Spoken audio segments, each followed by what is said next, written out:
steel, a giant stands, a mech with heavy man's commands, each step a quake, a thunderous might, eyes aglow in the endless night. A saint beneath, dark and vast, power fierce, shadows cast, a mighty taint beneath its core, a warrior spirit, ancient lore. Welcome, Tainted, a lace-up tunic or medieval hoodie. Welcome, Tainted, let's talk about color, or should we? Welcome, Tainted, thinking outside the blocks. Welcome, Tainted, thanks for joining us, you rock!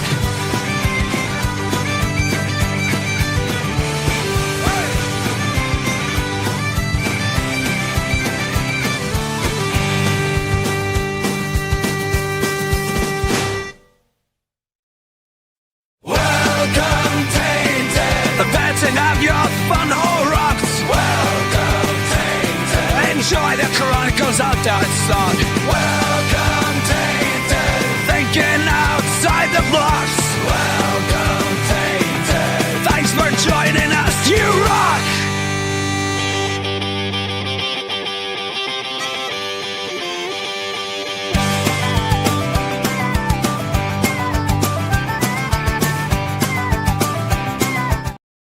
Good evening, and thank you for joining us for Think Outside the Blocks, your weekly official Brickworld live stream, where we talk to you about thinking outside of the perceived rigidity of the Lego medium, but also how to think outside of your creative mental blocks. I, of course, am one of your hosts, Mark Larson, Chief Brick Officer of Brickworld, and this guy, the guy on my left, everybody's favorite host, Mr. Ben Hauger, Z Cerberus. How you doing tonight, sir? You know, I thought if we were trying to be more professional, right away at the first, end of the intro there, we'd talk a little bit about what we're doing before we get into it, just to sort of tease what's happening. But that might be a little more professional. Yeah, this week though it's a bit of a struggle because there's not a lot of Lego news. But stay tuned anyway. We're going to be talking cog ships. We're going to be talking Brickworld Grand Rapids, and we're going to be talking about some sort of pre-holiday shopping in a little segment we're going to call bands later. But if you want to know how my week was, we should get into that after we say hi to the chat, as we always do. So who's here with us today? Alphonse Soup Person is here. He says, think beside the bricks. And that's not the game, but that's all right. Nate Boverhoff, thank you for being here, Alphonse. Nate Boverhoff is also here. Thanks for coming in tonight. Hi, all. Looking forward to seeing everyone next week. Saturday, it's a highlight of the year for me. I look forward to Brickworld Grand Rapids every year. So do I. El Goff is here. Thanks for joining us tonight. Supa is here this evening. It's a part of the Brickworld staff. They'll also see us in Brickworld Grand Rapids next weekend, and they're part of our businessing segment tonight. Actually, VMAC Attack. Think Outside the Block staff member at this point. I decided today that I'm going to give VMAC Attack access to the YouTube channel. And make sure that he can actually log in with it, unlike the password I gave to you, so that he could just post the shorts himself, because otherwise I'm just going to him and haw over them and freak out. And so he and I probably just need one more meeting, figure out exactly how to do it. And then we can start getting some short form content out there, because as I overheard on Friday night, I'm not great at promoting the stream quite yet. But the Liam Brick the Bed is also here. Well, that's weird. He's in the chat, but isn't he also right here? He is. Hey, look at this. Liam Brick the Bed is joining us tonight as a very special guest. Good evening, Liam. How are you feeling tonight? G'day, guys. How are we? Doing Great awesome. to be awesome. part of this amazing show. Yeah. So Liam has had an entire Sunday live stream tour. He was on Cool Han Luke earlier. That's someone I should throw up here is Cool Han Luke while I'm businessing. And correct me if I'm wrong. Well, actually, clear this up for me. I was always under the impression that you were from New Zealand, but looking at your title during Cool Han's live stream, you said you were the best Tasmanian devil in the world. And so are you actually Tasmanian? Oh, yeah. Oh, nice. I had it all wrong.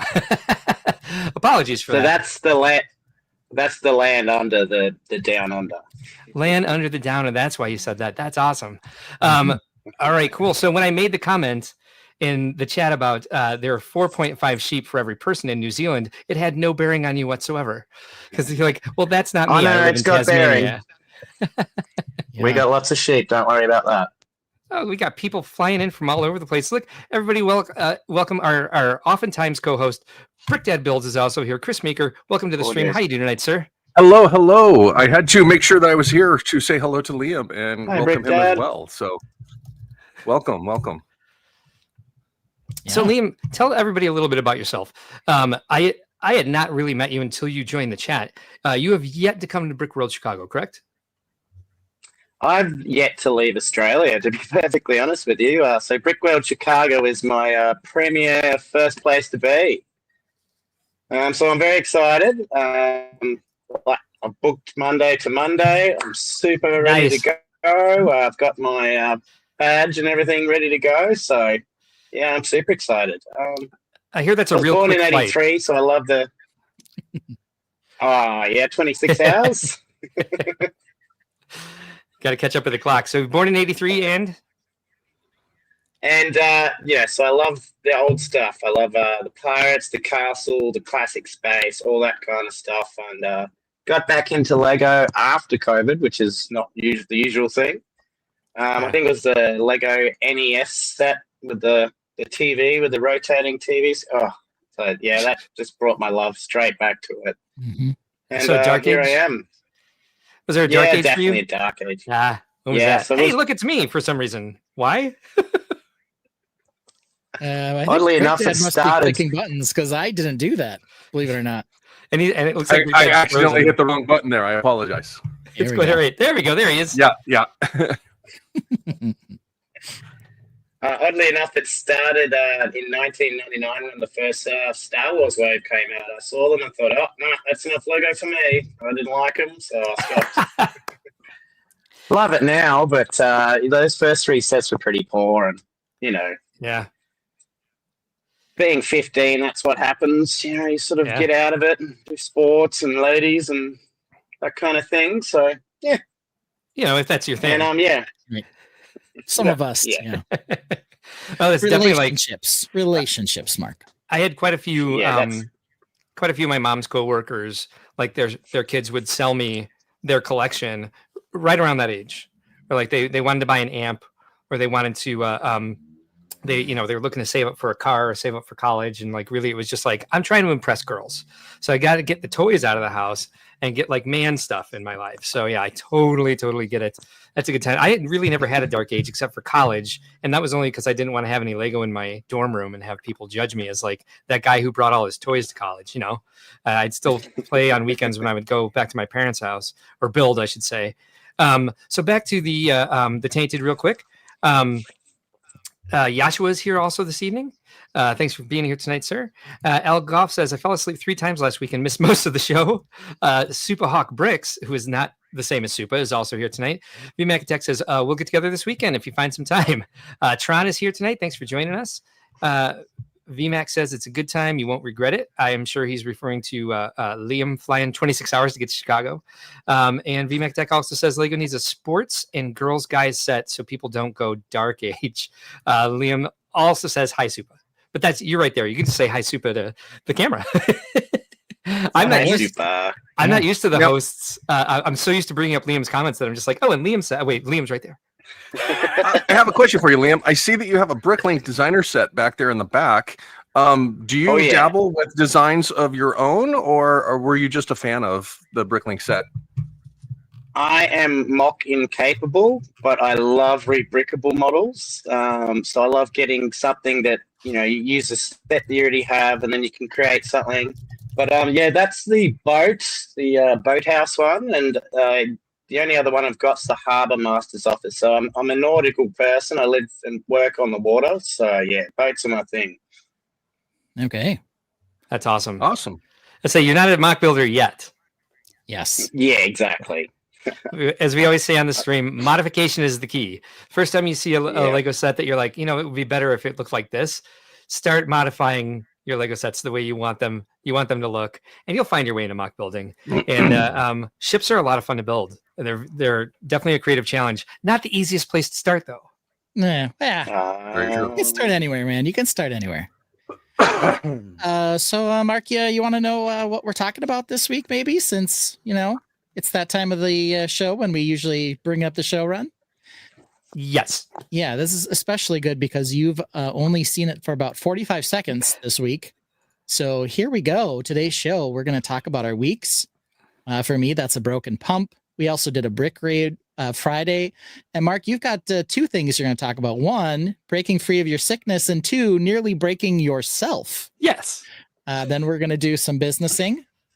Then we're going to talk about some back of the closet with Mr. Bricked in the bed here. I've got my own closet of shame item. Hopefully the rest of us can pull one up too. We already see the harbor master office, or the merchant boat. Maybe he's got something else to show us. Then we'll do some MOCs as always, boats and buildings.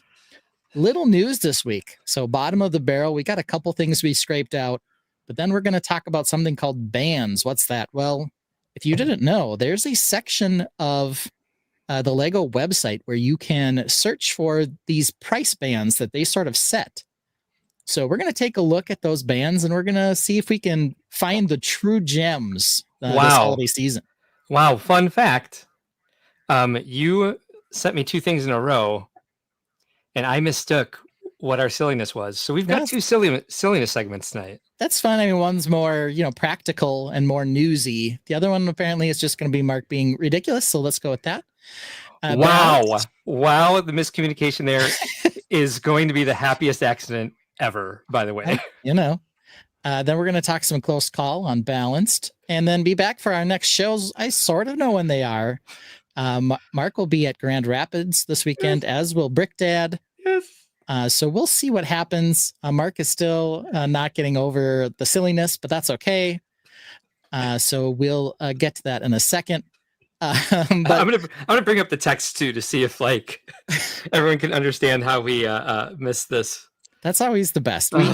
We were both on the show Wednesday. That's oftentimes when we talk about what we're going to do. God.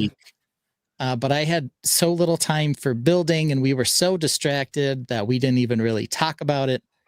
We also could have talked about it Friday, but that got a little hectic too.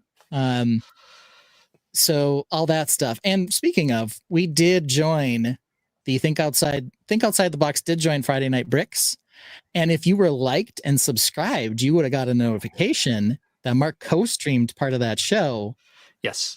So always do that. If you like some of our ridiculousness, then you can be the first one in line when we randomly go live, when Mark randomly plays Animal Crossing or we raid a stream. So anyway, that's part of our brick raid topic there. For me, I know I talked about this Wednesday and I alluded to it last week. Our second car is dead. The water pump went out, and it's a $4,000 fix. A lot of people said $4,000 seems crazy until I tell them it's a Ford, and then apparently they understand. I don't know.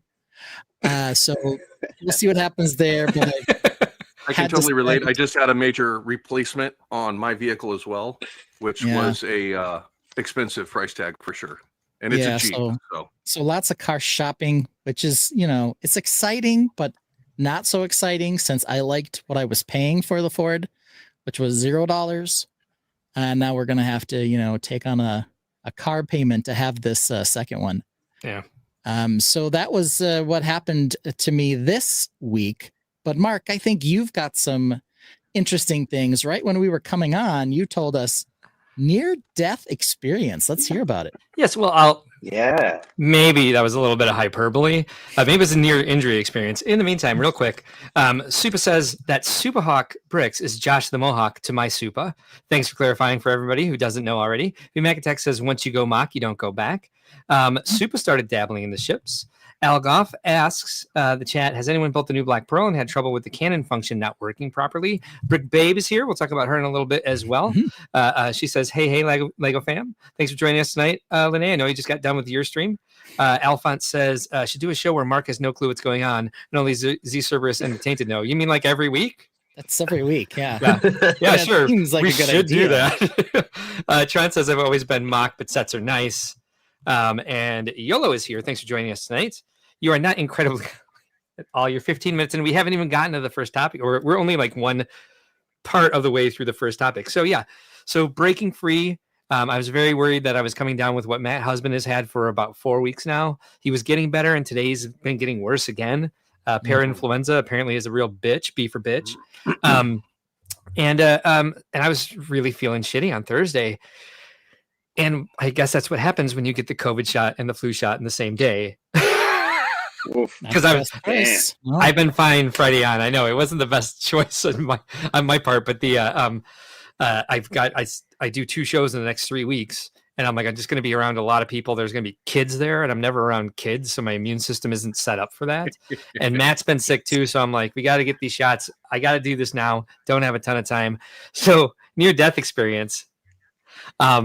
I'm working on my mock here and having a good time because I'm doing the chimney and it's fun again, and I'm experimenting with new techniques. And so I go to sit down to look at it, and I have my little piano stool that I sit on while I'm showing, and while I'm showing off my mock. You guys have probably seen it on the stream.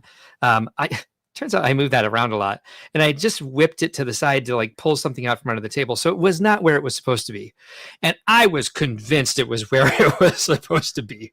So I fell. And it was kind of like, once you reach that point of like, the chair's definitely not there and gravity is now taking over, then you grab whatever you can. I knocked over the camera. I fell onto the dog's bed. I ran into a Lego shelf, and I pulled my, I got a Charlie horse in my hip flexor. And so I had to kick my leg out to make sure that it stopped. I had to straighten that thing all the way out. And I kicked over a bin of Lego, like a stack of bins of Lego. Luckily, only one of them was open. But it was 1x1 round bricks and plates. Ooh, that's going to be a little bit to clean up. Did it end up in other bins? That's always the worst. It ended up in other bins. It ended up in Orion's bed. It ended up under her bed, under the shelves. It's like, I will never find all of those. It's one of those things where it's like that collection of 1x1 round bricks and plates in gray and dark gray. It's almost like we need a segment that's called Mark's series on unfortunate events this week. Yeah. It's just humble. It's just what happens. And I was very lucky that I had pulled when I had pulled the, as you guys know, Orion doesn't like the F word. She doesn't like when you use the Lord's name in vain. When I had pulled the piano stool out to get out from under the table what I needed, she was like, uh-oh, Dad's mad. And she had left. Otherwise, I'd have fallen right on top of her. Oh, so, boy. And I caught the camera as I kicked my leg out and kicked the bins out. The tripod was slowly falling towards me, and I grabbed it. I was like, we're not going to lose the camera in this. I'm like, I may not be able to straighten my right leg for a week, but the camera's not, I'm not going to have to order a new camera on Amazon. I'd rather be injured. I hate to make light of this, but the only thing that could have made this salvageable would have been if you were recording at the time. I know. The camera on the face coming at you. And then on top of it, once you're on the ground, the Charlie horse and the look of distress from the Charlie horse. Yeah. Like so many sitcoms, or it's like the movie Scrooged where the who is it? The woman from the censor. The movie Scrooged with Bill Murray, and like the censor is there to like tell them what they can't do, and all the stuff keeps falling on her, and so they always see it from like the thing falling on her's point of view. That's what it would have been. That's exactly what it would have looked like. Yep. So Liam, how about you? How was your week, sir? Very good, very good. I sort of had some pina coladas in a hot tub for 12 hours on Saturday night. That was beautiful. Watching the snow fall on the mountains, so that was really nice. And just a hard slog at the oyster farm, so yeah. Yeah, so that's something I picked up on Cool Han Luke Bricks as well. Your occupation is you're an oyster farmer. Aphrodisiac farm, Mark. Oh, there we go. Tomato, right? Right. So you're off for this week, and you're kind of doing your Lego live stream tour. Just today. Yeah, back to work tomorrow. Sorry to hear that. Yeah, the oysters take a vacation, once every 3 months. So then Liam gets to as well. So good deal. Nice. All right, we got a couple other people joining here late. Then we'll ask Brick Dad how his week was. We've got Friday Night Bricks here as well, and Cross Airborne Customs also, I think, joined some time for Friday Night Bricks. Also stopping by to see what was going on. What did I stumble upon? Yes, I think you already sort of know, but here you are. Ron Smith is here as well. And if we missed it earlier, Marty Becker also joining the chat tonight. So with all the other hellos going on there, Brick Dad, how about you? I've actually had a fairly mild week. I did get to go and hang out with Mark for a little while at our storage units for Brickworld and work on some pre-show assembly stuff to get things in order for the show. Yeah, and B for Brick Derby. B for Brick Derby, yeah. So definitely getting ready for that. And then a lot of it was just personal stuff here at the house, getting stuff ready because not only do I help at Brickworld for the expos, but I also display. So being able to have my MOCs and my builds ready to go is I'm a little behind the gun right now on having everything ready for the show. So on top of that, doing some collaborative work with Stupahawk and Mohawk and getting the stuff together for them. They've got some cool stuff they're going to have at Grand Rapids that I'm assisting with, at least a portion of it. So yeah, it's been a busy B for busy week with getting everything ready. Cross Airborne Customs clarifies he meant what were we talking about when he joined Aphrodisiac Farms? Yes, that is where our Tasmanian friend works, is at an aphrodisiac farm. The comment here, what did I stumble upon, is pretty much a theme for Mark's event as well. Of what, so yeah, that definitely applies as well. So. That's what I tried to sit on and wasn't there. Yeah. Yeah. All right. Well, our second topic is a little the fall. I mean, yes, you were right, Brick Dad. Our second topic is a little businessing on the Mark side. He's got Brickworld Grand Rapids this week. He's got things to promote. I'm going to solo him because I actually have something to throw away that I'm going to do real quick. So Mark, take it away. Do some businessing. Here we go. All right. Businessing time. Well, I guess since he's up first, hey, what is this? You're soloing. That was totally me. Yeah. Thank you. I'm going to hide myself. Since this is up first, this is a good friend of the stream, Cool Han Luke Bricks on YouTube. Check him out. A lot of community stuff. I would say he's the Australian ACOB, or I'm sorry, the Welsh ACOB. Check him out on YouTube. He is live Sundays at, I don't know, noon, 1, 2, something like that, Central. ACOB. If you don't know what ACOB is, then that Welsh ACOB made no sense to you. But ACOB is a couple of brickheads. They're live on Thursday evenings at 8 p.m. Central on YouTube. If you're a Lego Star Wars fan, you definitely want to check them out. But Sean and Brent are a couple of brickheads. They're also a couple of passionate Lego Star Wars fans that care a lot about the community and do some really deep dives into new product that's coming out, other issues in the community, and have some really fun original songs. The Brick Babe is in the chat tonight. Lene is here. Thanks for joining us, Lene. She is on Sundays at, what is that, 5 p.m. Central? Sorry. Has a great panel. They get along really well. They're very funny. They always invite me to join, and I always really want to, but I can't always. And I always have FOMO when I can't join the panel because they're just a great group. If you guys like the stream, I think you'll really love the Brick Babe as well. It also does Watch Me Build Wednesdays here. This used to happen with her daughter, but her daughter's out living her best life now, according to Lene. So Watch Me Build Wednesdays. She's also live. It's 9 p.m. Eastern on Wednesday evenings. You can also see her on Wednesday evening at 11 p.m. Central. And Lene, we can actually talk about that. Like if you want to go earlier, we certainly can. Typically, we do Brickworld Crossing on Wednesday evenings. This week, since I won't have access to my Switch, I'll be in Grand Rapids. Lene and I are going to build the Animal Crossing Museum together, and Brick Dad Builds and Ben can join us if they want to. But that'll be the main focus, is building the Animal Crossing Lego set, the museum. Mohawk also in the chat. This is Supa and Hawk. They have a lot of content on TikTok, but they're also on Instagram and YouTube, that is. They're a great couple of people. They really love the community, very creative, very fun. They do all the interactive stuff for Brickworld. Brickshell cases, if you guys are collectors, you want to check out stuff like these sort of collectible minifig cases on this website, in this store, in this whatever. I don't know. I just lost my train of thought, but I did. Minifigure displays are a very common one that people like a lot. Here you can see a 40 fucking fig case. You can see here just a simple one. My favorite one is the 20 Lego figure one that has the magnetic front. You hang this on the wall. If you ever want to switch anything out, you just pull this magnetic front off and put it back on. It is scratch resistant acrylic. Very easy to assemble. I got all sorts of themes and all sorts of different types of cases. My favorites are these. let's see. Let's go speed champions. Different sorts of ways to hang things on the wall or put them in different positions on shelves so they don't take up quite as much space. These are amazing. If you're into speed champions, I highly recommend you check out these amazing products here where you can hang this flat on the wall. When you look at its forced perspective, it looks like a poster for that particular car.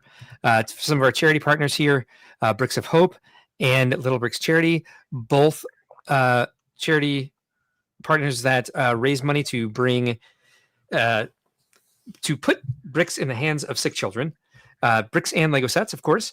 And our signature sponsor for Brickworld Grand Rapids is Bricks and Minifig Grand Rapids. If you live in the Grand Rapids area, or if you're driving through, they've got a Bricks and Minifigs there. If you live there, I'm sure you know because they're very good at connecting with the community around them. Check out Bricks and Minifigs Grand Rapids if you're visiting or live in the area. Amazing store, great people, and they're what now, Chris? A year? Was it did they have the anniversary about a week ago? Yeah, the anniversary was just about last week, I believe, and that was the 1 year anniversary. 1.5, something like that. Yeah, we've got some great. Good. Yeah, they just had their anniversary, and for those of you that don't know what the anniversary actually is, you need to check out their website and their Instagram page as well. And they had an accident where a full-size passenger van or cargo van actually drove into their store and damaged their store for a period of time. They're completely back up and running. They have great products and a very vast inventory of everything in the store. So, yeah, if you're coming up to Grand Rapids, make sure you check in there with them as well. Yeah, we used to have a video of it in our library, but I think I might have taken it out at some point. I'll take a look for it if you guys want to continue. Yeah, I was looking for it as well. I don't see it. I don't see it either.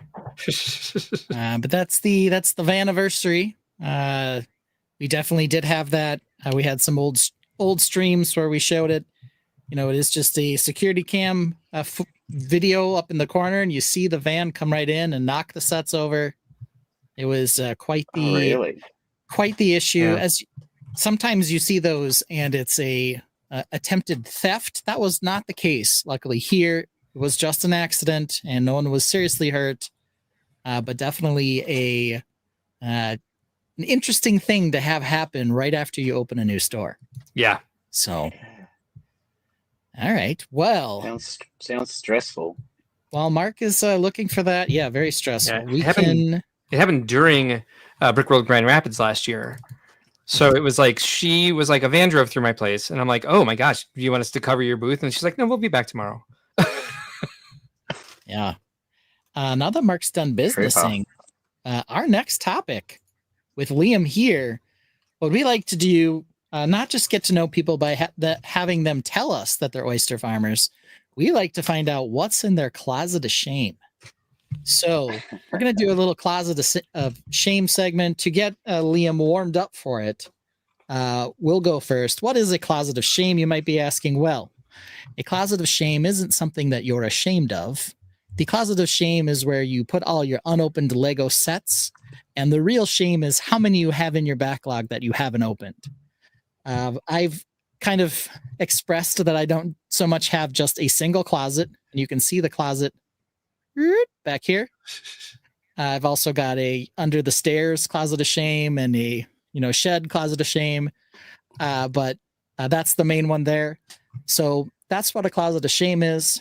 Gives us an idea of what our friends are pulling and collecting and what they like. My closet of shame, I've got right over here. This one's a little more recent, but it was definitely and has definitely been on sale recently, particularly at Targets. So this is the one that I pulled up. Oh, nice. That's a good one. Yeah. Beautiful. Yeah. Still not opened. You can see the seals are all still closed on it. But I think this set, the main model, I don't know how many times we've talked about this recently. These Creator 3-in-1 animals have been absolutely winning lately with how good they are. This was probably one of the first ones that really started that trend of just being ridiculously good.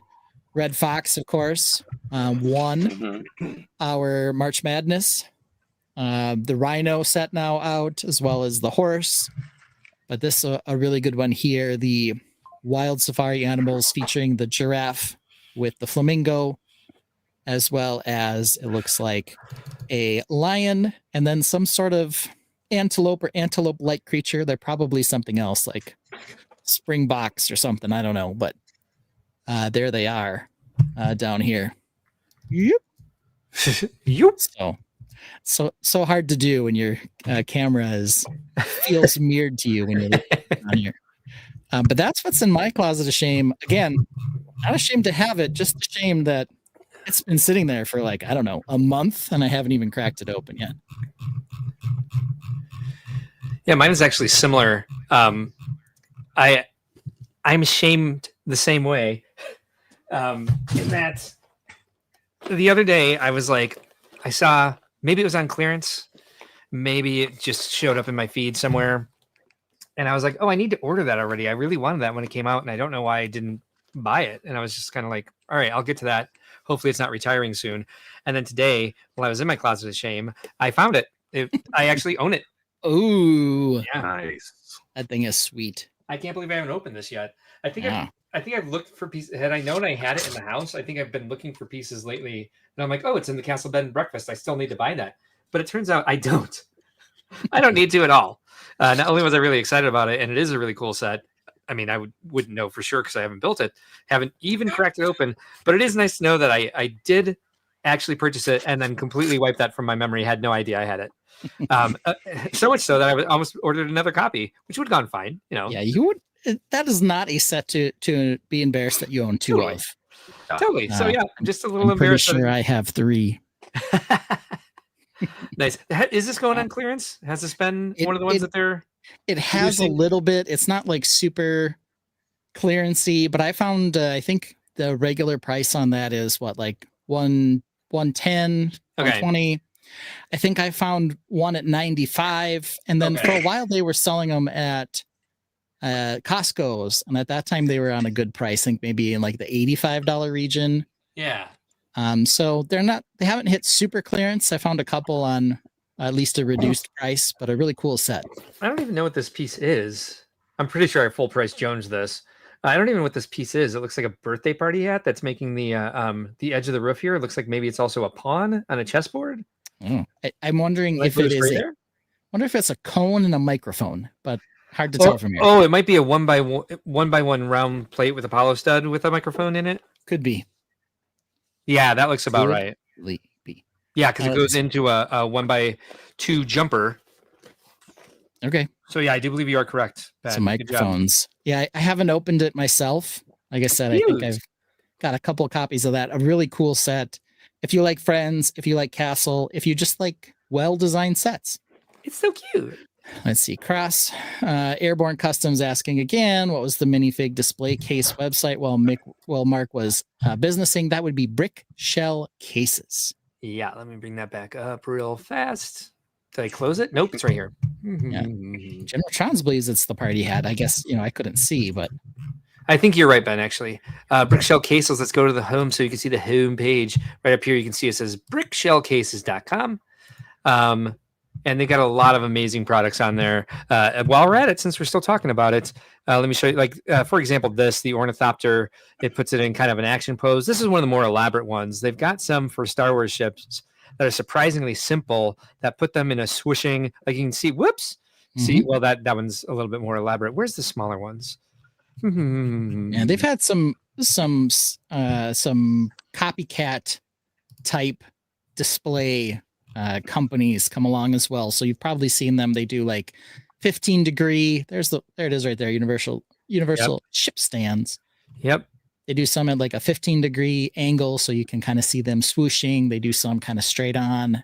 If you've ever bought one of the UCS Millennium Falcons, you know how much, it's like a table, a coffee table. So it's easier way to store this and keep it from taking up so much surface area is a cool case. A cool stand like this, $150, kind of save yourself some shelf space. They've got them for the X-Wings, Mandalorian Fang Fighter, and TIE Interceptor. Very specific to a lot of these sets and some universal ones as well. So yeah, check that out if you're into displaying things in a cool way. It's another person who's really passionate about the Lego community and always listening to people and always coming up with new ideas and new products to enhance your Lego experience, your collecting experience, and your full experience for sure. Indeed. Yeah, there's apparently a sweet ban case as well. Yeah, I got to pick that up still. Sorry, Sean, I haven't picked it up yet. I'll get it. It looks good. It's really good.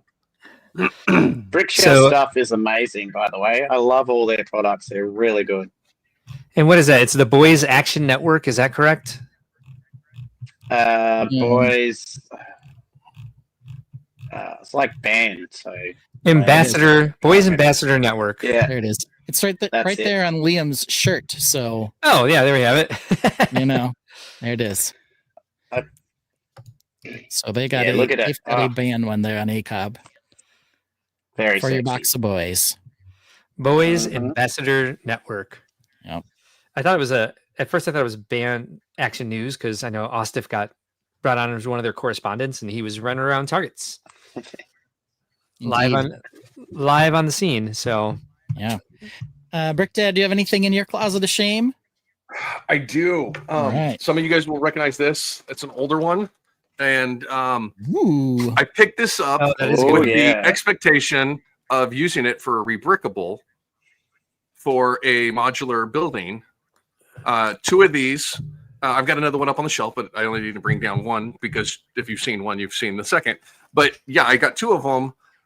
And I got these actually on discount because the box was damaged. So I was like, heck yeah, great price. So I picked them up and I'm like, I'm going to turn them into the rebrickable modular that goes in the city. So yeah, I haven't done it yet. I've been so occupied with other things and I bought it when before it was retired, and I still had Chicago show to do. So I was still prepping build for that. And then after that was done, we rolled right into getting ready for other shows and moving forward. And I just haven't taken a break to actually do that. So yeah, build table has been full.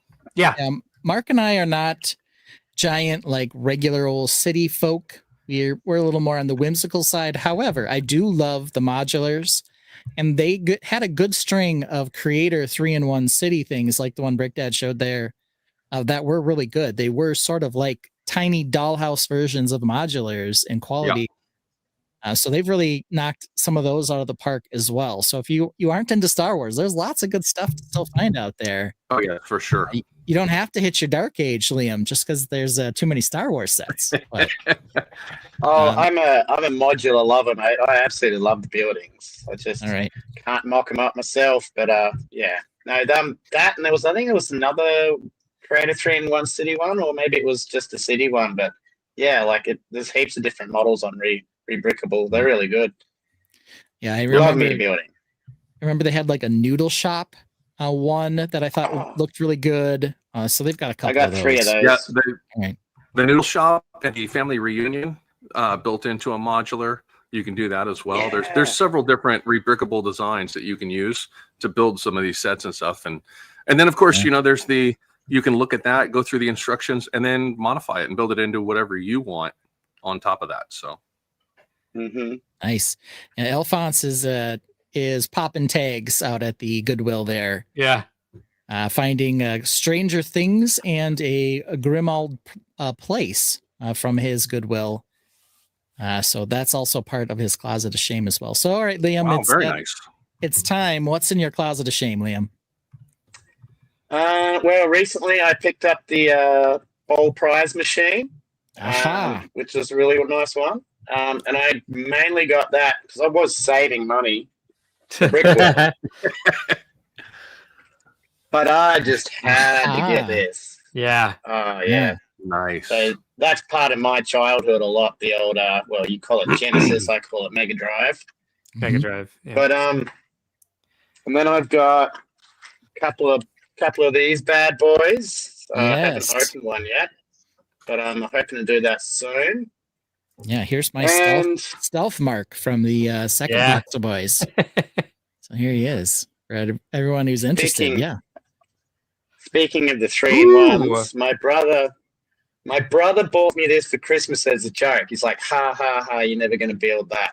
Awesome. Well, joke's on him, because I found a repickable instructions that turns it into a Millennium Falcon. It looks pretty badass. Ooh. Oh, that's awesome. Ooh. That's it. And Closet of Shame twins there, because I bought that, like, I full price Jones that, because I think that's awesome. But I haven't opened it yet either. You know, I probably won't until I need pieces from it. But as it's mostly white, I'm not building that currently, but I will be soon, as Ben and Chris know. Yeah, as some of you know, I had a whole series of spaceships that were orange and white, and that particular unicorn set has the very hard to find snot brick in orange. So I ended up with a couple of those too in order to finish a ship last minute. And I needed a couple of those. And it was like the only set that had them that was out at the time. So really cool set in general. Lots of white in it, but some other nice colors as well. Jazzy Making Bricks is here. Thanks for joining us tonight. She says, one of these days I'll buy a Sega Genesis again and play some Road Rash 2. Oh, yeah. That's the stuff. I'm going to get myself a PlayStation and play some GoldenEye. Run GoldenEye on the 64? PlayStation. You are a bad person, 64. Mark. That is an N64. Oh, it was N64. Yeah, sorry. Yes. Anyway, we interrupted Liam with my bad game system memory. What were you saying, Liam? Mm-hmm. I've got the Endurance from last year to build as far as ships goes, and then I've got the boathouse up here. I really like the boat, so I've still got to pick up the Steamboat, and then the Black Pearl I still haven't got yet. That one-piece ship looks awesome too. Yeah. So I think I've built like 10% of my backlog, and the other 90 is just sitting on ice. I don't have much room, so I display things for about a year, then I break it all down, and then the next one comes up. But I'm gonna fix up some shelving space soon so I can actually have more on display. But like that's my process. Yeah. Do you like the ship is cool, but do you like the fish restaurant as well? Oh yeah, from One Piece, the One Piece one. Oh yeah, I mean it's it's not bad at all. It's a bit out of my price range, I think, but I'll just be happy with the Going Merry, to be honest. Yeah, it's ship shaped, you know. So I figure a lot of ship owners will get their hands on it. Mm-hmm. The Bishop family has a Notre Dame set and 2 botanical gardens. Ooh. Their Closet of Shame. The Barati, thank you. I knew it was a weird word. Brick Dynasty reminds me. It's called the Barati restaurant. Or I do need to know, which of the botanical gardens, the modular-esque one or the Friends one?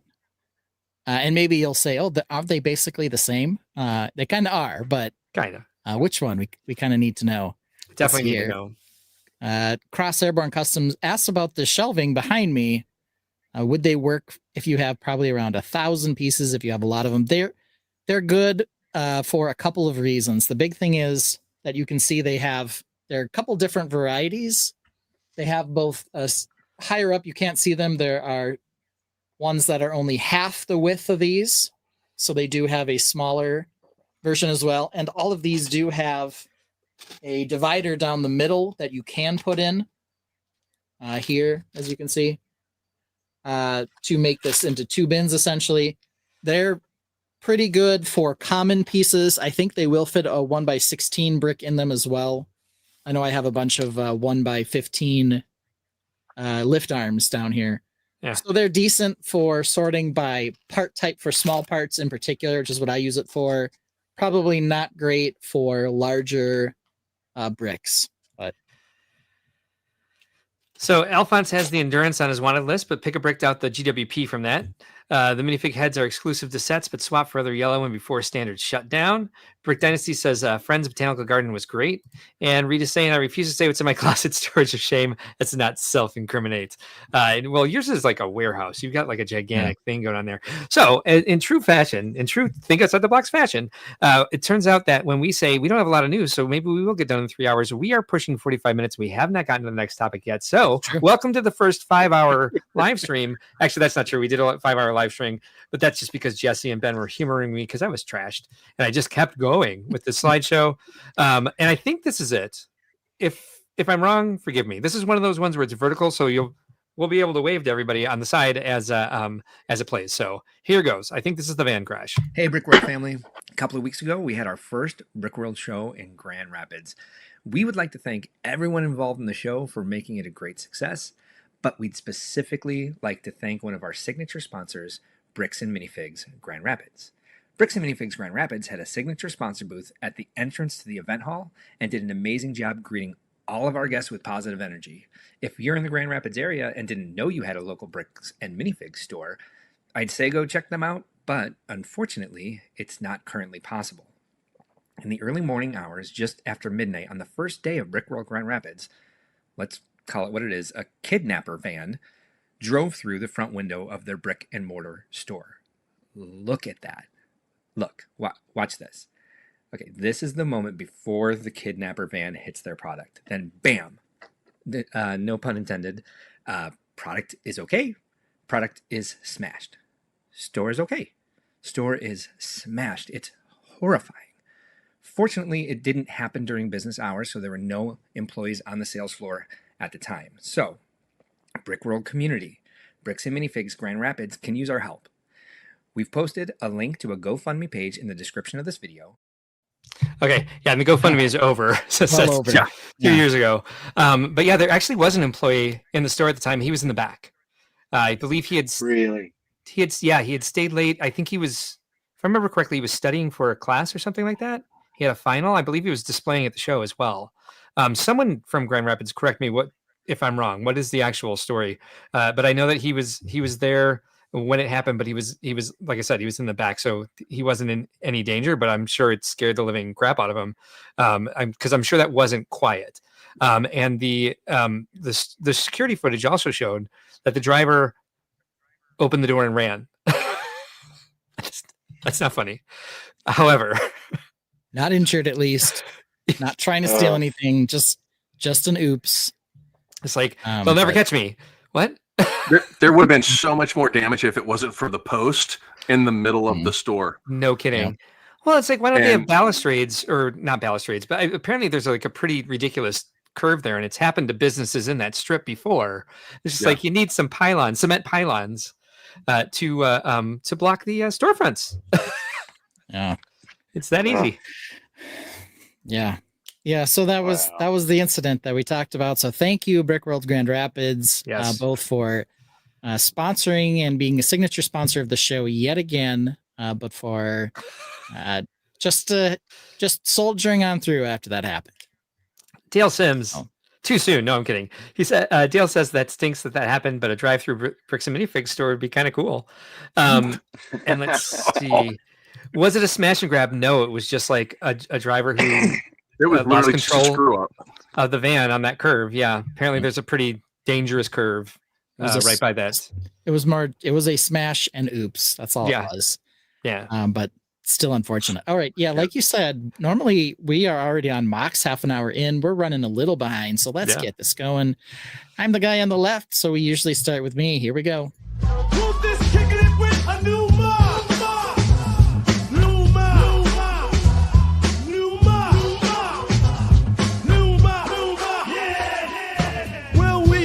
Chunky match. Will we get computer tech? An orange spaceship so sleek. Does he hate castles this week?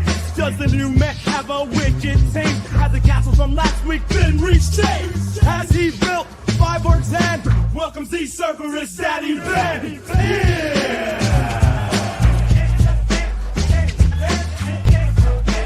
Jump to 5 big!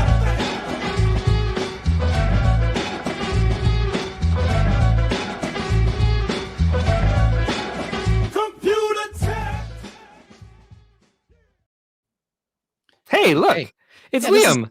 It is Liam. I had this on here, but there we go. We're having a little bit of so many people on. We're having a little bit of a technical glitch there, but I think we got it through. StreamYard also updated, and nothing makes sense when it comes to the controls on the cameras. So yeah, I had to hit it twice. But here's what we've been working on: the cog. Oh wow! So we've been working on rigging the ship this week. That's sort of the major thing I did. I got the sail on there. And then I got a bunch of rigging added. It's mostly some combination of functional and pretty, or interesting at least. I don't know if any rigging can be said to be pretty. I think it's gorgeous. I love the way you use those 1x2 lift arms.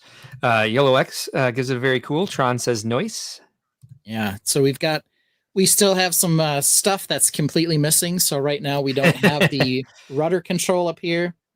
I just have a dude sitting there. He's not controlling anything. He's just hanging out with his sweet looking hair and his cool neck scarf thingy. And then there's no rudder for it to control anyway. So we're completely missing the rudder.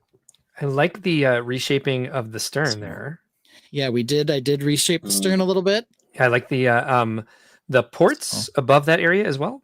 Yes, and we do have one of the ports. This one, I think. So hopefully that'll stay. There's a light switch in here. Oh, okay. So we can turn on some lanterns. Ooh. So we got a couple lanterns on the ship now as well. Oh, very nice. Oh, wow. Dude. So I actually spent more time this week rebuilding and getting the lights in and making it more stable than I did adding a lot to it. But the rigging actually takes quite a bit of time. It's quite tedious, but it does help to both stabilize the mock and lets me do things that kind of make the sail look like it's puffing out, even when there's no actual wind through some of the work here. It's not 100% accurate, but it's actually not accurate either. So it does do things that real rigging would do. As Liam could probably tell us, sort of rigging has two purposes. One is to allow you to control like the lift, like the yard arms and the sails themselves, how much wind is going to get in them and get caught. So Liam, stability. The second one is stability. It's because, of course, when you have a force blowing into the sail, pushing it forward, it has a tendency to try to push the entire mast forward. So the rest of the rigging is designed to really keep it from tipping so that you can transfer all that power from the wind into moving forward instead of pulling your mast down. Seems pretty accurate to me. Liam, what would you score the function of this on a percentage scale for Ben, since he thinks it's not at 100, but it's at what percentage accuracy would you give it for him? First of all, that is just badass, Ben. Especially how you can get that curvature in the sails there. I mean, I'm not really a yacht person, but like a lot of that's, you can see the ones going to the back for structure stability there. Mm-hmm. Oh, it looks really good. Yeah, fantastic. Well, thank you. Yeah, did you choose white? Ends up in the back. Did you choose white for a reason, or no? That's just the type of cotton string that I had available. I would like it to be more tan colored if I could find it.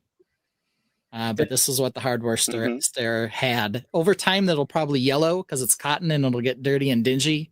Dye it with a tea bag. I could do that, but I was about to say that. And dye it.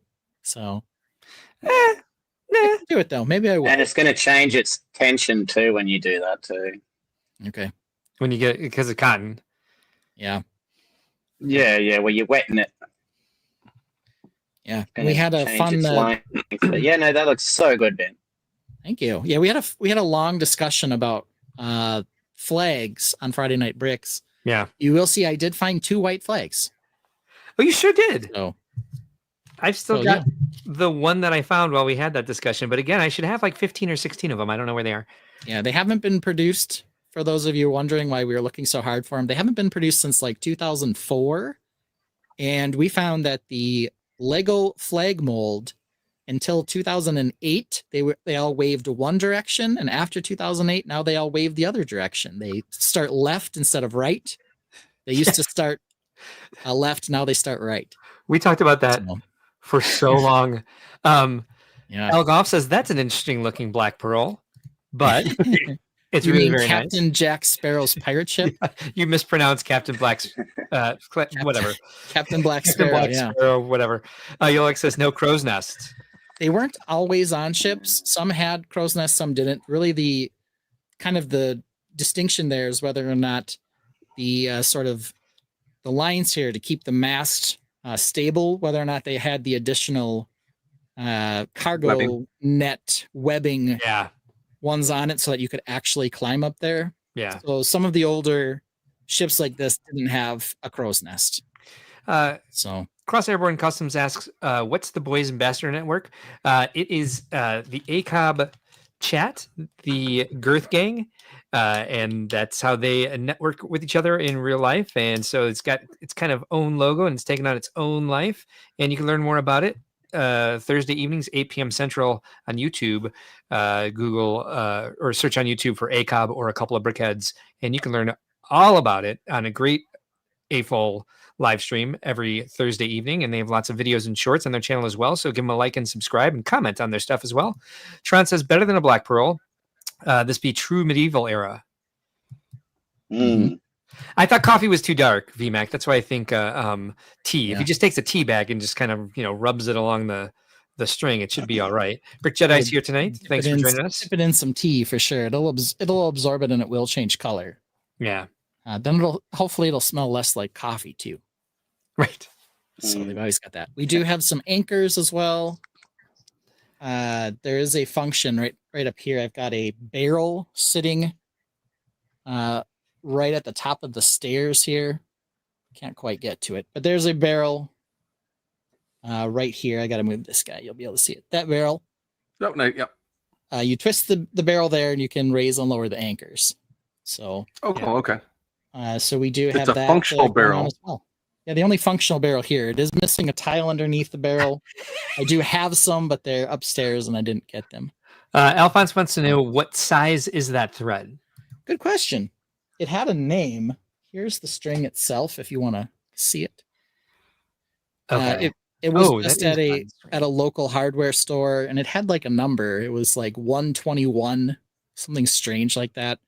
But this is just kind of the smallest cotton string. It's a 20. That's a 21. That's a 21 thread. Yeah. 21 thread. There you go. That's what this is. Alphonse would like a close-up of the ties, and I really want to punch StreamYard in the face for this new, the way the comments come up where it shrinks the screen down by a third. Not a fan. Yeah, so here's a couple of the ties. That is really cool. Really what these are is they're sliders.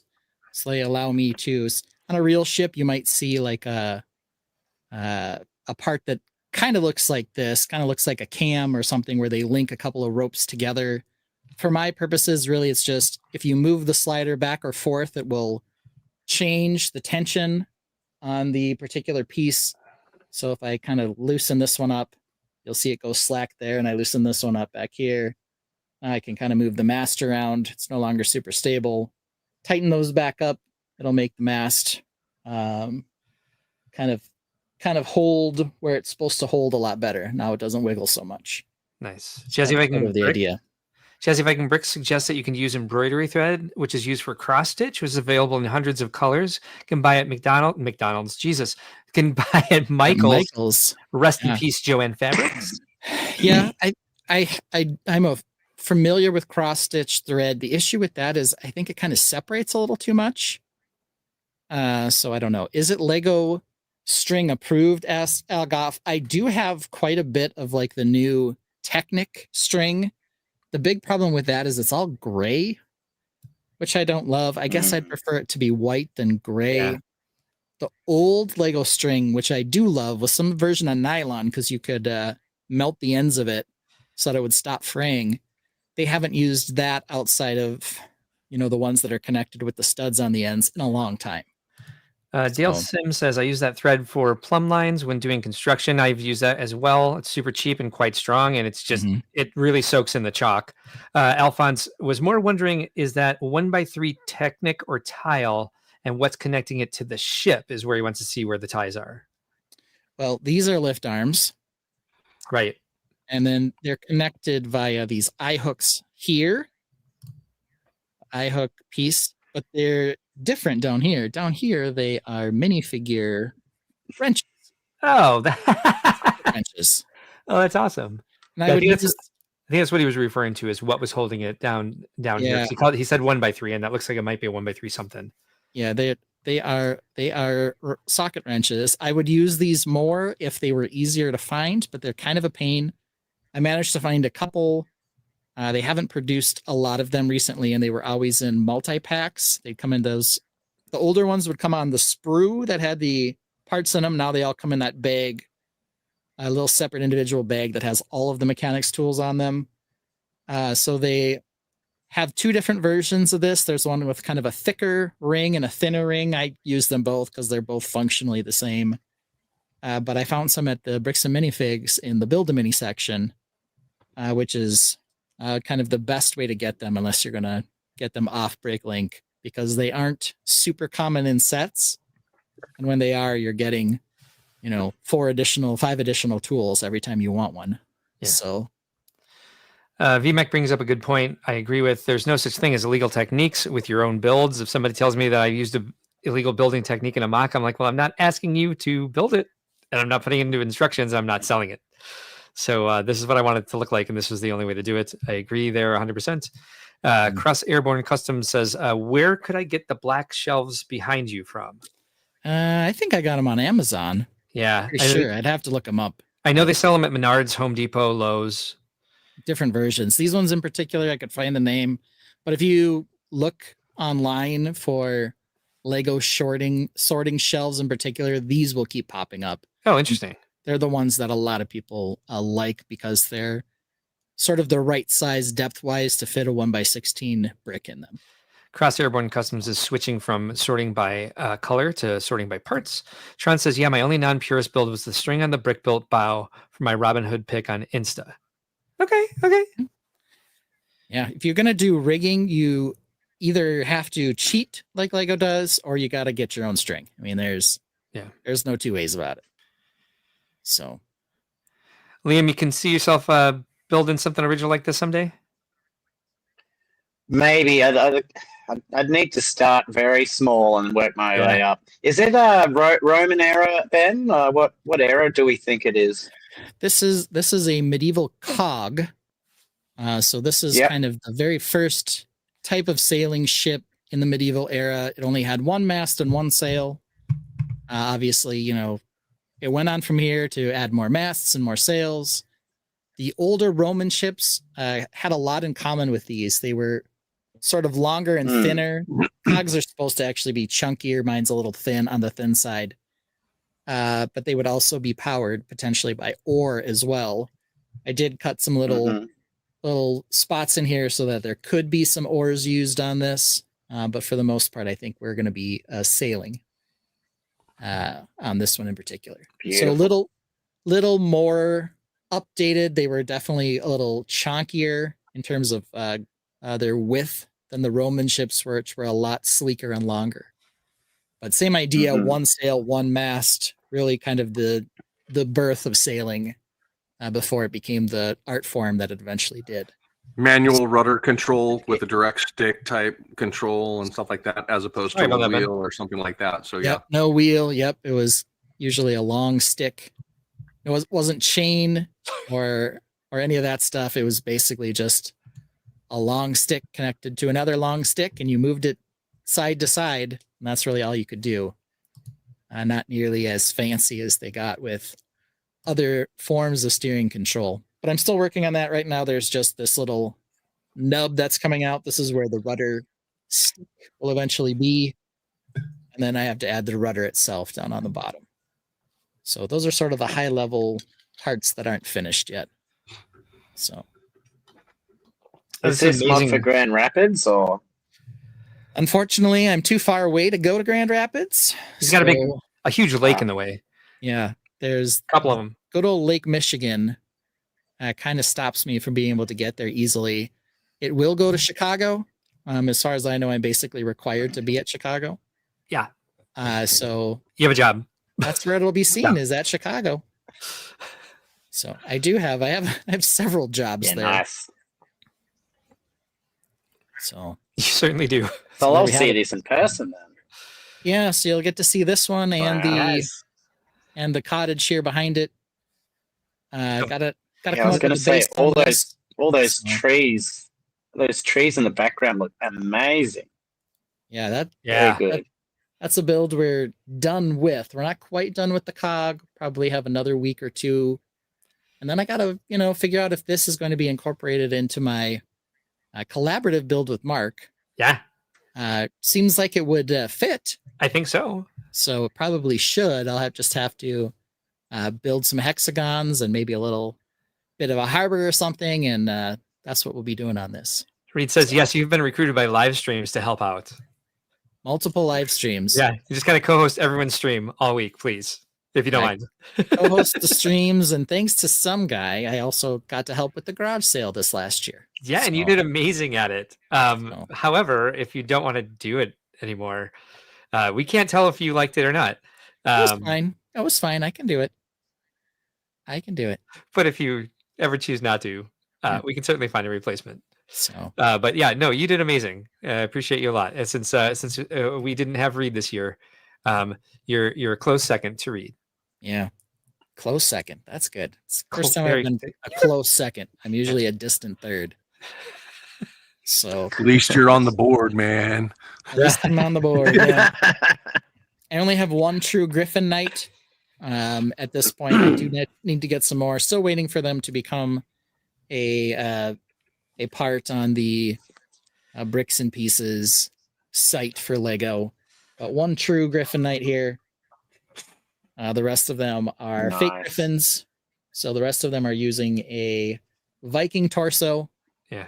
And I swapped out the dark red arms, which is super dangerous, by the way. Close enough. Because dark red arms are brittle and they snap. Oh, damn. I was saying, because he's holding a spear? Take the spear out of his hand. No.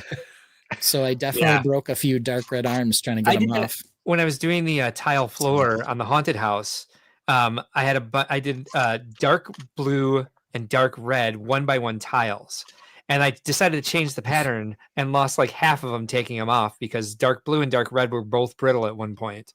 Yeah. So here's some dark of these. Blue too. Mm-hmm. Yeah, dark blue. Regular blue red, was for a while. I've had gold brown. snap. Yeah. And then I found these torsos. I think they are a Lord of the Rings torsos of some variety. So I found a couple of those that are dark red that work well for this purpose as well. This is a great question. Cerberus, will you do a workshop on the octagons? Okay, well, they're hexagons, and sure. Why not? We can put some trees on them. So there we go. New job for Ben for Brickworld. So there's a Flexagon workshop. The Flexagon workshop. So there's a couple of different additional torsos I could use for the Griffin Knights. So we'll keep working on it, but we're getting there. So this is where we are this week. So as long as we're talking about your stuff and we're about to talk about my stuff, and you brought this song up already, I'm going to play a quick, you brought up this topic already. I'm going to play a quick song, run to the bathroom, then you guys can talk about this afterwards and give me a couple minutes to just take a little break. Right. In the meantime, here's one of our favorites that we haven't heard on the stream in a while, I don't think. But here we go. Here's some more of Ben's work. Daddy Ben, oh, he loves his space. Lego ships in orange, all in place. But Mara's size, they're all the same. And why that beard? It's just a shame. Orange ships, computers galore. Mara dreams of something more. In Legoland, where dreams take flight. Orange or not, they'll get it right. Daddy, your ships are lame. All of them look the same. And your beard, such a disgrace. Maybe just one short hair on your face.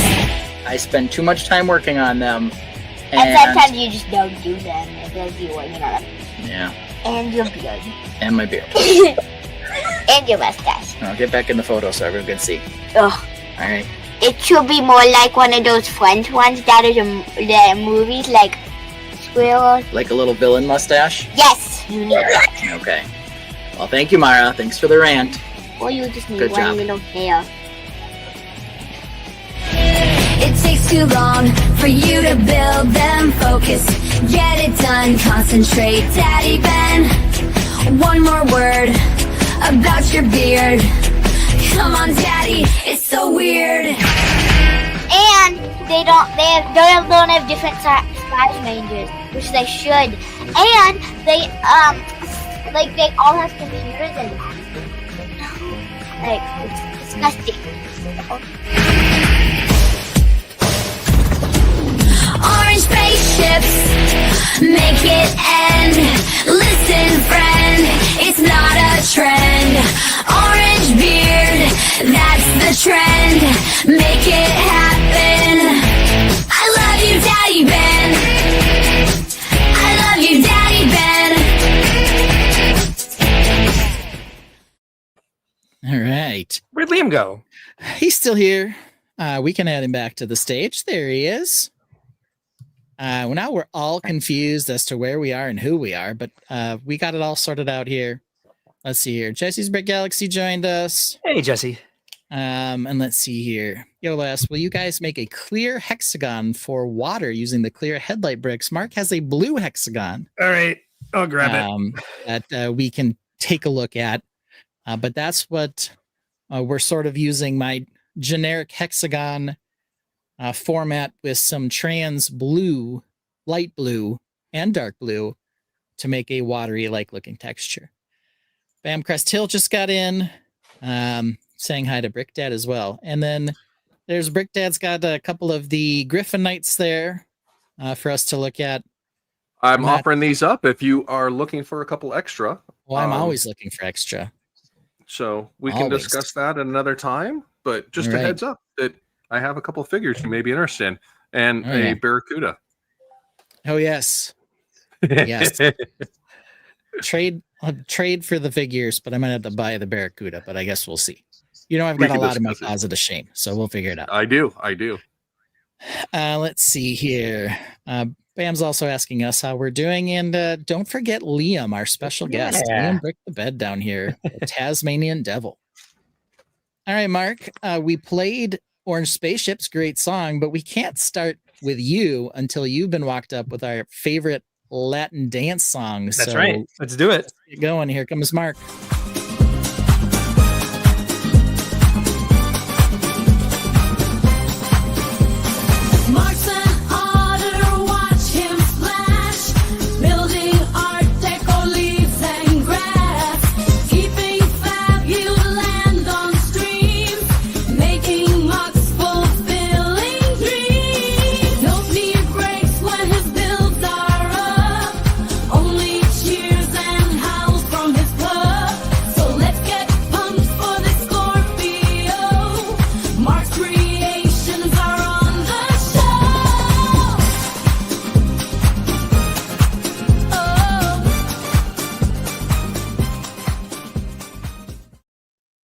All right. Oh, see, again, when we've got one extra person, I can't do it just blind and get it right. It just goes to the most beautiful face. It could be. It was Liam both times, so I don't even know.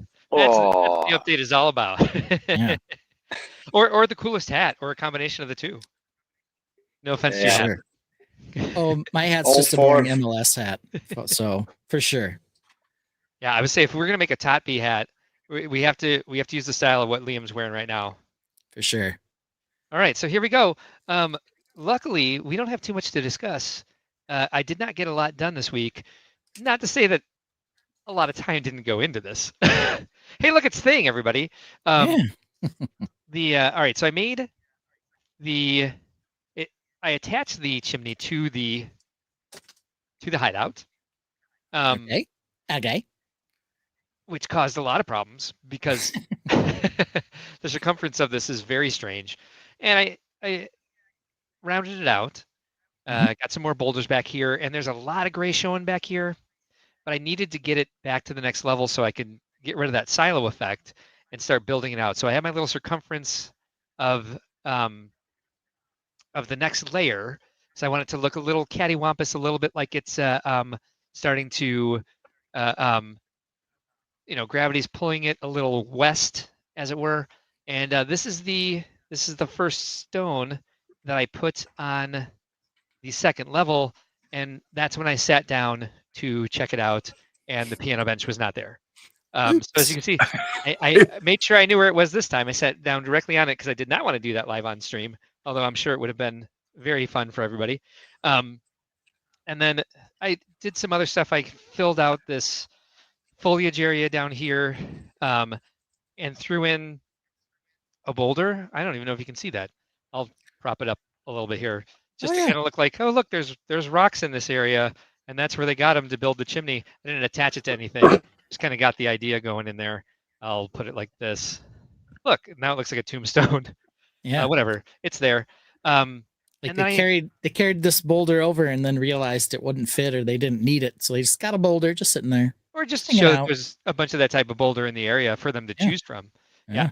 And so I plan to put a lot of rocks in with the foliage once I get that all kind of like fleshed out.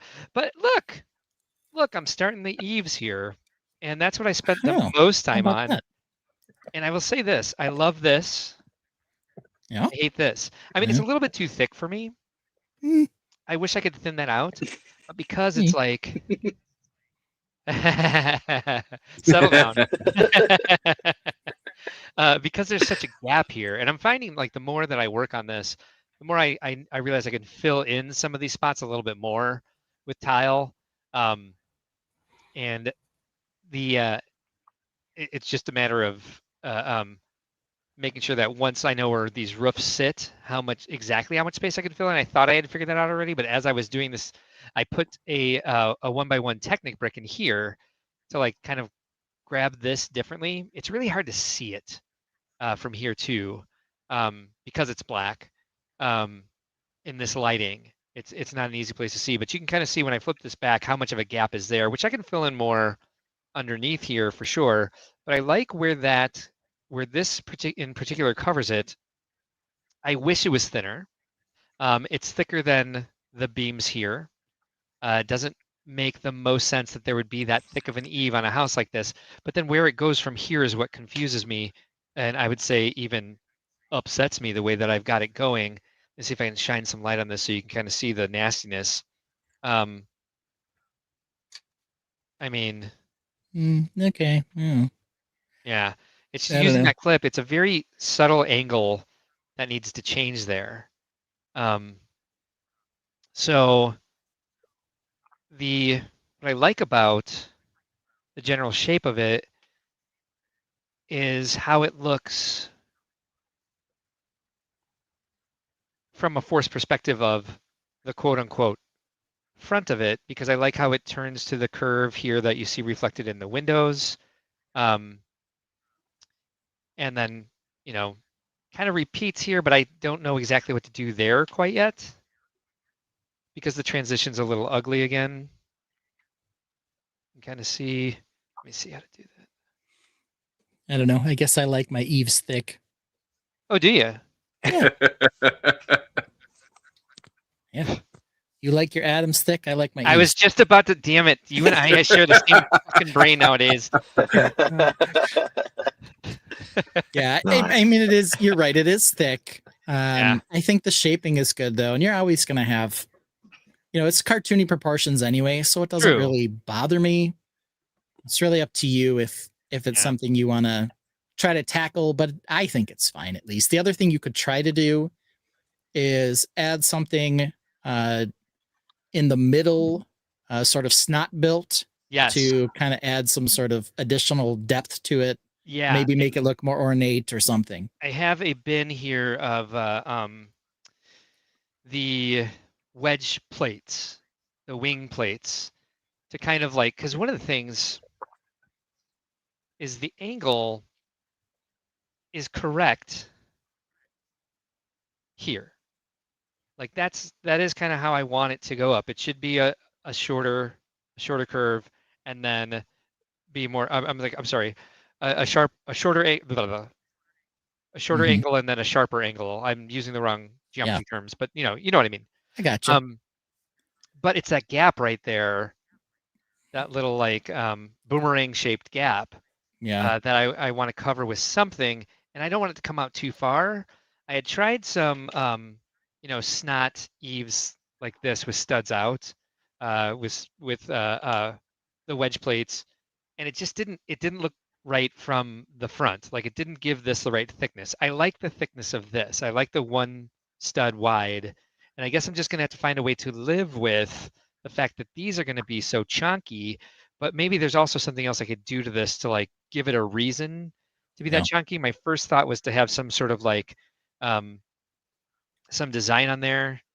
And I'm just like, I don't know what I would put in black on black. Smashing hammers. That's what you need on there. A bunch of hammers. Hammers. Yes, perfect. Yeah, because I don't know exactly what Victor does besides lure his victims here to burn them in this giant chimney fireplace. He smashes. We know he smashes. The other problem this gives me, I figured out as I was putting this back together today, is there's several different ways that this has to be in the perfect setting before you drop it down, because these are so loose now. And actually, I put it on there and it went directly on that time. But when I first put it on here, because this dips below the edge of this module, for it to be at the right angle, it really has to sit on the perfect angle. I'm going to do the same thing over here. So I guess really first world problems, because I can always just slide it in from the side, and that's why I set it up this way. And this can come in from the other side, but it's something that is turning out to be, I'm glad that this is separate because it's going to be easier to transport that way. The chimney, because there's times when I'm pressing it down and everything just kind of pops off of it. The chimney, I think, is going to make this very hard to transport, as I think a lot of this is going to pop off in the truck. Because again, it's going to be no matter what happens, it's going to be in a 20-foot truck that's going. It has bad shocks, and probably a really weak transmission that I'm like trying to floor to get just to like absolutely have to floor to get off the stop line at a stoplight when it turns green. To accelerate it all, this will probably come into Chicago and need a lot of repairs once it gets there on this area for sure. Great. 4th job for me. Yeah. I assigned this one to Brick Dad. All right. Well, let's see. You got a few comments here. Dale Sims says the cottage looks awesome. It's a great mock. Crystal Jackson says, "Hey, Crystal Jackson. Cottage looks nostalgic." Bamcrest Hill has switched over to just Ryan. He says he loves the color scheme of the cottage. Nice. VMAC had to dip out because he's going to bed. Oh, good night, VMAC. Thanks for joining us. Night. Yeah, and Al Goff agrees with me. Who's to say what kind of building techniques they have in this world? Indeed. Yeah. Okay. Little cartoonies, not so bad. Also, kind of the looking at it here, the thickness of the top of the window frame is also a little chunky, so I think it all works together. Yeah. I think that, and that's kind of what I have to keep in mind is like, how does it look from the front? And one of the reasons I turned it this way is because we've been staring at it from this corner for the last 2 weeks and really focusing on what this looks like. Just want to kind of like check in real quick. How does the entire composition look to any of you? Especially when it comes to like the new texture of the chimney. I realize how very non-cattywampus the house looks with the chimney next to it. I was thinking this was very swampy and kind of looked a little bit like it was ramshackle, but there's nothing ramshackle about it, especially now seeing the boulder chimney next to it. I'm not fully convinced yet that the techniques work together, and I wouldn't be surprised if at some point I rip that off, make it part of another building, and put like just a nice dark gray stonework chimney on the side. Yeah, I mean, I guess I'll go first, and then be interested to hear what Liam and Brick Dad think. But I think the color schemes are quite different as well. It does kind of give it a very very stark transition, which is not always a bad thing. I do agree though, like if this was supposed to look like ramshackled, then you need to up the ramshackliness, kind of like what happened with my Wolf in the Woods mock, where I'm like, yeah, it looks ramshackled, until I kind of stepped back and said, no, this is not ramshackled enough to do what I wanted to do. So, and I initially liked that. I initially liked that concept, and that's why I built it this way, is because I wanted the chimney to look like it was a bunch of like stonework that the house was built into, and now we're kind of changing that it's like they found a bunch of stones around and built the chimney out of that instead. I'm just not convinced yet that I like it, and it's a lot of work to put into something you're not sure you like. But I'm not convinced that I don't like it. I'm gonna keep going. And if it turns out to be an experiment where I'm just like, oh, well, I had to see it all the way to the top to see that I didn't like it, then so be it. But so far, I don't think it's offensive enough for me to just rip it out right now. Liam, any thoughts on that? On the overall like composition of the juxtaposition between the. I absolutely love the color scheme. The design's really good, and I don't know what it is about me and trees, but I'm just loving the tree there too.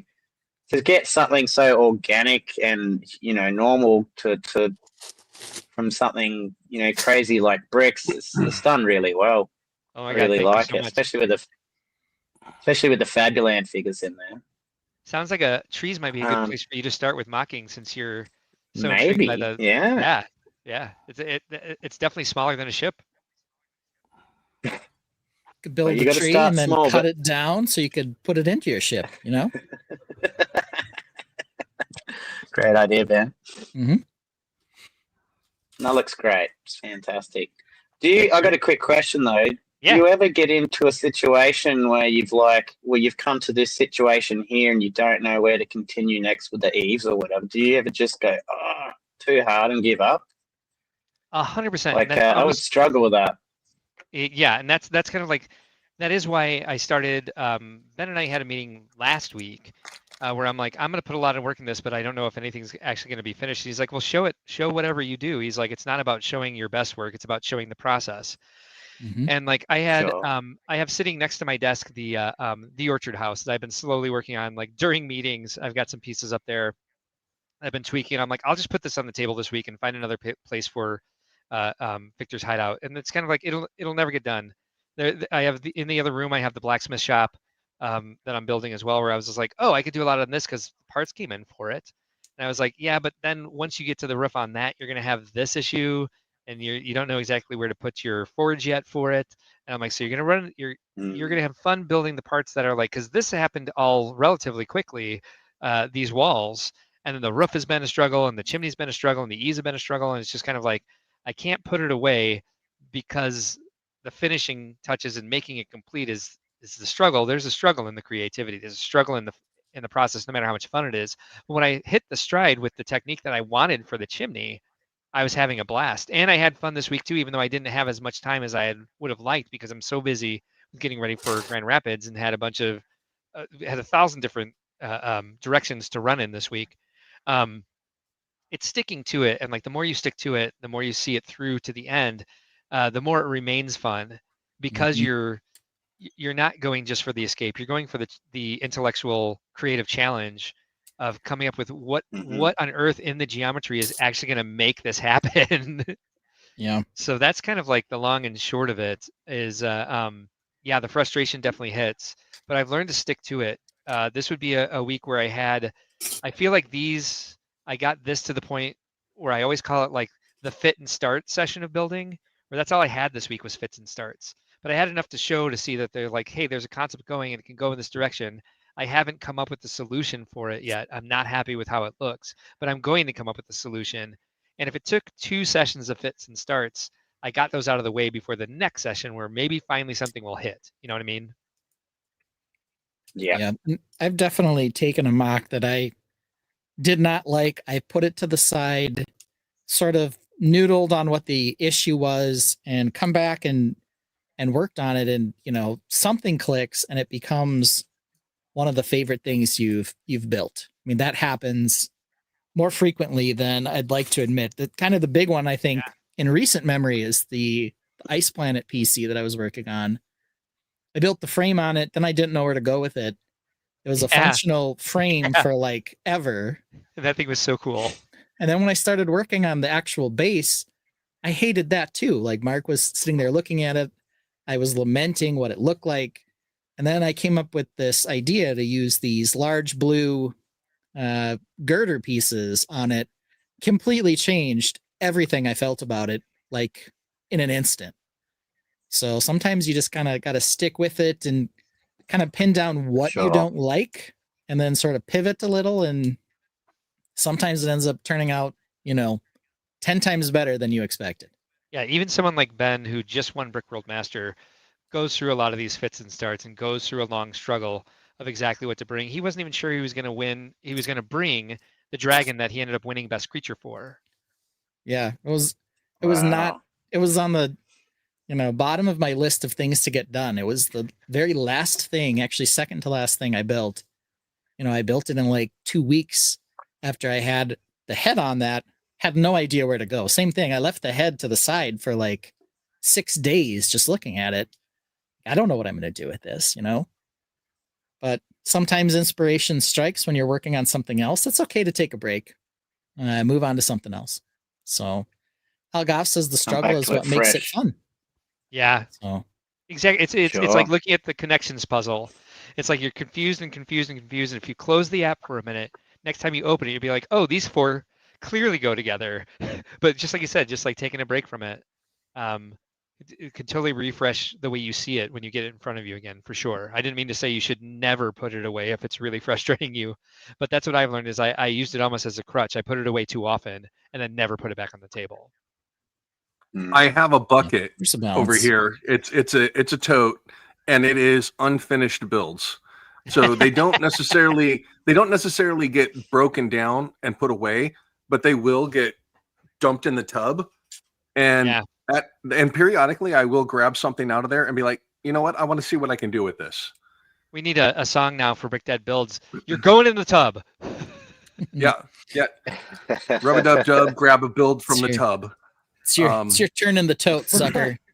Yeah, no, exactly. Yeah. But that's the thing is it's not necessarily a way, but it's definitely a, you know what? I've either lost interest in it or I hit a wall and I don't know where to go from here. Yeah. And the struggle gets so overwhelming that literally it's okay, I'm set it off to the side and move on to something else. And I come back a week later and I still am just not there for it. So being able to take that and it goes in the tote, and I'll see what happens later. You're in the tote. There's our hexagon. Oh, there's our water hex. That's the big hex. The extra largeagon. I don't know what we decided to call that. Chonkagon. Super Chonkagon. Yes. Super Mega Colossagon. Okay, I want to call it just the Chonkagon. But that's what Al Goff named it, and so we have to call it that. Super Mega Colossagon. Commit it to memory. Fair enough.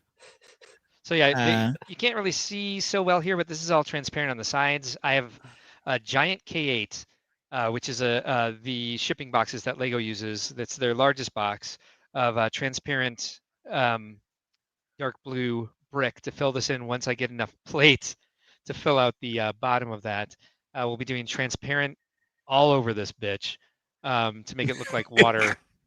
So I've got a file for this that I can share once I finish. I want to at least give an example of the structure to put inside. And so right now it's just basically what you see here is what's in the studio file. But I don't want to share that until I can at least share with people how to create a structure inside that should hold it together.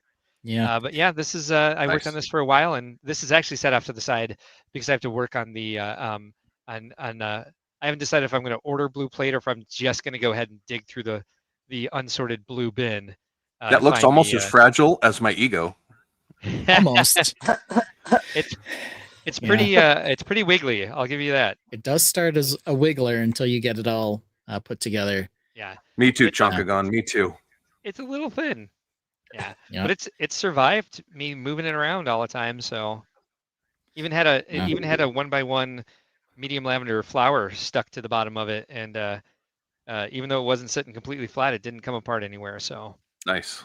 Yeah, I'm pretty sure there was a lot of blame Ben as Mark was building that and putting the file together with what size is this again? And Ben's on vacation in the middle of Wisconsin, just guessing. Yeah. There were some missteps, but we eventually it just depends on what size right. It just depends really on what Ben wants to hear. Yeah. What Ben chooses to hear in those moments. Is that what it was? Yeah. I think that's what it was. Yeah, I think it was. Maybe. The Brick Orphanage is here. He's saying hi to Reed. Reed was saying an interesting question that we'll talk about at some other time. The short answer, Reed, is you can get a weekend pass, you can come during public days for public hours, or you can go ahead and get a normal badge. A lot of people do get ye old normal badge if they are just attending as a spouse or +1 for a builder. That is not unusual. There isn't any sort of special pricing for that at this time. Let's see here.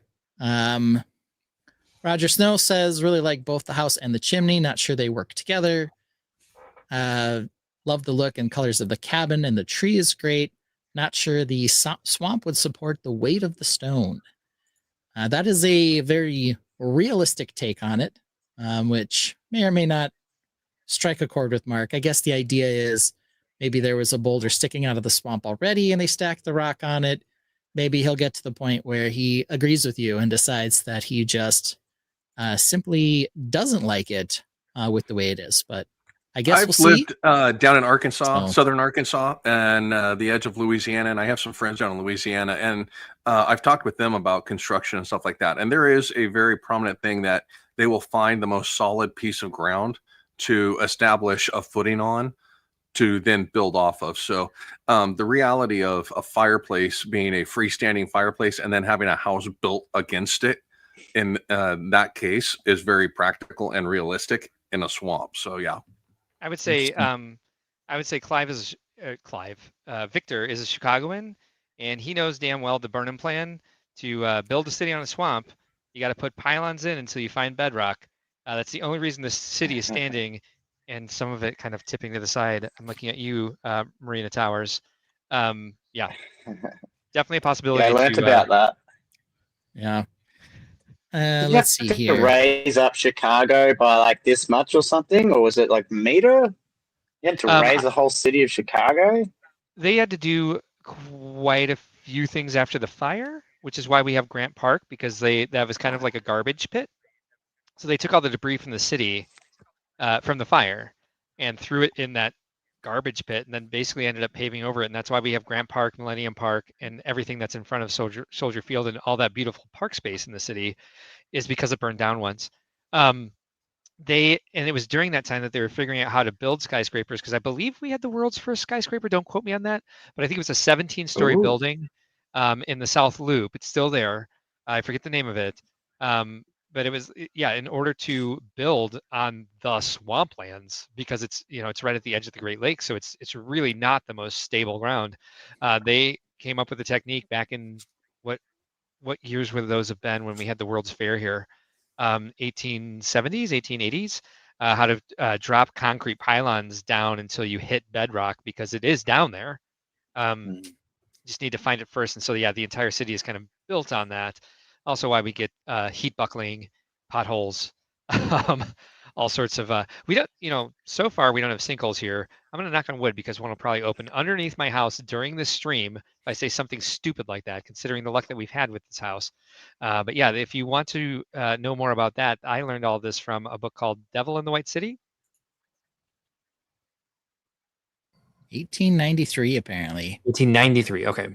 Yeah. Yeah, the home insurance building was the first skyscraper in 1885. Was that in Chicago? Wow. Yeah.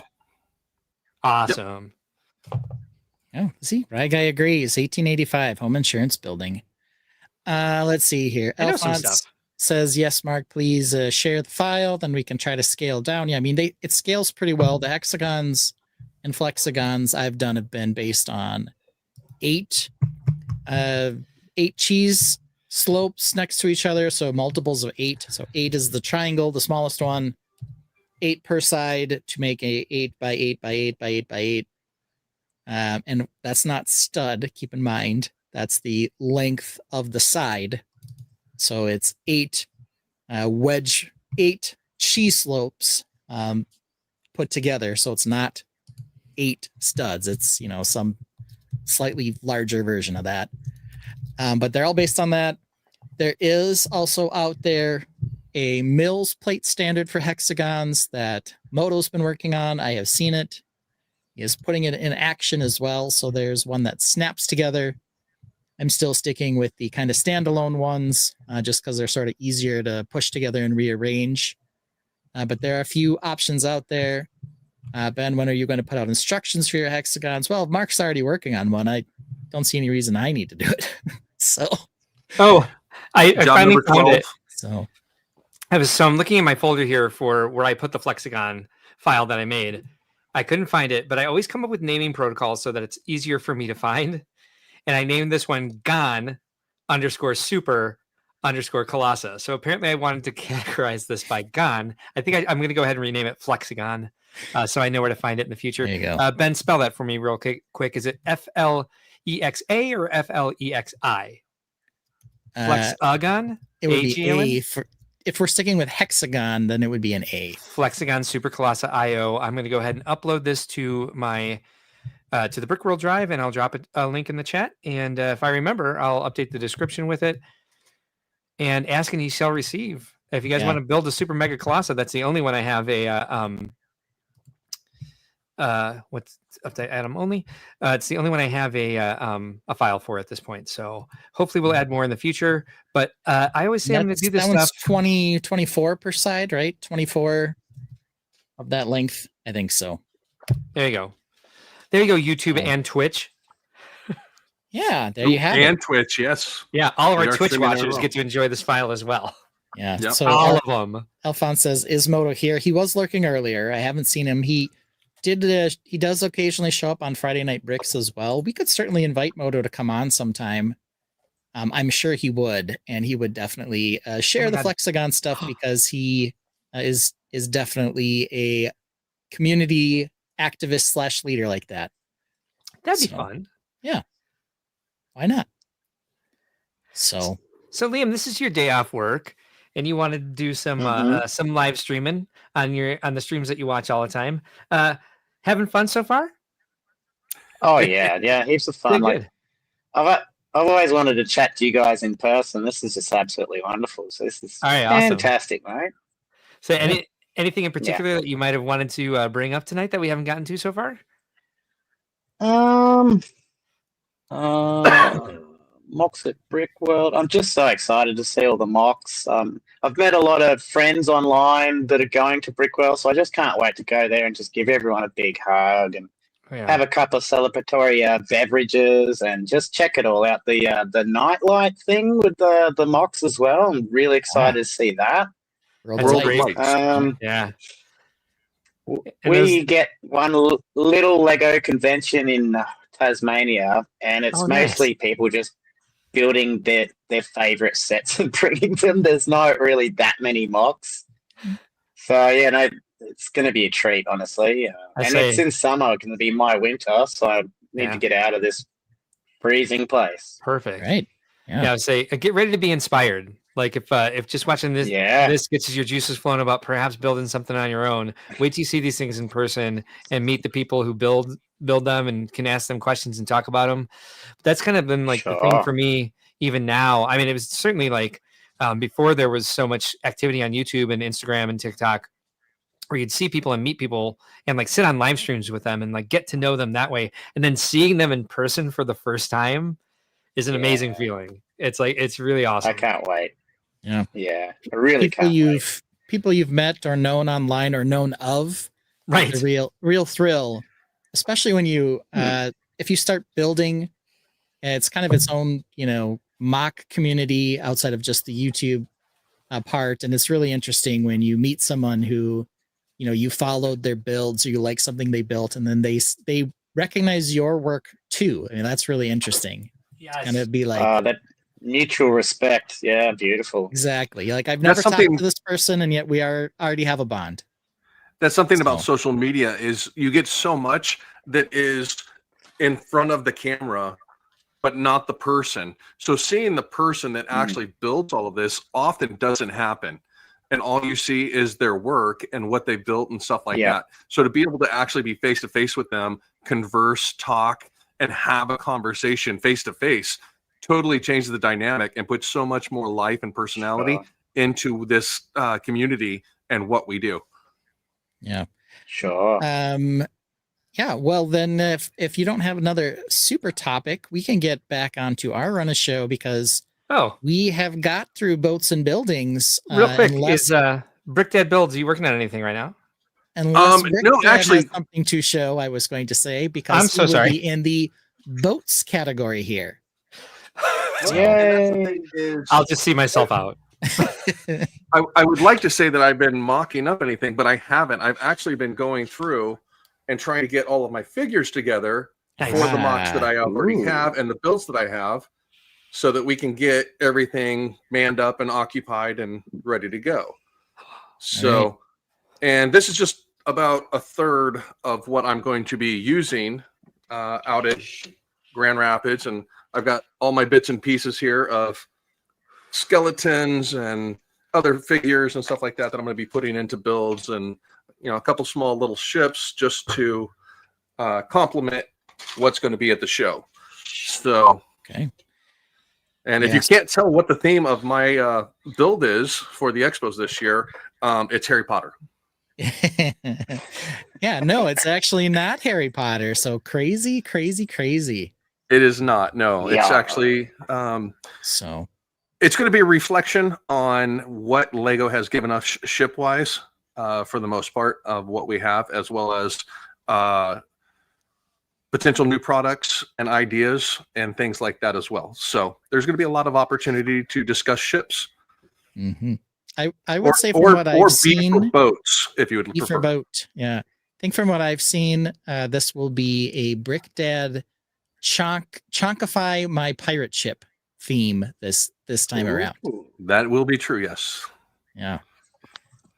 All right. So Bishop Family tells us that D is thinking about building something for Chicago 2026. That's exciting. Can't wait to see what D comes up with. And we have a question here in the chat for Liam. I know you've already answered it, but Al naps on and off. He's got quite a high amount of pain management in his life, unfortunately, due to an accident he was in a couple years ago.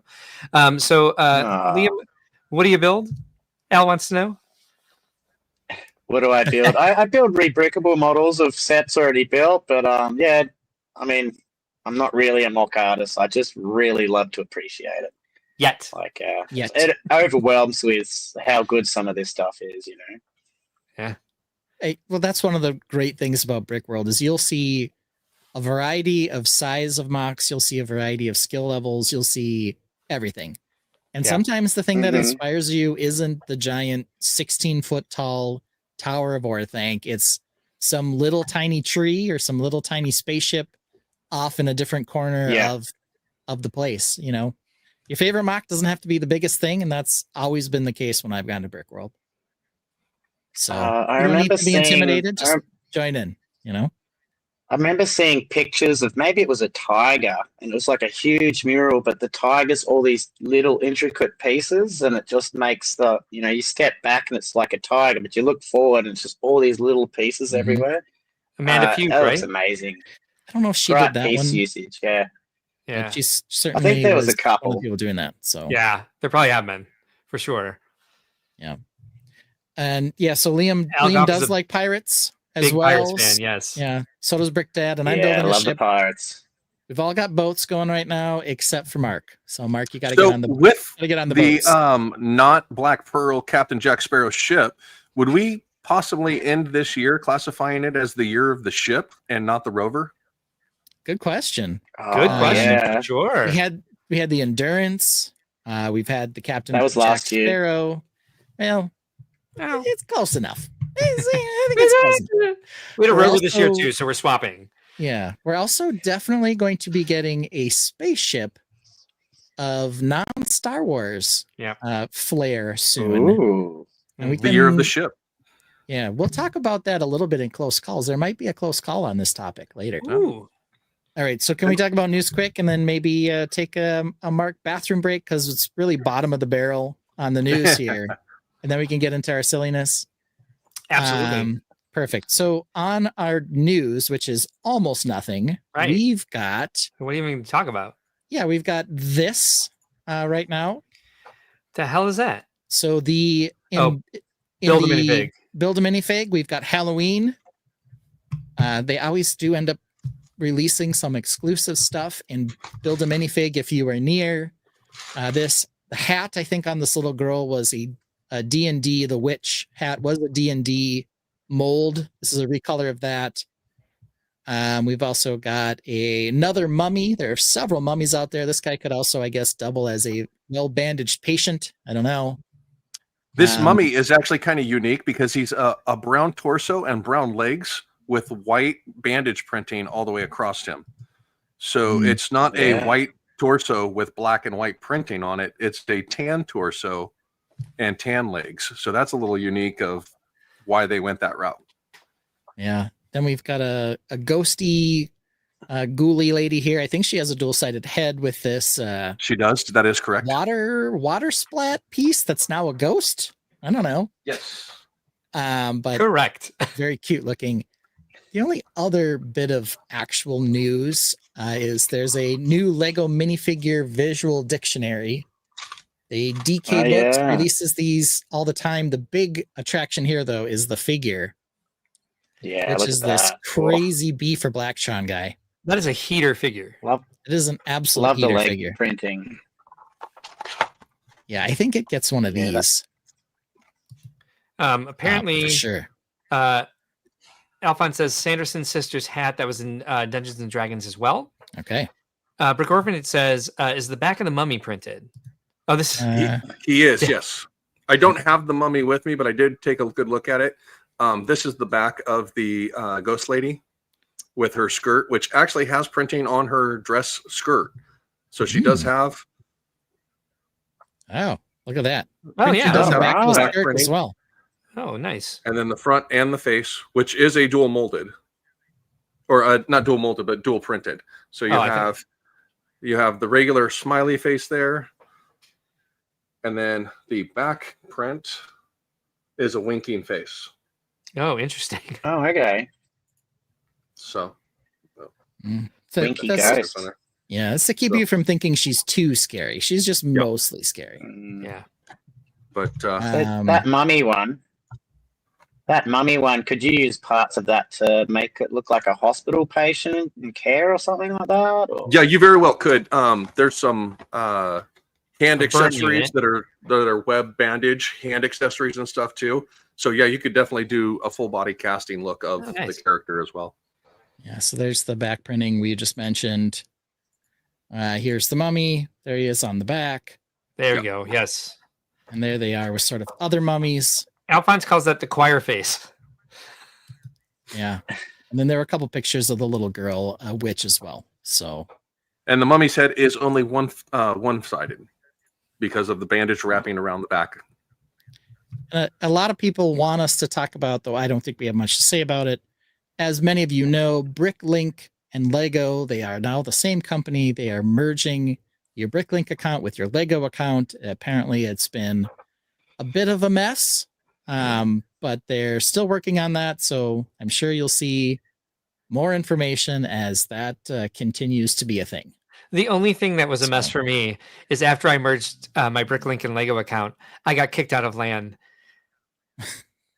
Really?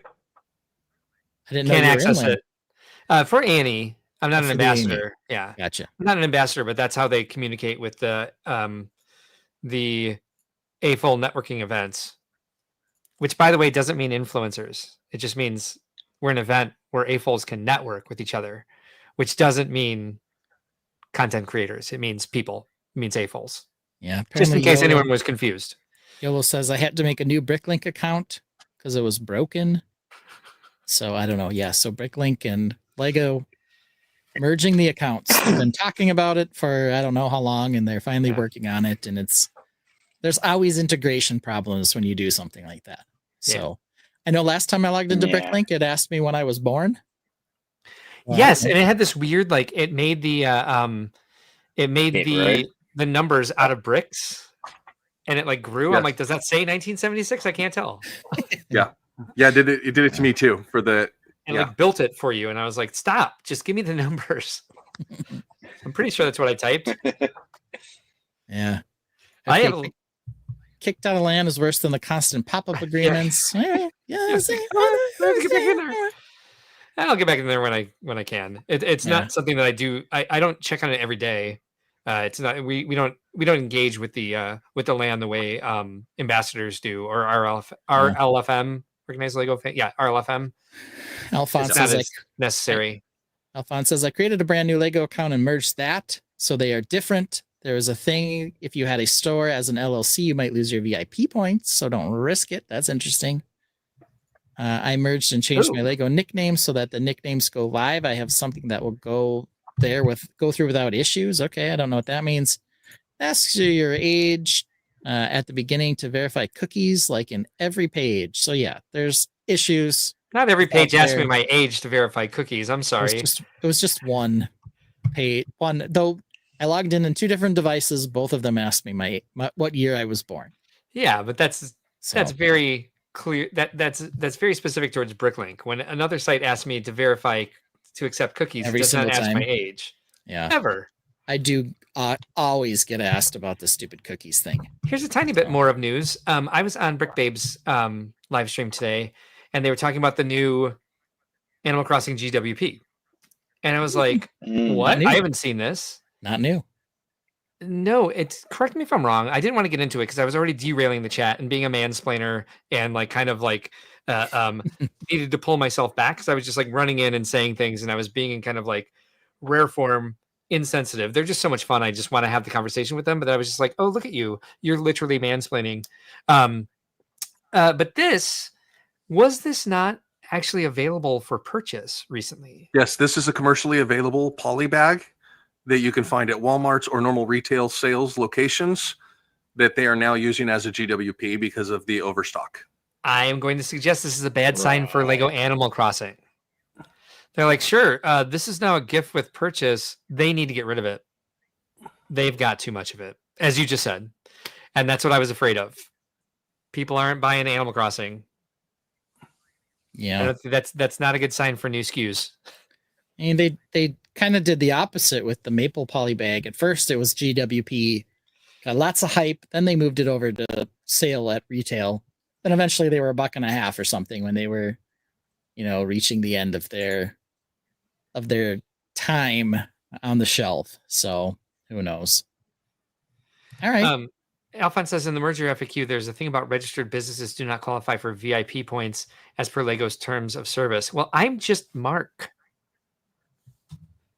I'm not Brickworld all the time. Dale Sims said, I'm afraid to log in because I had like 50,000 points. Yes, each device I logged into has. Yes, that's fine. Sorry. Okay. Sounds like a polybit. Yes. Maple is cute. Animal Crossing has had a fair bit of deep clearance. Yes, I've noticed. Jazzy Frank says, yes, just got it at Targs. So yeah, bad news. Right. Bad news for us Animal Crossing fans that want to see more Animal Crossing sets. Or I just want to see more figures, to be honest. Yeah, right. Yeah. All right. Well, be much happier with a new game. We are almost at 2 hours, which is perfect for when we would normally hit our silliness / third topic. Perfect. Mark, do you need to use the bathroom? Do we need to play a song? I don't, because I went twice during that last segment. But yep. Okay. Which song do you want to play? Because it doesn't have to be Mark's got to go. We can play anything. I'm gonna go grab a. Well, my favorite. A pop. My favorite is probably the jazzy Viking bricks. Just the story behind that is just splendid, and it's cut and edited well. I must admit. Yeah, it's got a great story. Perfect. All right, we're taking a break in 3, 2, 1.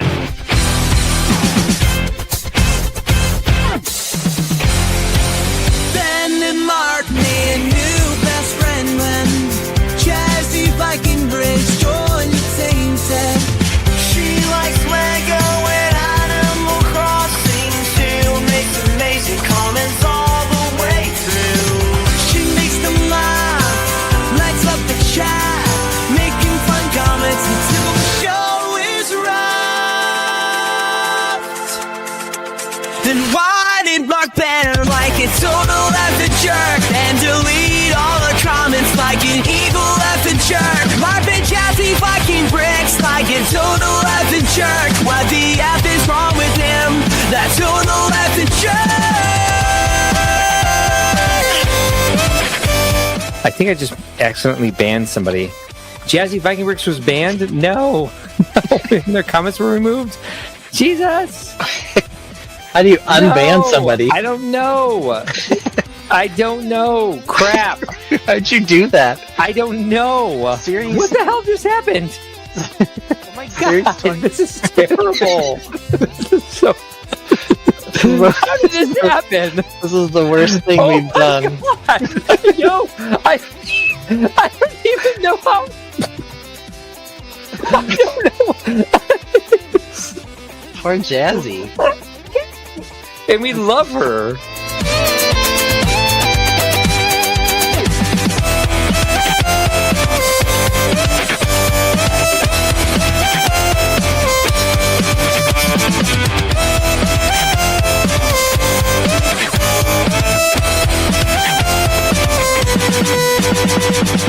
Mark tried to impress her by choosing Series 9. She voiced her opinion, and Mark fell in line. His face lights up when she shows up. Loves every comment, bringing each one up. Then why did Mark banner like it's total effing jerk and delete all her comments like an eagle effing jerk? Mark said why we do this like total effing jerks. Then said you not we, you total effing jerk.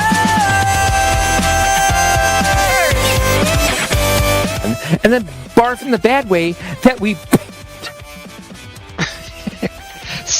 Could you please stop saying we banter?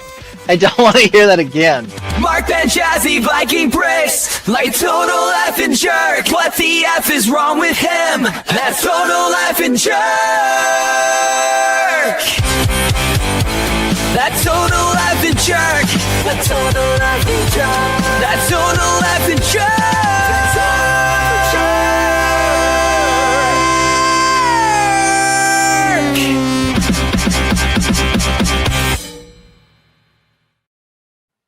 All right.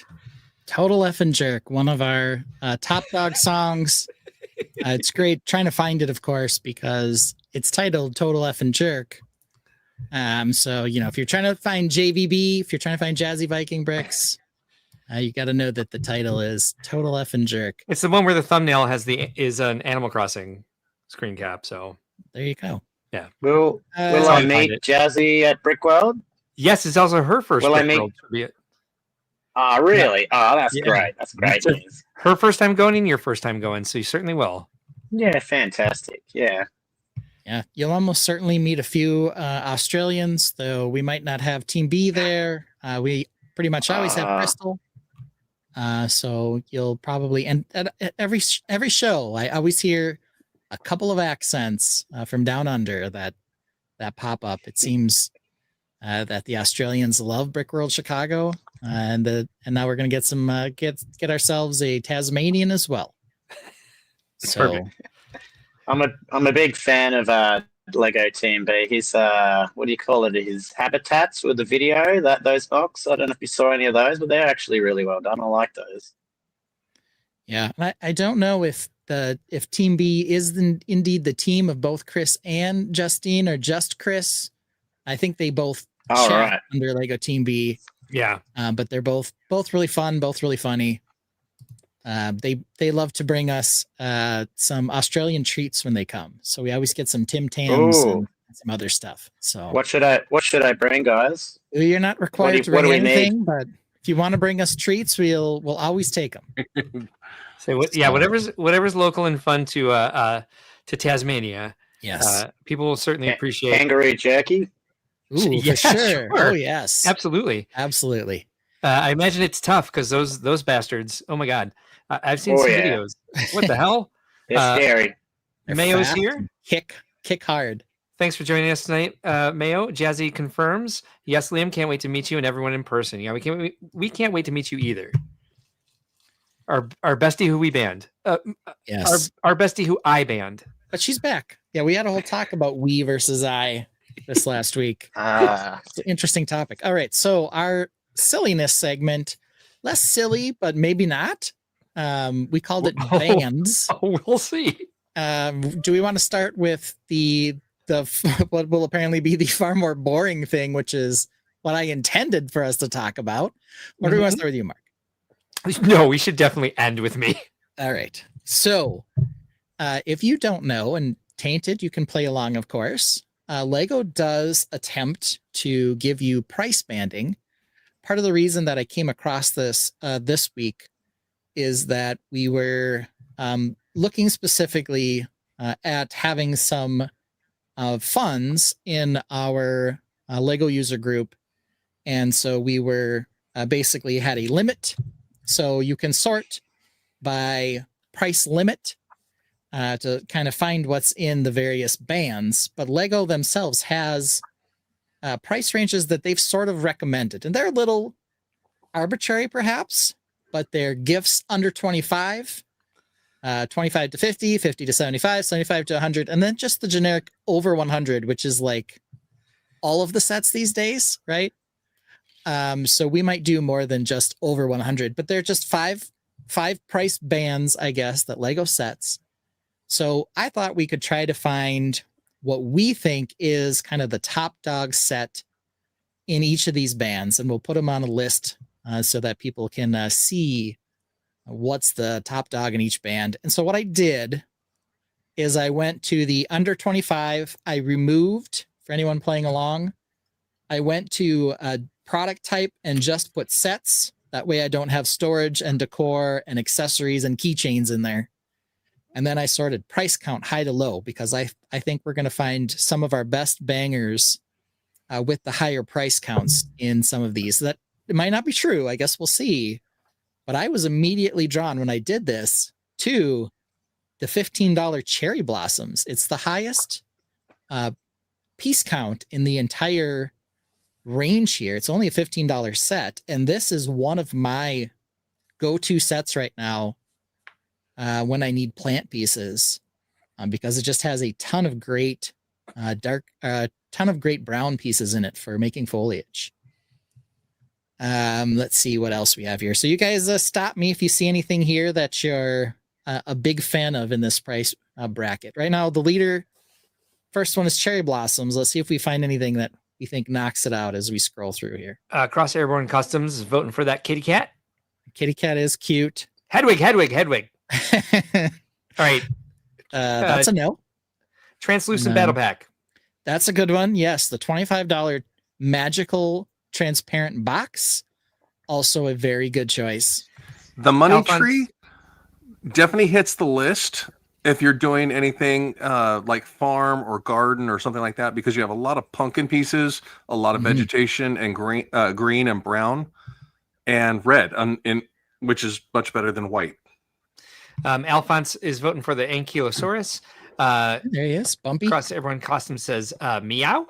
Yellow X is giving the Red Dragon a vote. 3-in-1 is his top. I made the entire Sesame Street lineup using parts from that set this year. Alphonse says that Wicked Brickhead set is retiring end of year. Some reason under 6 months. Okay.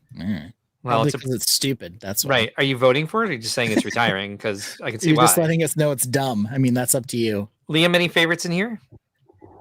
I do like the peacock. The bumpy dinosaur is pretty cool. I've seen that one and the bunny rabbit being made into rebrickable Millennium Falcons, which are kind of cool. Yeah. There's a lot. Are there a lot of rebrickable Millennium Falcons in different color schemes? I think there's at least 20. Yeah. Is the flamingo part of this under 25? It's in this band as well. 25. Is it really? Yeah. Yep. That's a top one for me, for sure. That's a good one. We have the stupid love bears though in here. Space Robot, he's kind of cute. Now, reminder: this is a descending part count list. It is. So as we go through this list, the part counts go down. So the availability of pieces does diminish as we go through this list. That's true. That's why I started it this way. I figured we'd probably see the best at the top, but you never know. These are still in the 10-cent price to part range. So they're not I do like that truck. But we've got the So back in the day, back in the 80s, they had a theme called Model Team, and that truck is nearly a dead ringer for that. Yep. Definitely. Oh, and that camera, you can't go past that camera. Got the retro camera. I can because there's no flowers growing out of it. Yeah, take that. Gotta have We're getting flowers growing out of it. We're getting lots of votes for the Ankylosaurus. Bumpy. Bumpy. Don't sleep on Bumpy. Ooh, Bunchu. Bunchu at the bottom there. Bunchu, a Shy Guy's in there. Shy Guy cart here. This is amazing. This is a good band, huh? There's a lot of really good sets under $25. Yeah. Ooh, I'm actually really surprised that these are all under 25. Yeah. And of course, the Santa's delivery truck, one of Mark's favorites. Barf. In the bad way. The dream set. The dream set with the the cat motorcycle. This one's good definitely colors. clearance at a few places. Good colors though, yeah. Alphonse likes the stupid Santa truck, yes. Autumn's room has a ferret. That's kind of fun. Yeah. Yippee. I'd pass on the lotus flowers, but the friendship road trip travel car is actually pretty cute. Let's see. Yeah. Bring this to a bigger screen here. We also have stupid happy plants, though my daughter really wants the set. So it's actually really cute, Ben. It's a fun set. My wife actually, she's not a big Lego person. She will build some things. She actually built that set and displays it on her desk. So she loves it's a cute one to have. Yeah. It's BMO with plants growing out of its head. It's basically old tech from Adventure Time with a plant growing out of her head. Great. Better than a typewriter. That's true. I would rather have BMO than a typewriter for sure. We got the stupid Iron Man and War Machine versus Hammer Drone set. The Charms class has a ton of great. The hemorrhoids, that's right. The Charms class has a ton of great pieces in it. Alphonse says Happy Plants is a great office desk set. Jesse Viking Brick says ignorance is bliss. Cat Motorcycle is decent, says Crossover Customs. Not really a fan of sets that are not clone Star Wars sets or alt builds thereof. Okay. Algoff got several of the Dino on clearance for the parts. Mine's probably the Mayo Haskell's is probably the Wally Eve brickheads. Okay. Yeah, that's good. They're cute. This race plane, decent price to part if you're looking for a lot of blue. Better than a sewing machine. You are correct. Now we're kind of hitting our brickheads here. Yeah, we're in Brickheadsville. we got the Campfire Clash down here. Can't forget that one. Ooh, or maybe that green dinosaur's been for sale since 2017 or 2016, I believe. It came out before that big. It's been around forever. Yeah. I've got a question to pose to the board right now about looking at these. Now, I don't know if you guys have noticed it or not, but actual brick in sets has diminished over the last several years. Oh, hell yes, I've noticed. So unless you buy Minecraft. Yeah, exactly. So being able to find sets for brick, not necessarily plate or tile, but brick itself is super difficult to do. So I agree. Are we looking at that in this consideration as well? If you want to, we're looking at whatever we want. We're just trying to find whatever we want. Well, I was going to say these brickheads could be of value in that respect. Yellow says, "Ooh, Mario set with the tree." And the Goomba's also good. So I think that was a couple pages ago, but the Mario set with the tree, whichever one that is. Right Guy says, "Nice job expanding our earlier conversation." Yeah, I think interestingly enough too, on Pick-a-Brick, some of the bricks are going up in price. Especially considering if they're like a more rare color. Sith Lord Goldie. So it's Jazzy Viking Bricks. Yeah, Goldie was on that last page. We're just skipping right past him. She possessed. Yeah. And Goldie is a woman. Skipping right past Oh, I'm sorry. I did say him, but we'll go with Thank you. All right. So Airborne Custom says Cody Brickhead's automatic winner. It's a clone after all. Okay. I mean, there was that Cody brickhead. It is actually a pretty good for a brickhead. It's a very good looking model. Absolutely. I think the up brickheads are actually a good looking model as well. Alphonse says for grandmas to get for grandsons. All right. So how are we going to decide that? Yeah, that's actually a wonderful brickhead. That's pretty good. I don't care if it clones myself. Let's do this. Let's have each one of us give our number one in this band, and then we'll have the Tainted tell us which one's going to be the champ of the Think Outside the Blocks $25 band. So I'll start it off. like I said, the very first one on here, on the list, number one for the piece count high to low. I've bought 1 trillion of them. It's the cherry blossoms for me. So cherry blossoms for me. Mark, what are you feeling? Come back to me because I'm getting this set up to start a poll. All right, perfect. Sorry. Dad? Can't hear you, Brick Dad. Don't know what happened. My apologies. I had it turned off here because I was thumbing through something. I'm leaning towards the parrot. The toucan? No. The exotic parrot. Exotic parrot. Ooh, yeah, okay. yeah. That's good. That's a good one. Where was It's a here? mix of curves and colors and blues and stuff like that. So, and it does have a little bit of vegetation stuff in it. So it's kind of a well-rounded parts pack in that regard. So, yeah. So that would be my pick is going to be the exotic parrot. They also had a alternate version of this that was pink. So they also did a pink exotic parrot. So you could get the blue one or you could get the pink one. I got the pink one and the blue one. They're still in box though. I haven't opened either of them. Well, I also have the upscale pirate figure, and my plan is to have this paired with it for display purposes. So, I know. You son of a. Yeah. Okay. All right, Liam. Which one were you liking in this band? Well, as someone who hasn't put a mock together, I think something simple would be the go for me. So the Lego City Space set, the little small one, I think it was page 2 or 3, I think would have been fantastic for me to get a couple of those and try something out. Let's see here. We did see that one. The Interstellar Spaceship here. Yeah, I think a good look.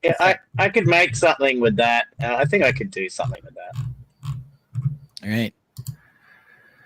All right, Mark. We have come back to you. The transparent battle pack's still out there, unless there's something else that you're fancying in this top tier band. This is really a good band. Privet Drive. All right. No, I'm kidding. I'm going to go with the transparent battle pack for sure. Right. The transparent battle pack. Yeah, that's a good one. Its actual official name is Magical Transparent Box. 340 pieces, $25. Lots and lots and lots of transparent pieces. I am almost 100% sure that Friday Night Bricks will be voting for this one. And yours was the Cherry Blossoms. Cherry Blossoms, yes. And remind me, what did probably got like 10 of those around. Brickdead Build said what? You went with the exotic parrot. Okay, and one. Liam? And Liam went with the City Space set. Ooh, its that's right. official name is... Sorry, everyone gets to watch me scroll around today. That's okay. You're watching me type. Interstellar something. This is how it goes. It is called the Interstellar Spaceship. Stellar Spaceship. Poll has been started. Let me grab my phone so I can start a timer. So today, this week, I was looking for a particular Technic piece for my ship. It's the 3-long Technic axle connector with the pinhole in the middle. Mm-hmm. I was like, I only had a couple available in my normal sorting bin for that. So, of course, I did what a lot of us do. I went to Bricklink, looked up the piece to see what sets they were in. Turns out there are 12 of them in that Cherry Blossom set. And I'm like, dear Lord, I probably have 38 of these things just sitting around somewhere in a thing I haven't opened. That's always handy. So I did find my tree making bin is where they all were, which is basically what I do. I open up the Cherry Blossom sets, take open the bags, take out like 5 or 6 specific pieces that come in quantity in those, and dump the rest into my tree making bin. So that's what I ended up getting in there. Yellow X says, it isn't the parrots based off a designer's pet pair of birds. I don't know. Could be. Lego Team B says, no MOCs. Come on, Liam. Pull your finger out. Pull your finger out, brother. Friday Night Bricks says, tries to encourage me. That's awesome. They're great. I can't wait. Have you met them in person? No, but I'm hoping to meet them maybe before Brickworld. We'll see. Friday Night Brick says he has 4 of the Magic Transparent box. Yellow X agrees. Spaceship has amazing prints. Yellow X says, good for smooth vents, curved vents, but only in white. Tron says, transparent box is nice, but as Benny says, spaceship. Spaceship. A lot of people. Reed also spaceship. Reed also says, I'm actually counting some 1x2 transparent purple plates currently. How funny would it be? We know Chris and Joss might not be able to make it. You know, it's hard to make it to Brickworld every year when you're in a foreign country. How crazy would it be if Liam and Team B's first meeting was in Chicago? Not in Australia, not in Tasmania. Not even in New Zealand. Not even in New Zealand. Even though Tasmania is part of Australia, it is its own island. So, yeah. Instead, they meet in the lovely land of Chicago for the first time. So that'd be cool.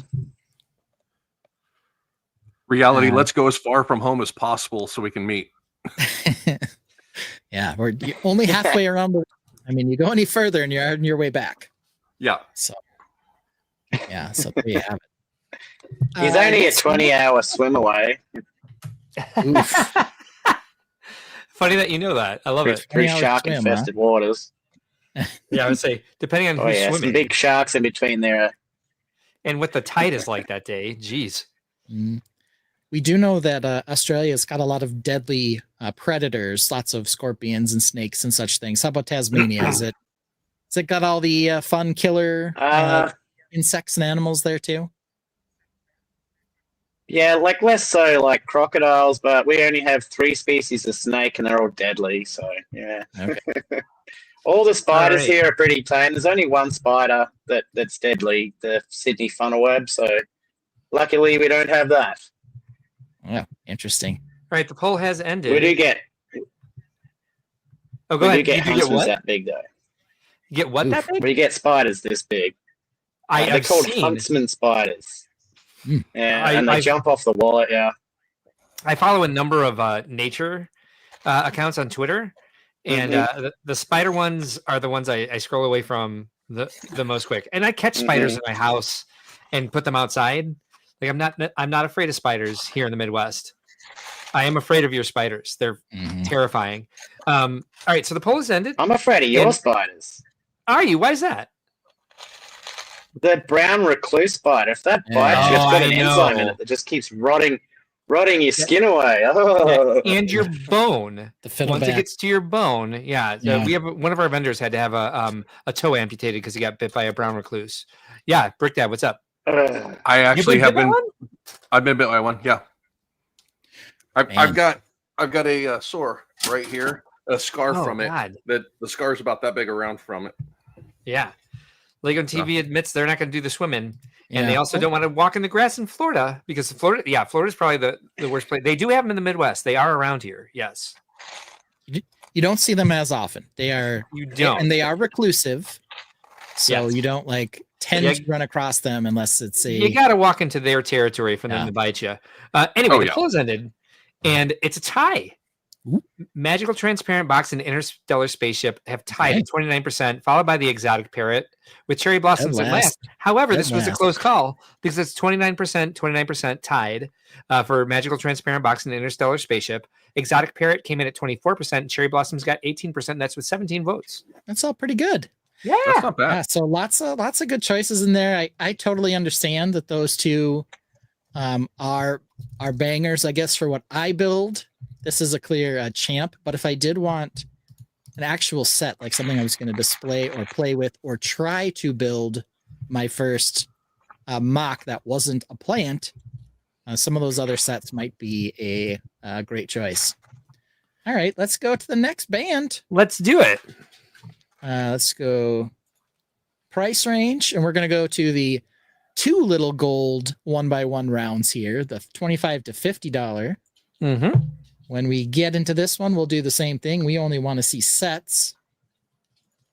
Don't give us storage and other stuff. I wish I could cut out the advent calendars, but that's fine. Maybe someone will pick the advent calendar. I don't know. Oh, man. You already instantly know what I'm going with here. We got the Bugatti. I know what you're going for. 5 pieces for $50. Actually, I have to pick something else because I would go for that one too. But here's the goated bonsai tree. And let me tell you something about bonsai tree. It's $49.99 here. You can buy this for $40 at the Targs and the Walmart all day. They are constantly only $40. 878 pieces. Some of that is 1x1 round brick or round by 1x1 tile plate. Wow. So there's a bit of an inflation for that. However, if you want to build trees, there's also 60 pink frogs, Brick Dad? It's maybe not 60, but it's a lot. Well, it's a good thing VMAC Tech went to bed because I don't know if he'd know what to do with all these speed champions in here. Oh, yeah. So a little fluff on that end, but the bonsai tree, man. Ooh. Lego Team B says, what's more scary is that the last poll actually added up to 100%. And now we have to ask where Tron is from. Yeah, because usually it's like 1 or 2% off. Because he says he's been bit by a funnel spinner before. I don't know what that is. Left a nasty lump on his back, which should have gone to a doc. It's the what? It's the deadliest one. Apparently, it's the deadliest one. Yeah, I didn't realize what spider bit him. Wow. The Sydney funnel web spider. So maybe there's just a funnel web spider in the US. It's just not the Sydney version. I don't know. Maybe Tron is from. I don't know where Tron's from. I've never met him. And Yellow gives it a yikes. And Tron says suffered from seizures for a few years because the lump stayed on. This is terrifying. Eventually drained it and no seizures since. Oh, dear Lord. That's a story, man. Alphonse says City Advent this year is 3 CMF quality figs of tree suit, reindeer, and bear. It's $25 at Walmart at the moment. I think it's an okay price for 7 minifigures at that price. All right. So we've got someone who says don't cut out the Advent calendars. I don't know. It was the US version. We do have a US version of the funnel web spider. Okay, yikes. All right. So we got the Bugatti at 905 pieces for $50. That's kind of crazy. Damn, We've got my goated bonsai tree, but let's keep going here. Stop me if you guys see something you love. Ooh, the Alloy versus Varl. We talked about. Oh, that's a great one. At 45. Oh, the tiger. A tiger, majestic tiger at 50. Is that one retiring? Is that the butthole tiger? Is that the butthole tiger? It is. I think it is. Thank you, Liam. I thought so. Yep. Now I'm going to throw something out there. Ben, if you scroll back up to a little, the potted plants is real popular for drafts. The tiny plants over here. Yeah, the tiny potted plants. Yeah, $758. I ended up buying this set because my daughter told me after her dance recital she wanted us to give her either flowers or a cactus. So I bought the tiny plants and I gave her the cactus out of this. Aww. And I kept the parts for the other ones. The supply llama is in here. It is. Yep. Here's the supply llama. Yep. Lots of cheese slopes and lots of crazy colors. Mm-hmm. Another good band. We're finding good stuff here too. It's like we like sets. Yeah. I didn't know we liked sets. That's just page 1, baby. Forest Animals Red Fox. Oh, yeah, the Red Fox is the hard one. Oh, yeah. $50. So Tiger is slated to retire. Yellow is regretting not getting a lot of these. I agree with Alphonse here. We got the Panda family as well. I have that. I actually bought that one. Because I'm trying to make clouds for something. The T-Rex skull. I've seen this one on clearance all over the place as well. The orchid's a banger. We do have an orchid. 608 pieces, $50. It's kind of one of the first ones that introduced actually having a pot. Hey. That was sort of a good. I actually picked up the T-Rex head in the previous price bracket on clearance. Oh yes. So. Yep. Me too. Hey. That's really good. Here's the cool creative box. So we've got kind of the cool color wave here. So the more pastel-y colors. We've got a stupid night bus. $40 for that gingerbread house. We've talked about how that seems like a crazy price, but actually, parts wise, it's not outlandish. The Da Vinci flying machine also in this band. Ooh. Yeah. That's great. Beautiful set for sure. That is a great set. It's got some good sales in it if you're into making ships. Mm-hmm. Yes, small ships. You know, if you're building little things like this, what are the junk ships? Is that what they call them? With the vertical sails? Oh, yeah. It looks like it'd be great for that. The arcade machine. That which is a arcade very set. cute set. Yep. Chef's kiss. Chef's kiss. Oh, Chef's kiss so on that one. The Neverwinter Witch's Nightmare Creature. I bought several of these on clearance. Love the color scheme. Love the figures.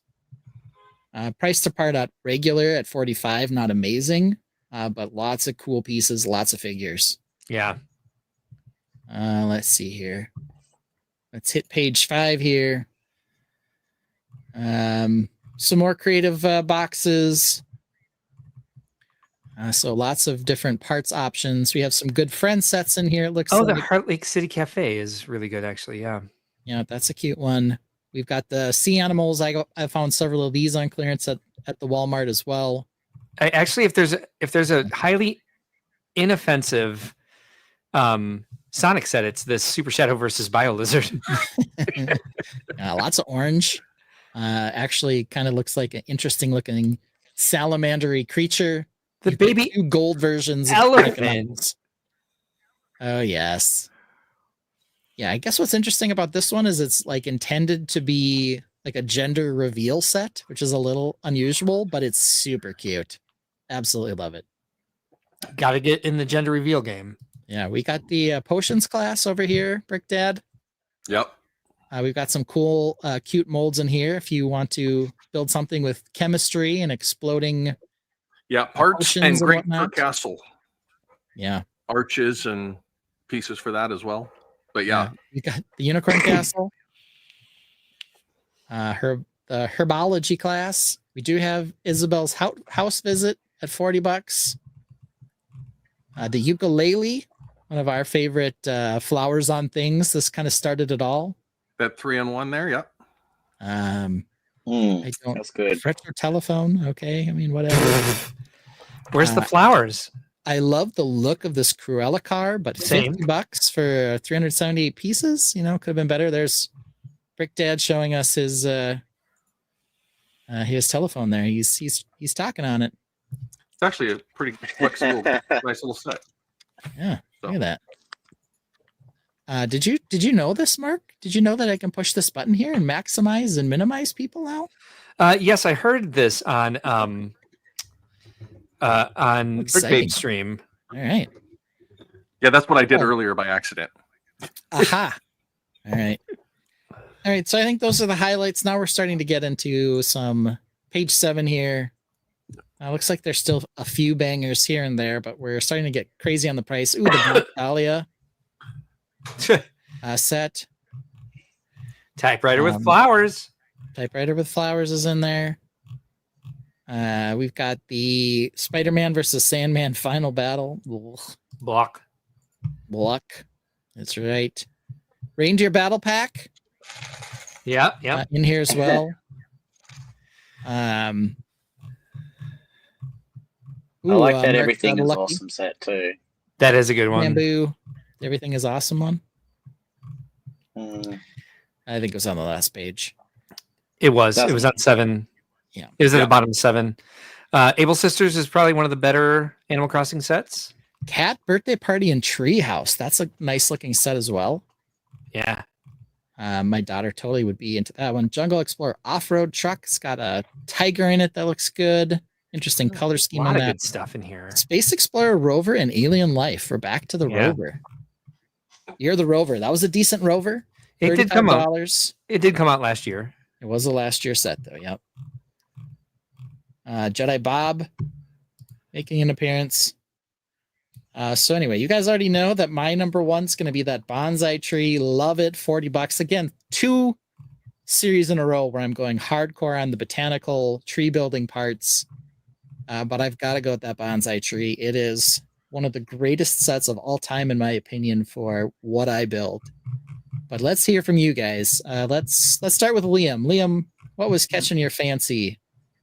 I've got to agree with you how good that bonsai is. That bonsai is next level. But for me, probably the arcade set, because you could probably it's got the inside to it, and you could make like a whole bedroom scene. You know, like a video gamer's sort of den or something like that. I really like it. Yeah, and it's got some really good printed pieces, and the stickers are really good in it too. Yeah, it's got a mini arcade machine inside the arcade machine, very meta. There's the big screen for some of the printed pieces. This one was, I can tell you, very popular. I was at the Lego store opening at Ridgedale here in the Twin Cities, and it opened on the day of new releases. So it was a September 1st store opening for September 1st sets.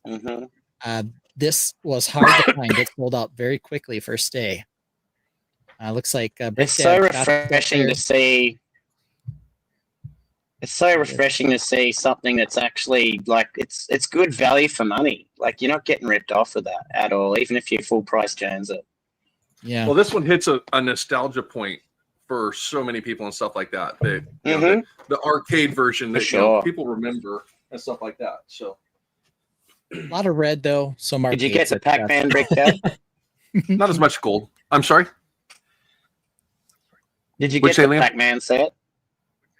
Did you get the Pac-Man arcade set? Yeah, I did not.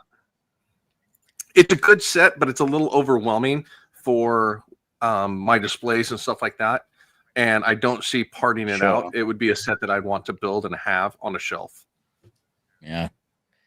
The Kingfisher is a great build, is what we hear. 100%. Well, Creative Airborne Customs likes the Jedi Bob. Invisible Hand was a suggestion. The Bat Wreath is another one. Disney Castle is fire. Everything is awesome. Is great if you want to start like one of those monochrome build things that some people have done.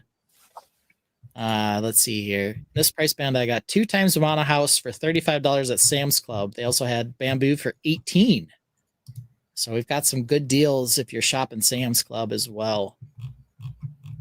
Let's see here. Tiny Plants. The other great thing about everything you've shown here is they're all really good stocking fillers for Christmas. They're just the right size. Alloy versus Varl is great, and the Tiger and the Wednesday set. So lots of good stuff in here again. Full price advents are always a no-go. Yeah, well, you can always get them for less after, but then you kind of lose out on the advent calendar fun aspect of it if you're into that. My kids always seem to like want to do it until about day 4, and then they kind of stop. And I end up with all of the unopened bags at the end. So that's just kind of how it goes. All right, the other thing is sometimes you hit the certain ones will sell out depending on the year, and then you're left without a certain one that you were hopefully waiting for to get after the fact at a cheaper price. Yeah. All right, let's go to Brick Dad, and this crazy price band. What are you seeing? I'm going with the Red Fox. It's a grade for a southwestern red dirt, rocks and build in that respect.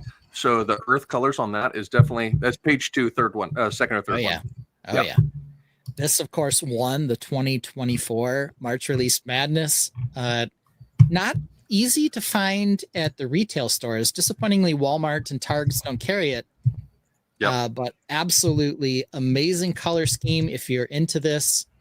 3 absolute smash bangers. Totally one of the first times where I bought 3 copies of it just so I could buy all 3 of the models. The 3-in-1 set on these animals, like you said before, they absolutely just rock with what they're doing with the animals lately. So, absolutely. And I'm part of Fox Slug, so this is a default that I have to go to. Oh yeah, the dark orange everywhere on this. Completely excellent choice. Very much a top tier. Fox was primarily a Lego exclusive. Yeah, sure seemed to be, though it was absolutely a sweet set. Still is. All right, Mark, how about you? Last one. You got the last choice in the band here. I'm going to go with Alloy and Varl versus Shellwalker and Sawtooth. Yes. We like this one. Great price of parts. Kind of was the unheralded release. Was this a March 1st release? I think it was.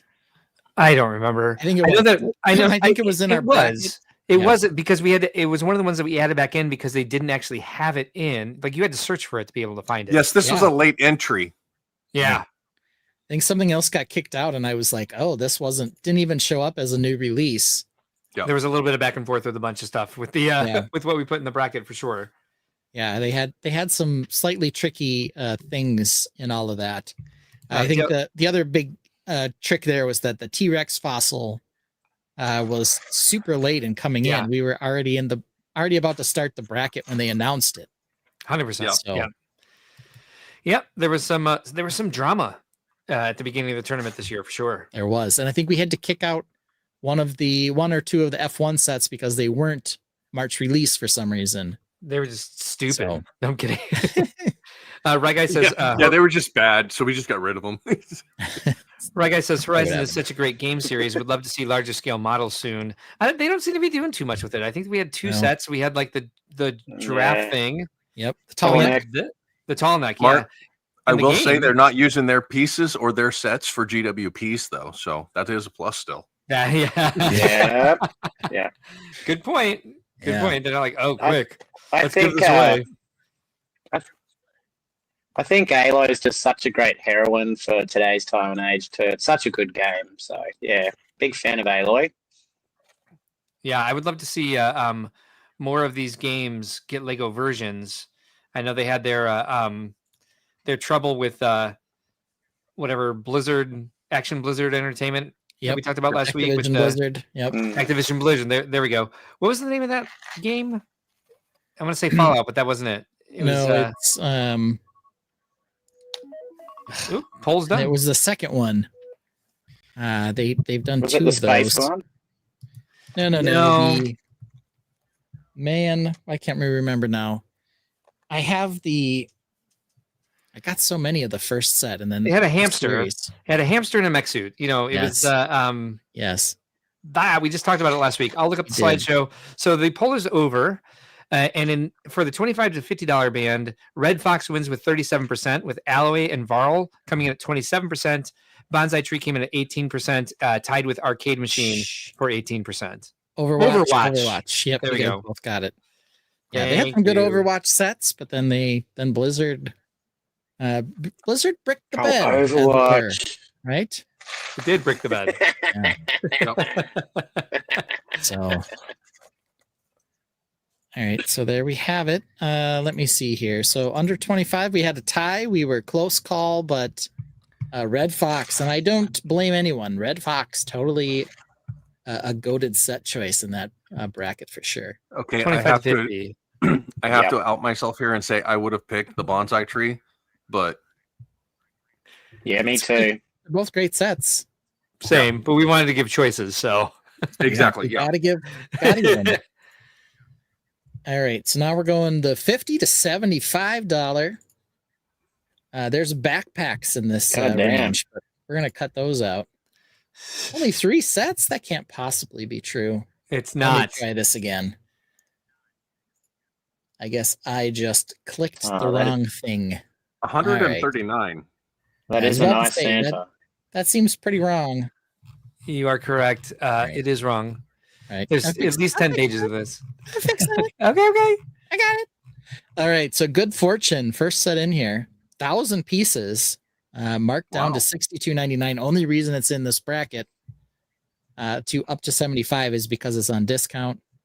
Got a Ford Bronco SUV. Not seeing anything that's really got me excited yet. Mineral collection. The Mosasaurus. Oh, I love the minerals. We got the minerals as well. Yep, $60 on that mineral, brand new. The Mosasaurus has lots of crazy good pieces in olive green and dark brown if you're into that. Creative Houses is in here. Didn't really even know that was a set. There it is. Wally and Eve at $70. Very cool set. Recent release. Wally and Eve is very good, yeah. Mythical good value. Creature Quillin. They told us how to pronounce it the last time we brought it up, but cool. Oh, the majestic rhino with birds. Got the rhino with birds. Yeah. I would say the alternates on that one aren't quite as strong as some of the other 3-in-1s, but still a good one. The poop van. Sure. Let's see. We've got the wild safari animals, which we just talked about today. Yes, the poop play feature van, as Mark mentioned. We've got the upscale Santa. Wednesday and Enid's is in here as well, but only because of the sale. Again, a new entry. Glinda and Alphaba visit Munchkinland. Yeah. Mark and I are liking the look of that set. Same. Yep. We have the traditional chess set here right at the top of the price bracket. We had both Stitch and Angel. The Stitch statue was very popular in our March Release Madness polling as well. Medieval Dragon, another good one. The mini bonsai trees. Star Wars logo. We got the gingerbread AT-AT. The beautiful horse. That's a good dragon, that dragon. Oh, the Killdozer. Ooh. Oh, I wonder what's going in here first. The Killdozer in there. The Excavator's in here too, though. Brick Dad managed to find a couple of those on clearance. So yeah, I got them down to $30. Man. We've got the T-Rex big version. I don't think he'll be around since 2016 type deal, but yeah, he's in there. The Up House is actually really cute. Up House. Yeah. I did a double of those to make a 360 house for a modular display, and it's actually back here if you guys can see it. I've actually got it elevated on some clear bricks, like it's actually off the foundation and everything. So, let's see here. So, oh wow, yeah, very nice. There it is. So, yeah, hit some specifics for the movie, like all of the dogs over here from the show. I got Scooby in here as well. Of course. Yeah, and then the hose down here of trying to hold the house anchored and that. So nice. But yeah, so this is just one of the. I wanted a little bit more to it than just the set. So yeah, we got some people who are. Have some opinions here. Rye Guy likes the Wally and Eve. Mayo Haskell unlurked just to get in on this. Let's see here. I have a feeling Cross Airborne Customs is a big Star Wars person because they want the ARC 170 and the Rex helmet. Yeah, he admitted that earlier. Tron was giving us an Ace Ventura quote earlier when they saw the Rhino from the classic Rhino scene. That does happen every time the Rhino comes up. Somebody will Ace Ventura us. Yeah, they will do that. Yep. Munchkinland was an exciting one. Medieval Dragon was a banger. Mini bonsai trees are a boo. Mayo Haskell wants the upscale Octane driver. We booed those two. I mean, it's a good parts pack, but just a weird set altogether. Yeah. I think. Gingerbread cape on Darth Vader is a banger. The rest is okay. It's all cute. I think that set's cute. I'm totally thinking I'll buy that one. Let's see. My favorite, without owning any of them, is the Rex helmet again, or Star Wars. You're probably not going to get a lot of Star Wars picks out of us, but that's not to say we don't like Star Wars. Yeah, they just maybe aren't our top sets. I'll take over comments if you want to keep scrolling through the this range. Lego Longoria is here. Thanks for joining us tonight. Again, someone from the panel of Brick Babe, which I highly recommend you check out. Sundays, Wednesdays, other times. Lego Longoria says, how's everyone doing? Go hit that like button. Yes, thank you. We haven't said that for a while. If you like what you're seeing, please like and subscribe. Turn on notifications for more. Yellow doing says, well. very Thank cool, you. Brick Dead. Dale Sim says, I'm eager for the gingerbread AT-AT. Mayo Haskell says the gingerbread AT-AT looks good enough to eat. Cross Airborne Custom says, as I said before, I am clone brained. See? Indeed. The Astro family is in this one. Puke. We don't know what we were thinking either, was what the disclaimer on the front of that box said. Mayo Haskell says, I've been awake for 20 hours. Yikes. Tron says it wouldn't be proper to not quote Ace Ventura when a rhino is seen, but also maybe not. Guy says City Bulldozer is also an amazing set. The Chomping Monsters Book of Monsters. That's a long name. I can't believe that's its name. Monster Book of Monsters. Yeah. The Japanese red maple bonsai tree is in here. Deliciously beautiful set. Price not wonderful, though. I have been able to see it on discount at the old Costco. Good night, Mayo. Thanks for joining us. Thanks for stopping in, Mayo. Mark IV bust is in here, which gets a boo for the price issues. The Game Boy. But we love the gold. Yes, Mark loves the gold on this. The Game Boy is in here at $60. Why is 421 pieces. So, what could you mock out of that though? Out of which one? A Nintendo store? The Game Boy. Oh yeah. Notice on the bottom of the band, what we're getting is 4+ sets, Duplo sets, the overpriced Star Wars and Marvel sets from this last wave. I don't know. It sounds like a challenge now, Liam. Like we should all buy the Game Boy and come up with an alternate build. Yeah. Nintendo stores are all I can come up with. It's a lot of gray. Right? I have to see what's on the inside, but a lot of gray. All right. So everybody knows. Into Duplo. Everyone's aware that when we're starting with this one, I've got to go with the Killdozer. Yeah, of course you do. I want to snuggle the Killdozer and, put it on my chest just like my cat when I go to sleep. So it's right near me all the time. So I'm going to put the Killdozer on here. Is it the best set for everyone? Maybe not, but I absolutely love it. Let's go first to Brick Dad. Brick Dad, where are you going with this one? I'm going to throw one at you guys that you wouldn't expect. I'm going with the King Boo Haunted Castle. I think it has a lot of great pieces for builds in that respect. So I think 940 something pieces. I think it's a great set. Just a good call. Yeah. So I think the usability of it, even though it's a high in the price bracket, I think it's a great pick. So thank you. There it is. King Boo's Haunted Mansion. Yeah, we blew past this one. 932 pieces for $75. Yeah, I quietly just watched as you blew past it and said, let's see what happens. Yeah, I would pick that up if I saw it at the store. And doesn't immediately catch my attention, but yeah, the price to part on it's not bad. That purple roof catches me. Exactly. Tron likes the minerals. Okay. Nice. Okay. We got the big old doors on here as well. Yeah. Yes, those doors are very usable, and they're hard to get other than in a set like this. So yeah, they get a little pricey. All right, Liam, what do you got for us in this band? Yeah, and I have to agree with General Trons there, mate. The minerals, so good.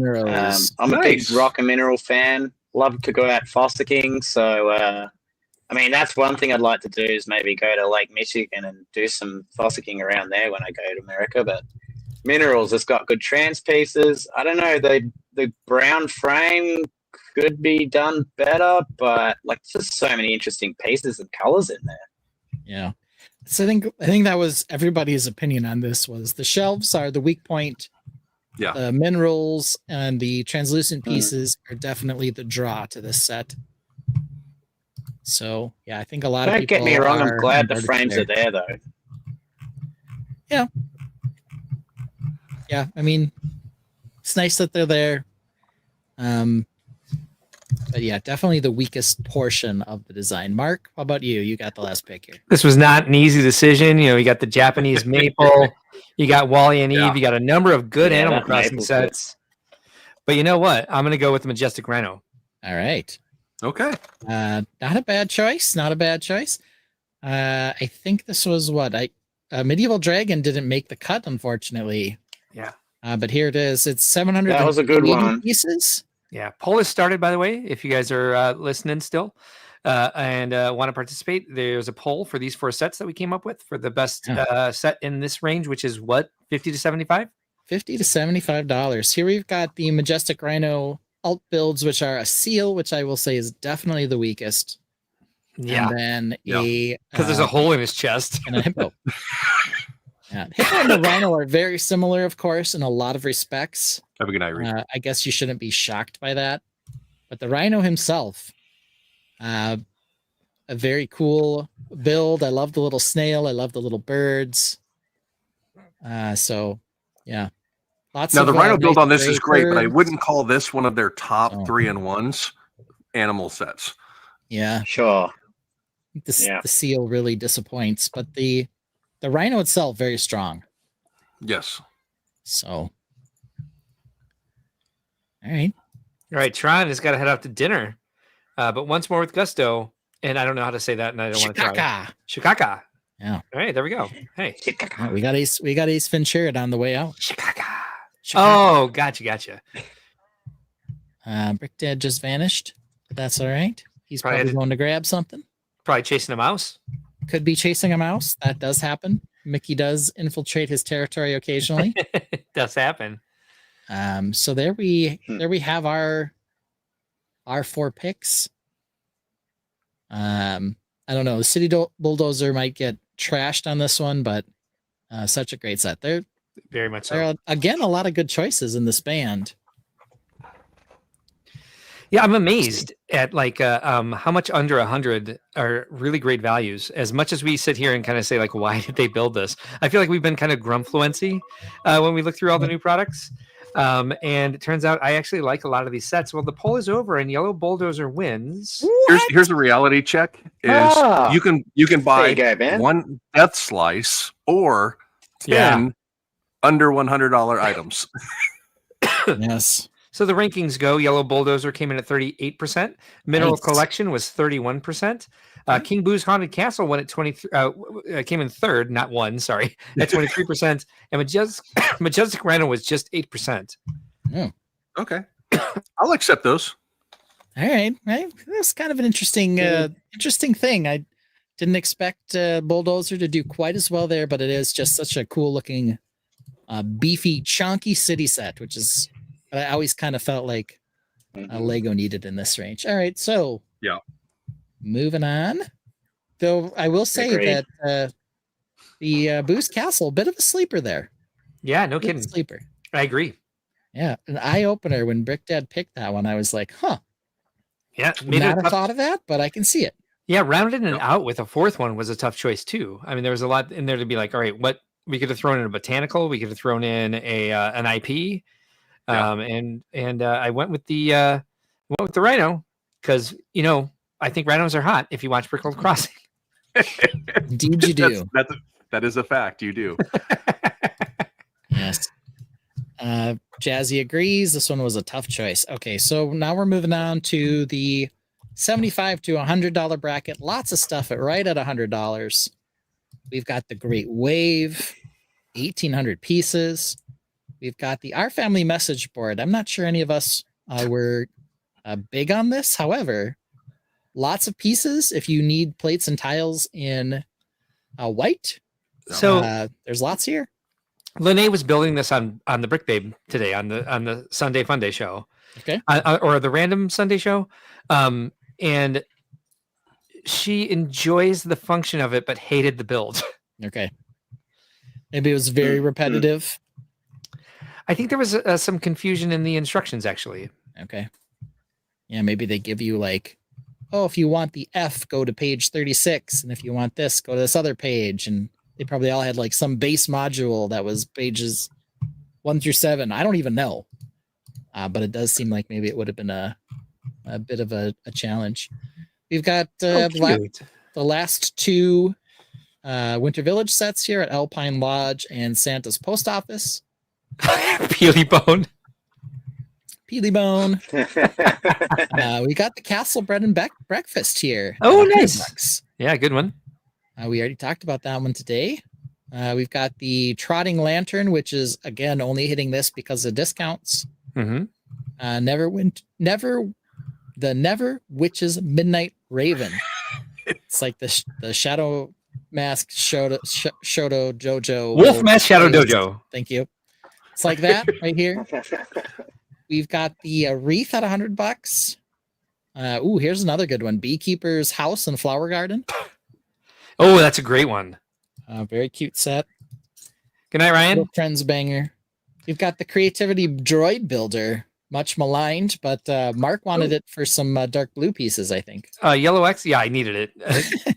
That's the only reason I got it. Yellow X loves Tuxedo Cat. Says they made a 3-foot mech with about 4 of those cats. Amazing. Wishes that they could bring it to Brickworld. Probably hard to get over here from Hawaii. Cross Airborne Custom says, I like the Grogu with hover pram. I have to choose a clone that's not clones because there is no clone sets. $100. I don't have most of these sets. Moving on. Let's see here. We have the Plant Cafe and Flower Shop. Another Friends banger at the $100 mark. We've got the Blacktron Renegade. Blacktron. So lots of nostalgia ticklers there. Lots of Friends bangers here, I gotta say. Indeed. Yeah. We've got the Insect Collection. Ooh, great set. Really great set. I just finished building that.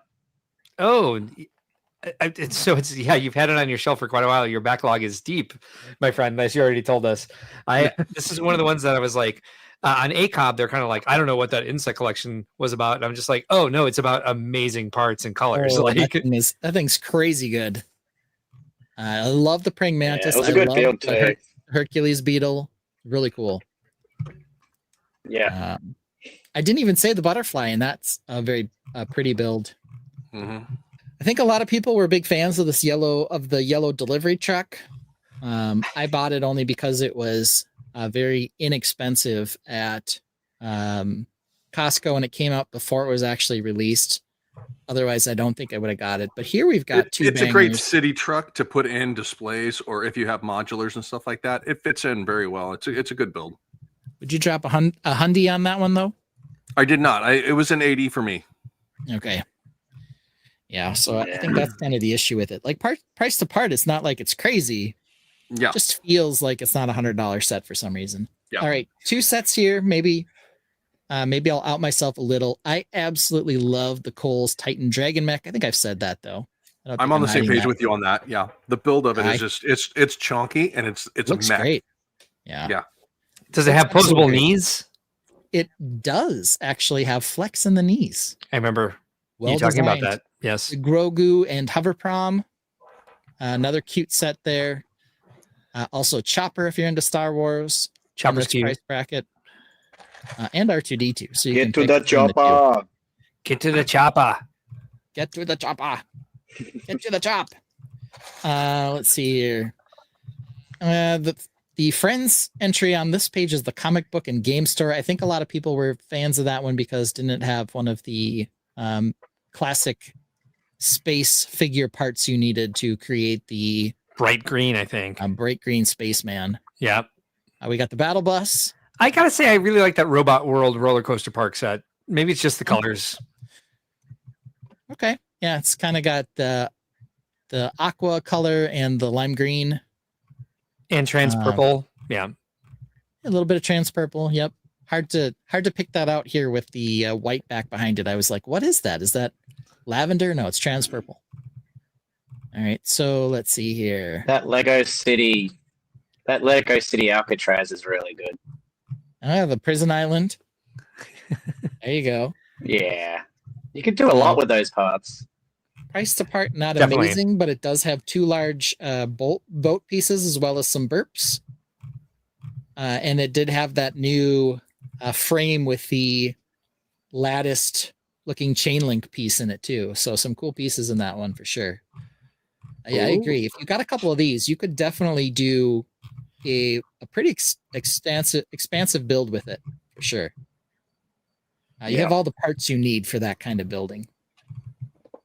Let's see. The Mateo spray paint truck is in here. Oh, the Batman Forever Batmobile. Cooper's Robot Dinosaurs C-Rex. Also a very cool set. Color scheme's a little crazy, but I think the build itself looked pretty good. Yeah, most stream stuff is. Let's see. The restaurant and The Cooking Jungle- School from Friends. The Jungle Explorer helicopter is pretty cool. It's got some fun new animal molds in it too. That was the gorilla and baby gorilla. Yep. In that particular Baby gorilla line. Evolution of STEM, I know, was popular with some. Yep. K2 SOs in this one. He was a good looking build, though not really flexible. A lot of people like the Lilo and Stitch Beach House. Mara certainly did. She certainly did. Brickdad, we've got the Book Nook Hogwarts Express. Yes, I saw that. So that one's in here as well. Price apart, not great, but a good looking model. And I think comparatively speaking, it looks like it would work well for bookends. Yes. The Disney Tribute camera, that was a pretty set. Price apart, not great on it, but a very nice looking set. We saw some clones of this set in the Blockleverse when we were out looking. Definitely did. Well, pretty well done, but definitely not licensed. So I was like, that's a little too much of a ripoff of the Lego one. We got the heavy duty rescue tow truck. This is a love statue. The love statue, of course. The central train station slice. Yeah, the train station slice has pigeons, which is kind of fun. I don't know outside of the pigeons if there's anything I like about it, but it does have pigeons. The Haunted Mansion. Yeah, good set. Again, not wonderful price apart on this, but a smaller version of a much beloved existing set. And it is a 3-in-1. So there's some alternate builds on there as well. There's a modular galactic spaceship. And let's see. We're hitting the end of our band here.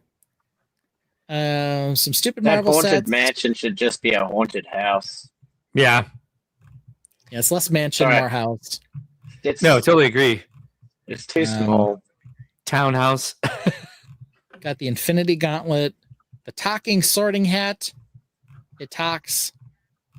Here's kind of your problem here, Mark. We're hitting the smallest price apart in this range, and here's our Animal Crossing sets. It's not my problem. No, it's our IP. It's our IP Animal Crossing problem right there. Yeah, very much so. And look, they don't know where to price it. They don't know. Yeah. Here's your burn your money helicarriers on the last page here, as well as a 4+ set in Gabby's Dollhouse. And then we got the 4+ and Duplo on the back end here. So this is a pretty expansive no kidding bracket as well. Fewer sets in this one than some of the other ones, but some hard choices here. Mm-hmm. I think I'm going to ruin Mark's night. I'm going to put the Castle Bed and Breakfast. No, you're fine. You're totally good. All right, that's what I'm going with. A Castle Bed and Breakfast. A friend said it has mini dolls, but the parts themselves and the color scheme, absolutely love it. Like I said, I think I've got 3 of these. 2 of them I got on clearance, though they weren't super clearance. One of them had a smashed box. The other one was actually on clearance. So a couple of nice looking sets there for me. Let's go. Mark, are you poor? No, I'll go last. Poor Liam. He's hidden under YOLO here. Oh, shoot. Sorry. That's all right. Where is that? So let's see here. Let's go with Brickdad. What do you got, Brickdad? I'm going to be going with the Alpine Lodge. I think it's a great parts pack as well as just a general build. It's wintry, but at the same time, I think it's a good mountain. If even in a regular build, you take a little of the Christmassy stuff off a little bit, and you have a nice cabin in the woods type feel. So I'm going with the Alpine Lodge. All right, I think this is a solid pick. This was the Winter Village set from 2 years ago or last year. Yeah, 2 years ago. Last year was the the Santa's post office, right? Yeah. Okay, so 2 years ago, when Christmas rolls around here. In the US, you start seeing the last couple of Winter Village sets pop back up, so you might be able to find this around. So this comes nice with a light brick also, which is kind of cool little accent for the fireplace in it. And it's got an outhouse, so that's kind of charming. Little hockey rink. So a couple nice, cute little side builds on this as well. Mark, I'm 100% confident we never looked at the lifestyle shots for this particular set. I think you are correct. I don't know how that happened. Yeah, we got Stairs to Nowhere. We've got. Oh my god! At least we do have mismatched chairs, but they're not horribly mismatched. Nevertheless, they are mismatched with absolutely no need for there to be in this particular house. And for whatever reason, we lit candles. I mean, I know it's Christmas, but and put them in the corner next to the tree. Yes, great place for them. We've got an entire giant apothecary smashing bowl thingamajigger full of pine cones. It's a guacamole making dish, super one, but it's full of pine cones. All right, Liam, what do you got in this bracket? Might have to go that prison. The prison, the Alcatraz. Might have to go the prison there, mate. Yeah. All right. It just looks like so many cool parts. Like, I mean, you could do more than you could do a lot with it, I reckon. Especially if you had 2 or 3. Yeah, here it is. It's got some of that highlighter yellow color in it too. Yeah. Which is a very interesting color that Lego did. As I mentioned, there are 2 of these larger molded boat pieces as well. So one for the police boat, one for the getaway raft. Decent number of figures too. 1, 2, 3, 4, 5, 6, 7 figs. Plus a shark. Plus a police dog. So that's kind of fun. Copper Valor has joined us. Thanks for joining us tonight, Copper Valor. Looks like this particular prisoner tunneled out with a spoon. Well, that's kind of a fun little story. Go ahead, Liam. What were you saying? Shawshank. Shawshank. I was going to say you might be able to build a alligator Alcatraz. Yeah, maybe. Yeah. Jazzy Viking Brick says nothing says Christmas like pine cone guacamole. Nothing. And unfortunately, I'm not sure that says Christmas either, but let's see here. Of course, we have a toilet. All prisons need a toilet. Of course. We got a guy who's got an entire minecart underneath with some dynamite. So this prison not super well designed. No, not at all. And then we have the other side where they have a escape hatch that leads into a slide that takes you out to the water. So. Oh, perfect. They can have fun while they're escaping. They certainly can. There he is. He's going down the slide. Yeah, there you go. Warning sharks, though. This is maybe not the best escape plan. I guess this is like swimming from Tasmania to Australia. Don't do it. Good night, Ron Smith. Thanks for joining us tonight. Jazzy Viking Bricks. Felix Navidad? Or did they mean Christmas cat thing? I don't know. Felix Navidad. I think we should use that this year for Christmas. 100%. Yeah. All right, Mark, you got the last choice in this bracket. What are you going with? I'm going to go with the insect collection. Aha. All right, poll is started. We got the 4 sets up for this range. Starting the timer. Mark went with the insect collection there. He's moving us along at an appropriate clip, or at least trying. Here it is. I thought that was a whoops. So yeah, there we go. That Hercules beetle is fantastic. Yeah. Very cool. If you're looking for these are all great choices. Yeah. Some interesting little vignette-like designs. They're on octagons, not hexagons, though, so they get 4 points knocked off for that. Mark, we need the beetle here with an upscaled head or torso of a figure of your choice. What do you think? An upscaled head or figure of my choice. Possibly a rhino? I would say it would be either Tybalt or Tank, perhaps even Buzz with a net. Yeah, because this is one of the bugs that's available in Animal Crossing that you can catch on the palm trees in summer. I could totally see it upscaled to go with it. Oh God, yes. Maybe that's what I need to do next with my life.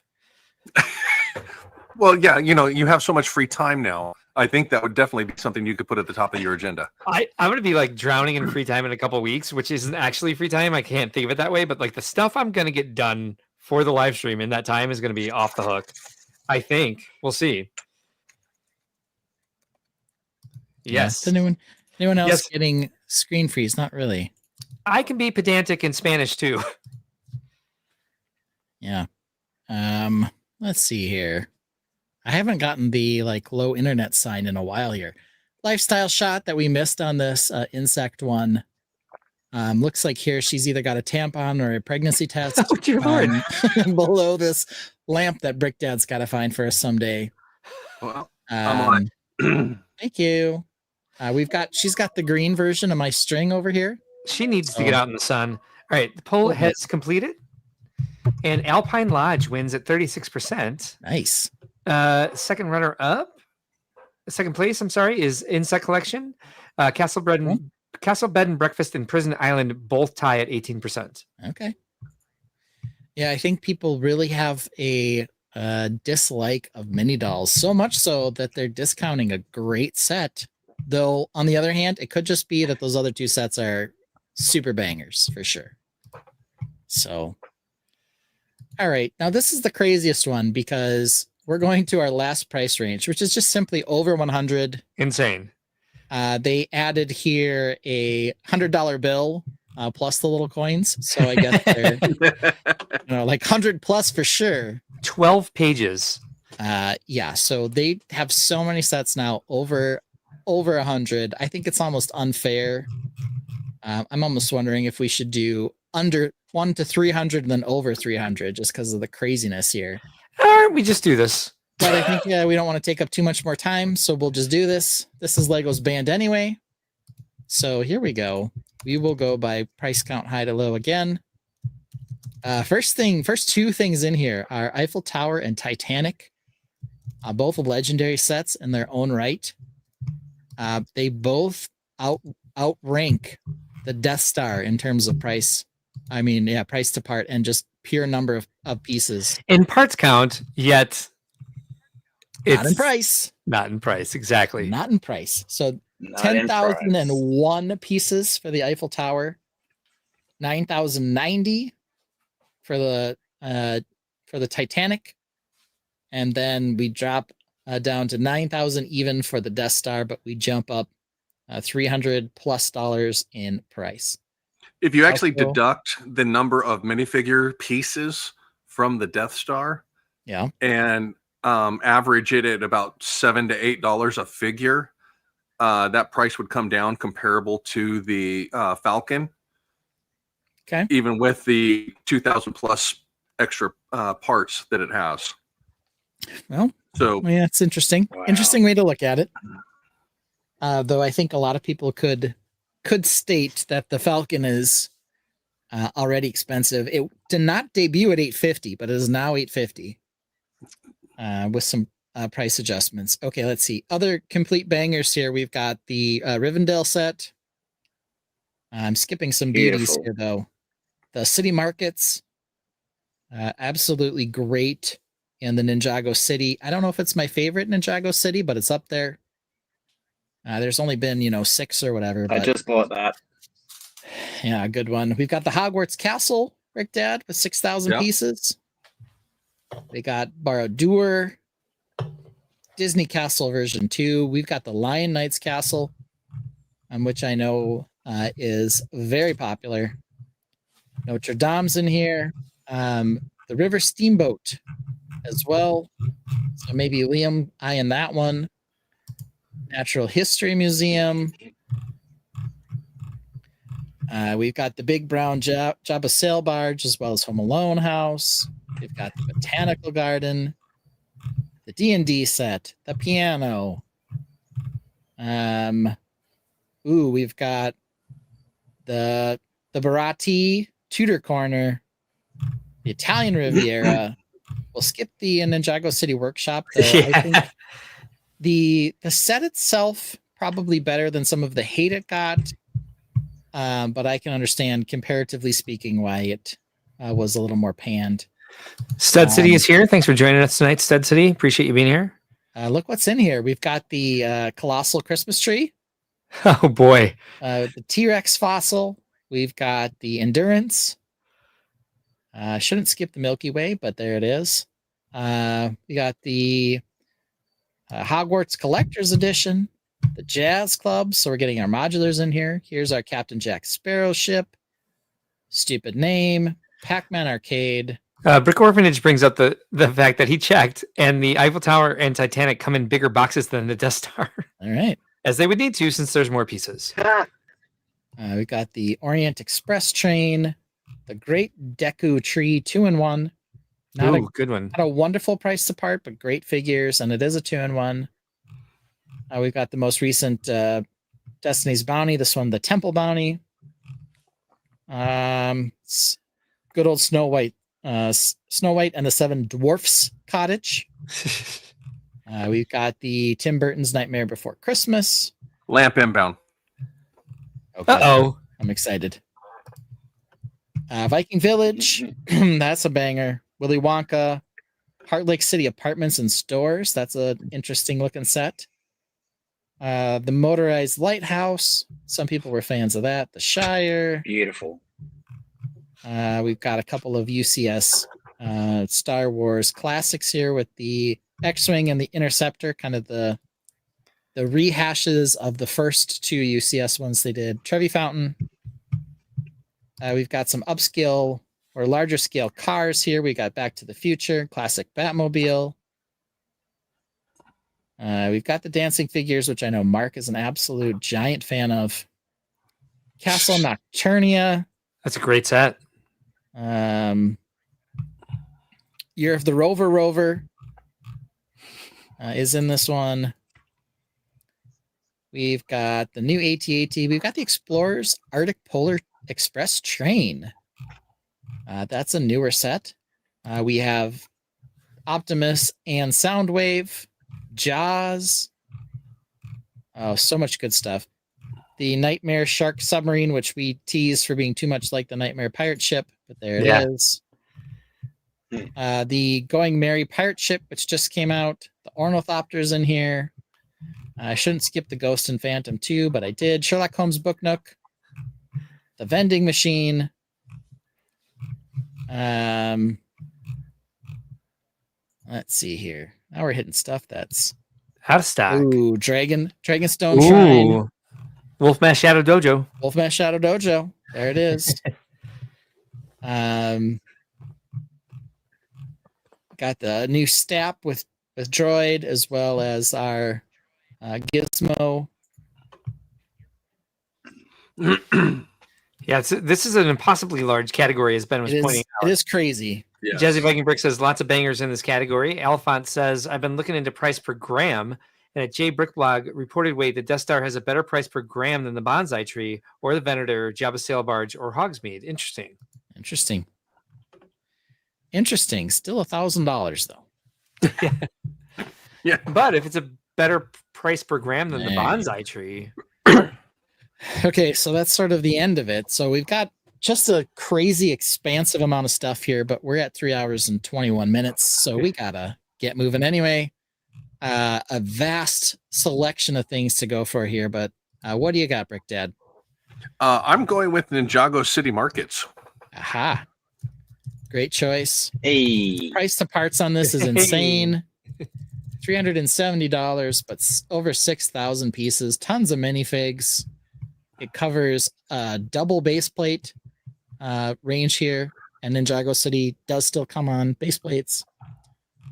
Lots of colors, lots of functions, lots of levels, lots comes off, lots comes out. It's just really a really cool, well-designed set. It's so chaotic in its build, but it's so well thought out in the chaos of it. Yeah. It's got this cool car that operates on a cable. Yeah, gondola moves back and forth. That's an awesome play feature. So, yeah. Incredibly well done. Great pick. All right, Liam, you've got second choice. What are we going with? There's so much to choose from, but I'm going to have to pick that Tudor Corner. It could be the set of the year for me. Tudor Yeah, Corner. good call. Tudor Corner is a absolute banger of a pick. It's definitely more of the British style building, which I don't have a problem with. Some people complain, it doesn't match my American or my French architecture. Shut up. I absolutely loved the design of this one as well. There were a few surprises in this one when I got a good look at it, including the slight angle of the front and the really cool technique to get the Tudor striping section on there. When I get that same comment from people about it doesn't match my Americanized modular, I'm like, have you ever traveled to the East Coast? Have you been up in the northern colonies areas and seen some of the original buildings and stuff that were built? No kidding. You know, there's a lot of similar build techniques and styles with all of that. So yeah. All right, Mark, how about you? What do you got? Well, I hope you have a backup because I'm going with Rivendell. All right, good choice. Rivendell, crazy pick. Very good choice. Very cool technique, especially on the roof here. I do love the white elf architecture on all this. It is definitely a statement piece in terms of display. It looks great on display. I was confident this was going to get picked. That's one of the reasons that I went with Ninjago as well, was because I'm like, in comparison to the builds, the techniques, the styles, and stuff like that are so different in the build techniques and the style of the builds, but they're both phenomenal builds. 100%. But definitely, I would be on board with Rivendell as well. I'm gonna go with the Death Slice. Just kidding. Where's the upscale, the UCS Killdozer? Let's go with the Lion Knight's Castle. This was a return to Castle. Very glad you said that.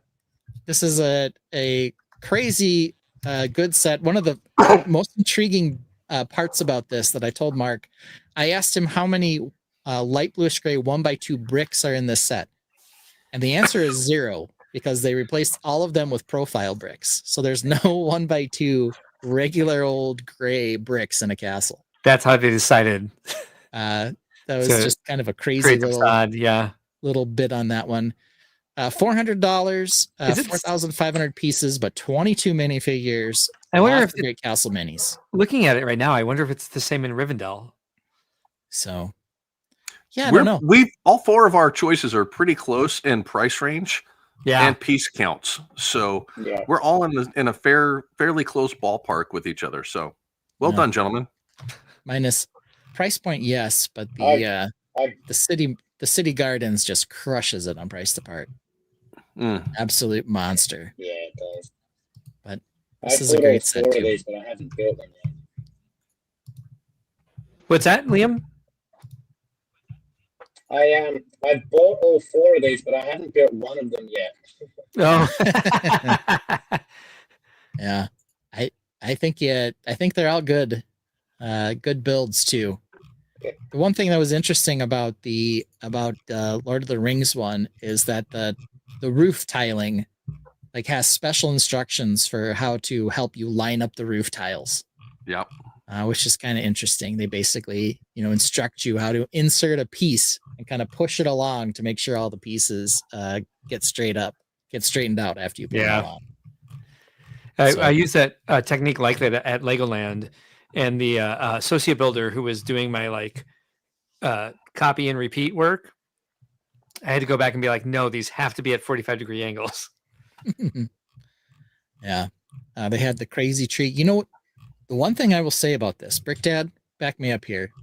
This set would go from insane to greatest of all time if it had lights.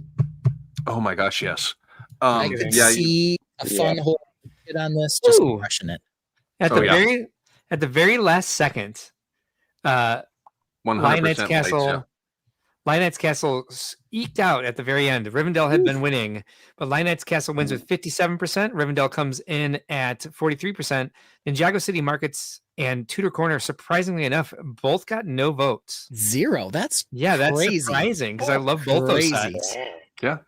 Boo to the voters. No, I'm kidding. Yeah. Well, there we have it. Interesting. All right, guys. Well, lots of stuff in those price bands. We're at 3 hours and 27 minutes, Mark. You wanna do your silliness, or what are we gonna do? What do you think? I'd love to do my silliness, but I'd love to break real quick. Right. While Mark takes a break, can we pull up the lamp? Oh yeah, I have that actually right here. Hold on. Yeah. Per request. The Svelte Noir table lamp. $345. We had such a good run, and I know this one's a little older, so maybe this was before they decided that the price on their lamps was getting out of control. But I do like the name, the Svelte Noir table lamp, ringing in at $345, and that's after you get a 57% discount from its normal $800 price tag. Yep. That's just crazy. For the wireframe lamp, yes. Yeah, how the hell is that an $800 lamp? There's no world. You could nearly buy a Death Star, or you could buy this stupid lamp. Right? It only comes with one bulb. You never have to change. Oh yeah, it's one of those. That's crazy because they do sell that now, where they're like, "Here's your light fixture. It has its own built-in bulb. It's going to last you 15 years, but when it goes, you have to replace the entire fixture." Yeah. I'm kind of like, well, after 15 years, maybe you'll want to update your style anyway. I don't know, but kind of a new thing that they're going with. I don't actually think that's true for here, but who knows? But at that price point, it better be. Yeah, you have to throw out your $800. To throw out your $800 lamp after the light bulb finally burns out on it. Yeah. So, but yeah, that was the lamp of the Christmas. Was Alpine Lodge? Alpine Lodge. Yep. Yeah. The Alpine Lodge lamp, $800, Mark. I know, but it's on clearance. Again, every time you find these, it's on clearance somewhere. So it makes me feel like they're just looking for clearance lamps kind of anywhere. It's not like they're getting them from one source. Every time you find one, it's from somewhere different. Yeah. Yep. Totally banana pants. All right. So, Mark, you got some nonsense going on. Are you gonna reveal how you determined that this is what I wanted to do? And since we still have close calls, I'm gonna fly through this so freaking fast. Let's see. Hold on. Give me a second. Stop screen. Share screen. Got to say it out loud, otherwise it won't happen. Here it is. Here's the texts that I got from Ben. So he said, as just happened, how about pre-holiday gift guide, best set or sets and price brackets? And I said, better than any idea I've had. And you said, struggling with no news to spur the creative juices. And then you sent me this picture, which if you can't see on the stream right now, it says FO City Desert Junction something. He said, yes, FO City. And I said, FO City, laugh, laugh, laugh. And then you said, we're taking the train to FO City tomorrow. And I said, FO City, here we come. So I thought you had pivoted from this idea of the sets in each price range into brackets and thought we were going to FO City. So that's where I went. All right. I'm up. Gotcha. So here we go. FO City. You okay there, Chris? Yeah, he was just getting himself some FO City. Okay. There it is. There's the FO train set, the Fun Hole train set.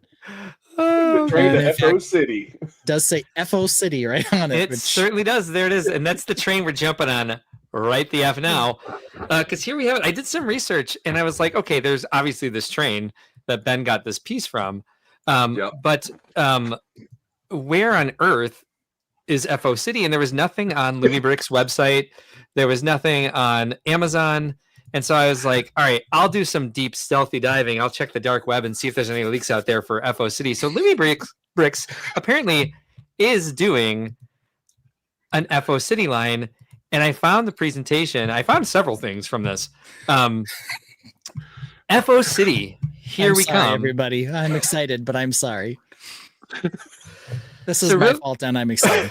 This is the part where you are responsible, Ben. I know, but I don't feel bad about it. This is a happy accident for sure.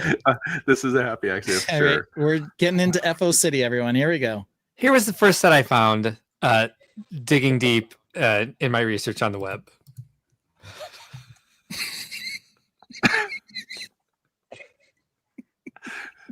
Did we have any problem with getting bell heads? Yeah, they're not... okay, well, apparently you're stuck on the bell heads. I'm just impressed that they have 3 fingers. Or the spelling's correct. Right. Yeah. This is FO City. They're all mad. Every single one of them. Welcome to FO City. I guess, but yeah. And again, I think this is just a prototype. I haven't seen the actual sets yet. Lumibricks has not announced any of them or come out. Made the catalog commercially available. Although, don't worry, I found pages from the catalog. Oh, good. Let's see what else did I find. I was worried. Yeah, me too. I think this is a beautiful. I mean, they are starting to compete with Lego. That's for sure. This is some. I love these windows. Really, really good design. This.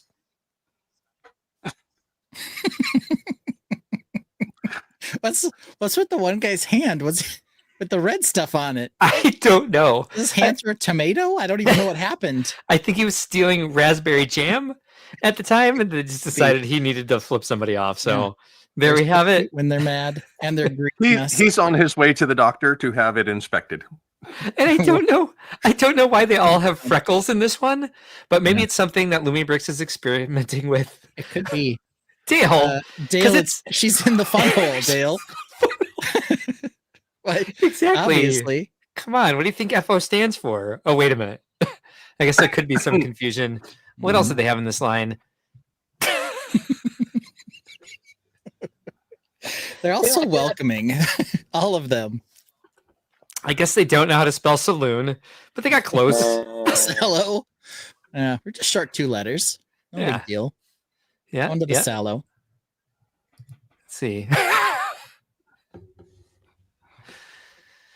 FO City Jail, kind of similar theme through all this, for sure. Right. Nothing new to see here, apparently. What is with the super big guy? And I don't know. He's now up to 5 fingers. What about the girl in the black? She's not even giving you her middle finger. She's like, point in fact. Like, what's she doing? Like, I don't know. Conjugal. She's just walking by. That's what that first hole is for. You naughty man. 100%. So let's see. I think the next one is of one of the better sets. Yes, but you can only really see it in the lifestyle shot. The FO City Clock Tower. Okay, I like it. I do. This definitely goes along well with the steampunk funhole set theme. I mean, who else? City. Who else would this be for? I'm impressed that this guy is able to do this with the instruction booklet upside down. However, I think he actually is on that step.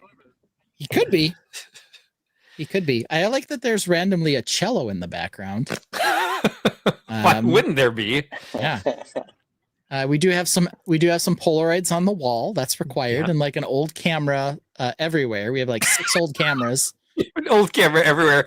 Although I think the one on the table to the right is just like a whittled carving of an old camera. Could be. We got the actual old camera on the shelf back there. Unfortunately, it looks like the stairs actually do go somewhere, though. They might. There's nothing on them. Like, what's up with that? But at least there is a couch right in front of them. We do have mismatched chairs. That is true, yes. Yeah. So I like do we see an urn? We should. There's some vases. Maybe not. We do have a ball and a crazy lamp. We have 2 lamps in the background on shelves. That's where I keep my lamps, is on the shelf like that. Nice, yes. There's random balls. Spine blank or spine out. Yep. I do like how into the fun hole universe he is, that he actually chopped holes into his table so that he could play fun FO City. I've got a question. Are they actually holes, or are they just like designed to look like holes? Because the one guy is standing on top of the hole over here. They're painted on holes. Yeah, I think they're painted on holes. Or stickers? Stickers? Yeah. No stickers. No, Fun Hole and Luby Brick do not do stickers. Not anymore. Oh. No. What's that, Liam? The holes look way too big to be fun. The holes look way too big to be fun. It's true. Those are like Duplo Fun Hole figures. Yeah. It's like something went out of scale with like the material, with the scale and the material, I mean. Yeah. No. Okay. So this is the Zeppelin station. Oh, of course. Yeah. Welcome to fun. Welcome to FO City. And again, why has this guy got no legs on the train platform? I don't know. Again, it's a prototype, so I think they just kind of stuck him there. They weren't sure exactly what type of legs they were going to give him, but they wanted to make sure that he must be the mayor because he's got 2 of these. I think maybe he's double shooting. Yep. Yeah. Double birding. I think they as these are all prototypes, they're looking to introduce a new line along with FO City, which are the Invading Sky Pirates. Is that what those guys are called? Yeah, I call them melty sort of. Those are some interesting things. No. Once you start talking to Hal for a while, things get a little bit muddier. What is happening to the pirate on the top? What is coming out of his head? I don't know. Must be some sort of extra weapon in case he needs it. It looks like a chain with another hat attached to it. That's his go-go gadget mace. Yeah, out of his hat.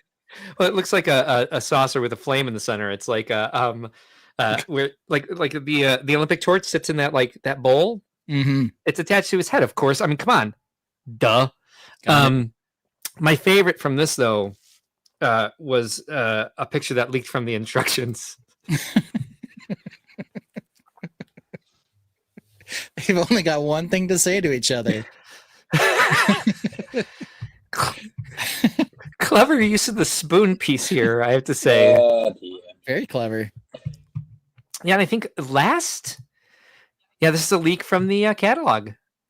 Okay. Yeah, it looks like they're apparently these are newer prototypes and looking a little bit more sharp with the construction. The bell heads are getting a little amorphous. They are. They're less bell heady and more Muppet, more Muppety. Like the two guys on the right here look like the two hecklers from the Muppet Show stage. Yeah. So yeah, they're definitely more Muppety now than anything else. I love this. I'm just going to go through some of these comments on this breaking news about FO City. Jesse Viking Brick says they're so cute when they're mad. Mm-hmm. Dale Sims says, "Why is she?" Yeah, we got through that one because it's fun to whole city. Mark, how do you get the AI not to smudge the bricks? ChatGPT always screws with mine. What are you I won't take you through ChatGPT. I will not take you through this one because Hal and I have not been getting along lately, and it takes some finagling and sometimes some photoshopping. So no, it's not easy. It's doing really great with people nowadays in a very creepy sort of disturbing way. It can really kind of copy a person or make a very convincing person. However, bricks, it still has a problem with pencil thin second mols. Yes, we did have quite a few of those. Where are they? It's this one. For sure. Thank you, Dale Sims. Appreciate that. The warden did have 5 fingers. Yeah. That's definitely what she's like, for sure. She's like he's one cheeking the chair. Let's see. He could have. Yeah, he certainly is. He is. Yeah, 100%. He's one cheeking it. He's working on his squats so that when the piano bench isn't there, when he sits down later, he doesn't fall down. Yeah, so there we go. There we have it. That is FO City. Now, real quick, let me see if I can throw this up there real quick. Let's have to remove mine first. Let's. Okay. So, just with the prototypes that you did see there, Mark, I would love to show you what one of the finished examples actually ended up looking like. This is the Zeppelin house that they actually did come up with off of those other ones. Those prototypes? Yeah, off of those prototypes. So where's the middle finger? Well, unfortunately, AI review, which is what Funhole uses when they're trying to figure out if the sets are acceptable across the world, said that the middle finger looked too much like a weapon and was not acceptable in regards to certain areas of the world. So interesting. Yeah, I really screwed him with the name. Yeah, seriously. So. Yeah. So, but all of those prototypes that you found are phenomenal. Well done on all of those, by the way. Mm-hmm. Yeah, good job, Lumi Bricks. So Lumi Bricks, we give them more praise here than maybe a lot of other places. At least I do. Mark, maybe not so much, but they do have in their lineup. They have the Old West, which is popular now on Bricklink Designer in particular. They have Middle Ages, the castle stuff, as we know. They do have an entire steampunk world, which some people like. And they do have a series of modular-like buildings that they're also doing. So that is called their Town Life series. Town Life. So if you just somehow manage to get rid of the bell heads, like it's a fun thing to dabble in. It's not Lego. It's a little different. The part quality, though, is pretty close. And you get lights instead. You also do the lighting. They're not inexpensive, though. They are kind of pricey, or they're getting there. they're still less expensive than Lego, but you're going to hate the minifigures. Let's be honest, that's the worst part by far. Correct. Alphonse asks Brick Dad, what is that gear or play feature? Actually, yes. They are remarkably functional in their play features. So yeah, I mean, they use nearly identical molds to Lego for most pieces. They do have a few pieces that are different for various reasons, whether it be functionality or the mold is still copyrighted or whatever. The instructions, I'll say, aren't as good. You kind of have to get used to doing it the way that they do it. I see more mistakes in their instructions, like there's a piece that appears that's not really supposed to be there yet. Yeah. So there you still get some secondhand experience with part of it, but it's one of those things where I get the appeal, and I've joined in to some extent. Ahim Bricks has joined us, and as they came in, they got flipped off. Sorry about that, but thank you for joining us tonight. That's what happens with the FO. Okay, so Liam, how'd you like being part of your first Silliness segment? It was fantastic. Yeah, you're probably back at work before we get to Silliness most days, so you have to catch us third hand. So, all right, there we were. I mean, I do watch replay, but that was pretty good. Cool. Yeah, glad you could be here for it, and hopefully you'll be able to join us again for one in the future. Yeah, we're at 3:45, Mark. What do we want to do with close calls? We still want to do a couple close calls, Mark? Would you like to? You know what? We should, but let's just do our best ones. Okay. All right. So you want to go first, or you want me to? Sure. So I'll do one of mine because I think I had 3, but we'll start here. I always do an Animal Crossing one. I don't know if any of our Animal Crossing people stayed with us tonight, but so Animal Crossing and Mario will have fewer SKUs this year. And that's already been told. It looks fishing. It looks like they're going to dig into Pokemon in March. There's some Mario SKUs that are coming out. We have at least one Animal Crossing polybag coming out. So who knows? One Zelda set? Maybe it'll be Tank. But yeah, it looks like they're Nintendo is expanding, and I know that from past experience with talking with Lego designers, when they have a theme, they limit the number of SKUs it can have per year. So it looks like they're focusing more on the games that are coming out. So I'm hoping, of course, that they're hanging on to Animal Crossing for a game that might be coming out that may be getting more SKUs for the new game. Imagine buying a new museum and a new resident services and a new Nook's Cranny. And anyway, Pokemon has a rumored $650 set.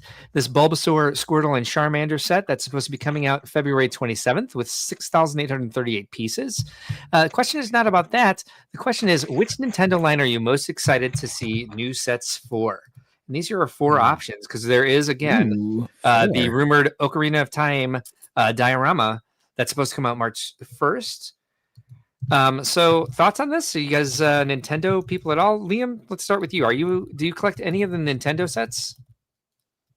Yes, I do. I've got the Mario Kart Big Boy. I've got the NES and a bunch of other ones. I didn't get the Bowser, but the Game Boy will be mine next month. Nice. Yeah. What do you think of that Bowser build? Yeah, no worries. I don't take offense to that. What do you think of that Bowser build? Because I also, you did not get the Bowser. What do you think of the? You don't have the Mario. You said the Mario is yours next month. That's the Game Boy. The game. I got that. You got the Mario Kart one. What do you think of that build? Yeah, it's really cool looking. I haven't built it yet, but I have seen that you can take him out of the cart and sit him down. So I was hoping that the NES controller would fit in his hand sitting down in front of the TV.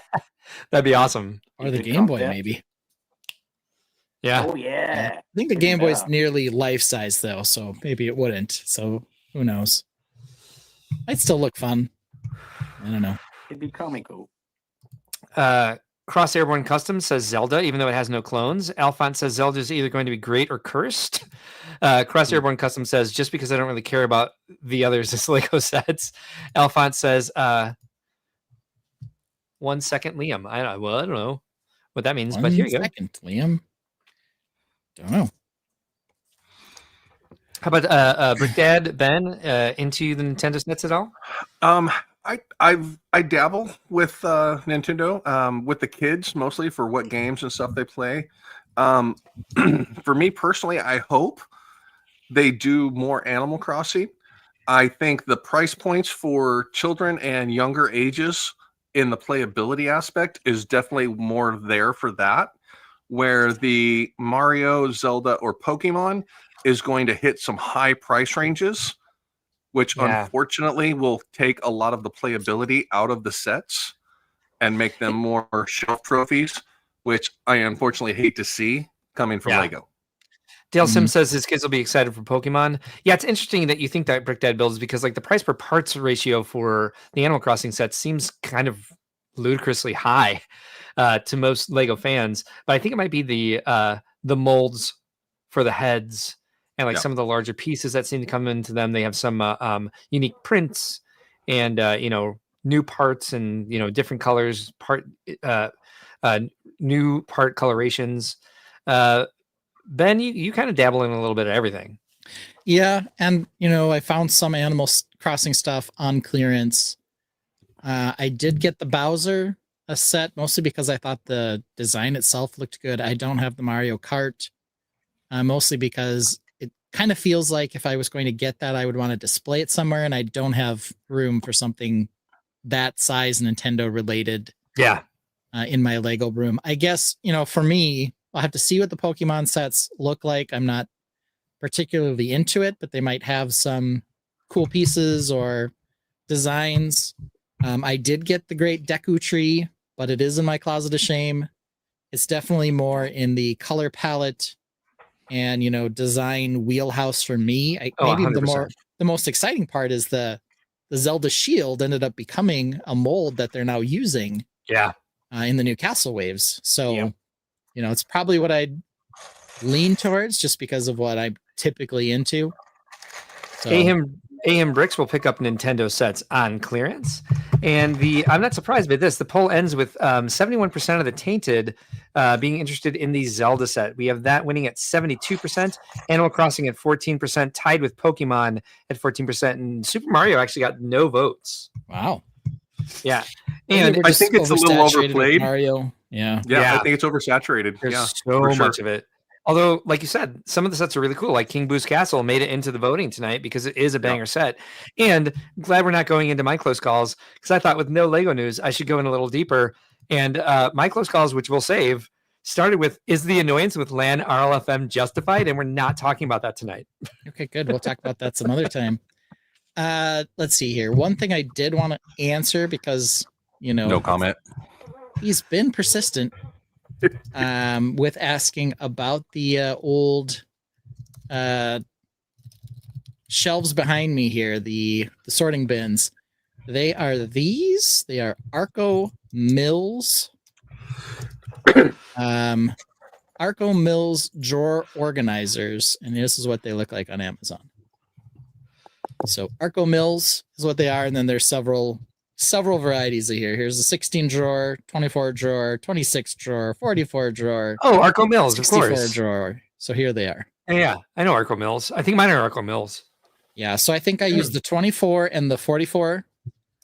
So you can see the 24 is all the bigger bins. 44 is a mix between the big and small. So those are probably the two I have gone with. So that's what they are. Okay, moving off of that and on to close calls. First one, this is a Mark special.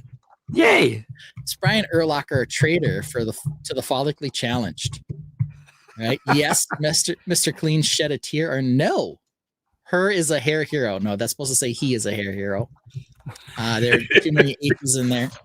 But here you've got Brian when he was playing for the Bears, captain for the Bears, very Hall of Fame type career. And then he, joined Hair Club or something. He's got all kinds of billboards up. He doesn't even look like the same person. Like his face is the same, but Brian Urlacher is bald. Like, what did he do?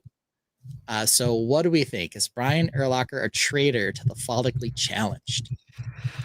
I want to know this. So in in the her part, it's no, he is a hair hero. Okay. And by the way, it is same person. It and certainly if you look is. closely, you can tell it's the same person. He just looks so much different with the hair. And if you live anywhere in the Chicago area, you know that driving to the airport, you're going to see like 19 billboards that have, like, basically they say Urlacher has hair.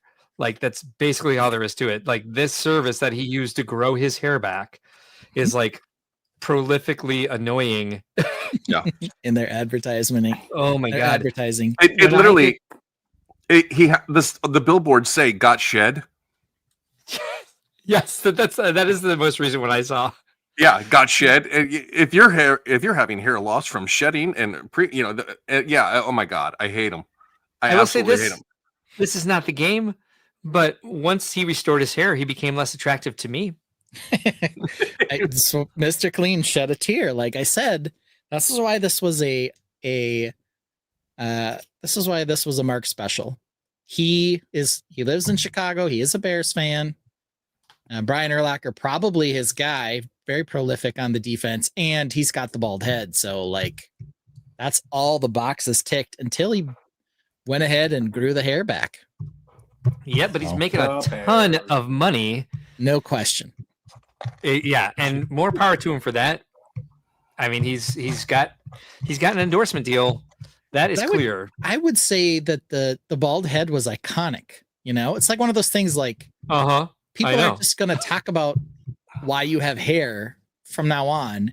It was so much easier when you didn't have any. Like, what did he need to do? So is he a traitor to the follically challenged? I wanted to know. What do we got? Well, so far, yes, Mr. Clean Shed a Tear is winning at 100%, and we still got over a minute left to go. Whoa. Yeah. Apparently, Alphonse messaged Liam on Instagram and Mark on Discord with a picture of Mario with the controller. On Discord. I just opened Instagram. Thank you for rereading that, because I'm like, I don't see anything. Yeah. So apparently, you can see that in your life if you've wanted to. And why wouldn't you?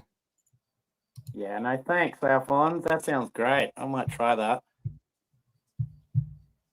Gotta say, the guy in the yellow looks a lot more happier than the other guy. I know it's the same guy, but he looks a lot happier with the hair.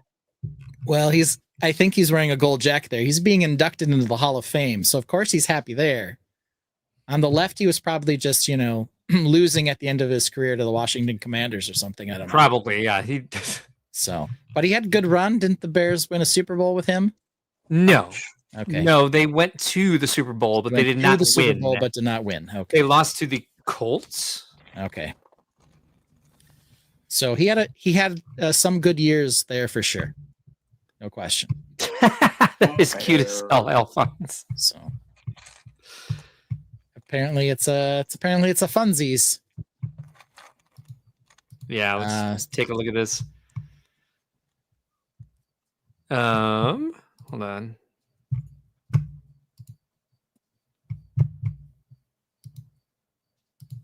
Real quick. There he is. I mean, it's a little on the big side, but I do like it. It does fit. I mean, it's definitely bricked in there or studded in. He looks cute. What do you think, Liam? You ready to do that with yours? Making your day. Yeah, that's what I'm talking about. Well, in the end, yes, Mr. Clean Shed a Tear wins with 67%, with 33% saying no, he is a hair hero, and Fun Times that does not equal 100, it equals 101. Wait, no, I'm sorry, it doesn't equal 100. Never mind, ignore me. I don't know what I'm talking about. All right. Okay, and we always have a classic. We actually want to ask one Lego question on the Lego live stream show. So what is it this time? It is this question. Lego is producing a Star Trek set. It is going to be next generation. So we are going to see the Enterprise D, which is the one on the right. Should Lego have gone after the original Enterprise as its Trek set? And we don't know. There might be more sets, but this is kind of the question. Also, the other question is maybe there's a split in licensing between next generation and original. Who knows? Don't want to get into why. Just the question is, should they have gone with the original, or are you happy that it's going to be the Enterprise G from Next Generation? For me personally, the Next Generation one is a more interesting design with a weirder shape.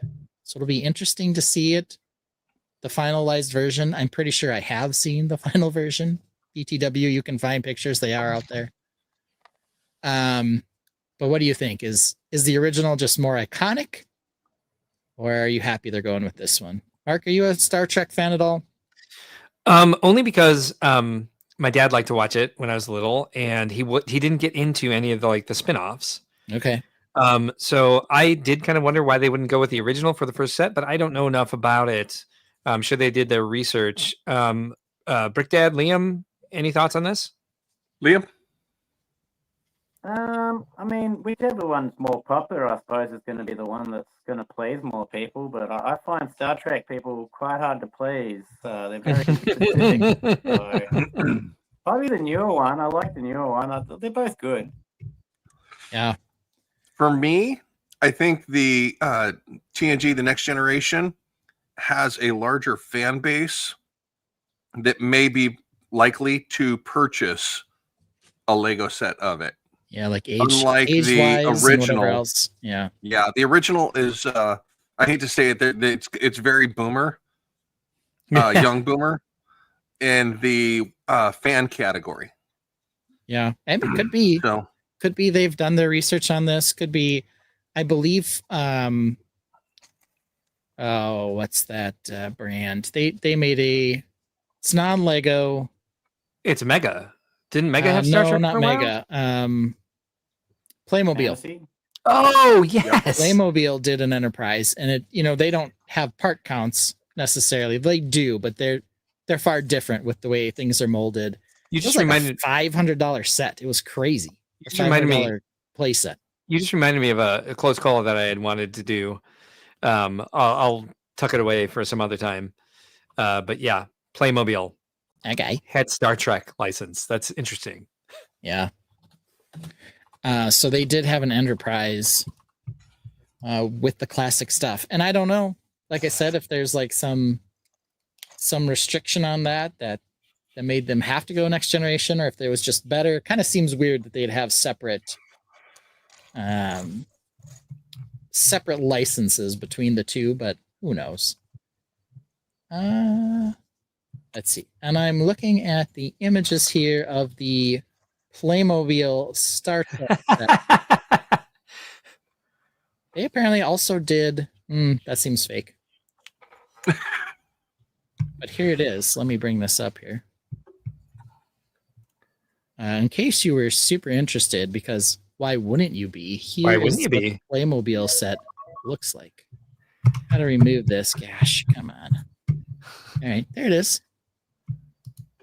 So this was apparently a $500 thing. Wow. There it is. Like the injection mold machine that had to have made those, like probably 5 parts that went into. Yeah. And it had a brick shell case stand, looks like. That stand looks cool. I'll give that stand some cred. It's a nice looking stand. It's a pretty good playset, to be honest. Yeah. But there it was. And this was the one where I was like, is that actually real? I'm not sure that they did anything other than the Enterprise. Playmobil Klingons, I would pay money for that, actually. Yeah. Yeah, so there it is with the... Very cool. So the poll has ended, and 67% said yes, they should have gone with the original, and 33% said TNG and Enterprise D all the way. All right. That's I'm just interesting. glad that Funhole never did Star Trek or any Klingons. That's a different kind of FO, I guess. Yeah. But there we have it. So we'll probably end up doing more Trek talk at some point when they're out of this nebulous coming soon thing. They've teased it more than I had expected for other things. Normally they tease and then they give you the images 4 days later. We'll see if Steve Trek will join us for that. Oh, who's Steve Trek? I'd love to see him. Steve Trek is the Star Trek expert on ACOB. Okay. And he has no He's a face. funny guy. Yeah. Okay, Steve, check. I'm ready. So I got him on speed dial though. He's Full Price Jones's cousin. He is. I gotcha. Yeah. All right. I'm on board now. So I'm computing. Dale Sim says also there has been one style of the D where the original has had several iterations in the show, movies, and Discovery Strange New Worlds. Alphonse says could be the license for the earlier characters like Kirk Spock was more expensive. Yeah. Ahim Brick says FO in the original Klingon is so much better. It came in paper bags. Took me a second. Uh-huh. FO in the original Klingon is yeah. It's now that it's Lumi Bricks, it was better in the original English too, but that's okay. All right. Well, look at this, Mark. We've actually somehow reached the end of the show. We've only gone 4 hours and 4 minutes. There was no news, so of course it was a shorter show. This always happens. We pack in too much stuff when there's no news, and it always ends up going long. Yeah, this is true. But I want to thank Liam Brick the Bed for being here with us tonight. Sorry that it ended up being so long. You're highly caffeinated. You were ready to like be all in. Hope you had a great time. How you feeling about your day off so far? Oh, look, wonderful, mate. This has been an experience of a long time. Like, this has been so much fun. It's been great chatting to you all and in person. This has just been absolutely fantastic, mate. Yeah, I'd love to have you gonna here. have a sleep after this, though. Yeah. Well, I can't wait to meet you in June.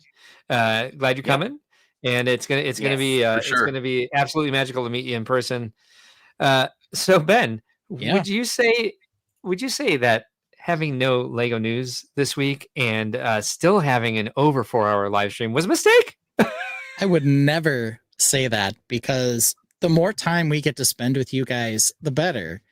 And on top of that, right, we know that our hero Bob Ross, here he is, says there are no mistakes, only happy accidents. But we have more shows coming up. Don't forget, we've got Brickworld Grand Rapids this weekend. Mark's going to be doing a special show on Wednesday for building some Animal Crossing. There will be a show on Sunday. Who's going to be here? We'll find out. Brick Dad might be able to join me from the lobby. Mark might pop in at some time. We don't know. Exactly. It'll happen. So there will be another show. But don't forget, Bob Ross, he says that there are no mistakes, only happy accidents. What is on our exit tonight? I did set something in honor of an expo show. The last time we were able to attend an expo together, Mark, we created some hilarious lifestyle shots with MOCs at the show. So enjoy the Brickworld lifestyle shots for the outro today. Good night, everybody. Thank you for joining us. Thanks, Liam.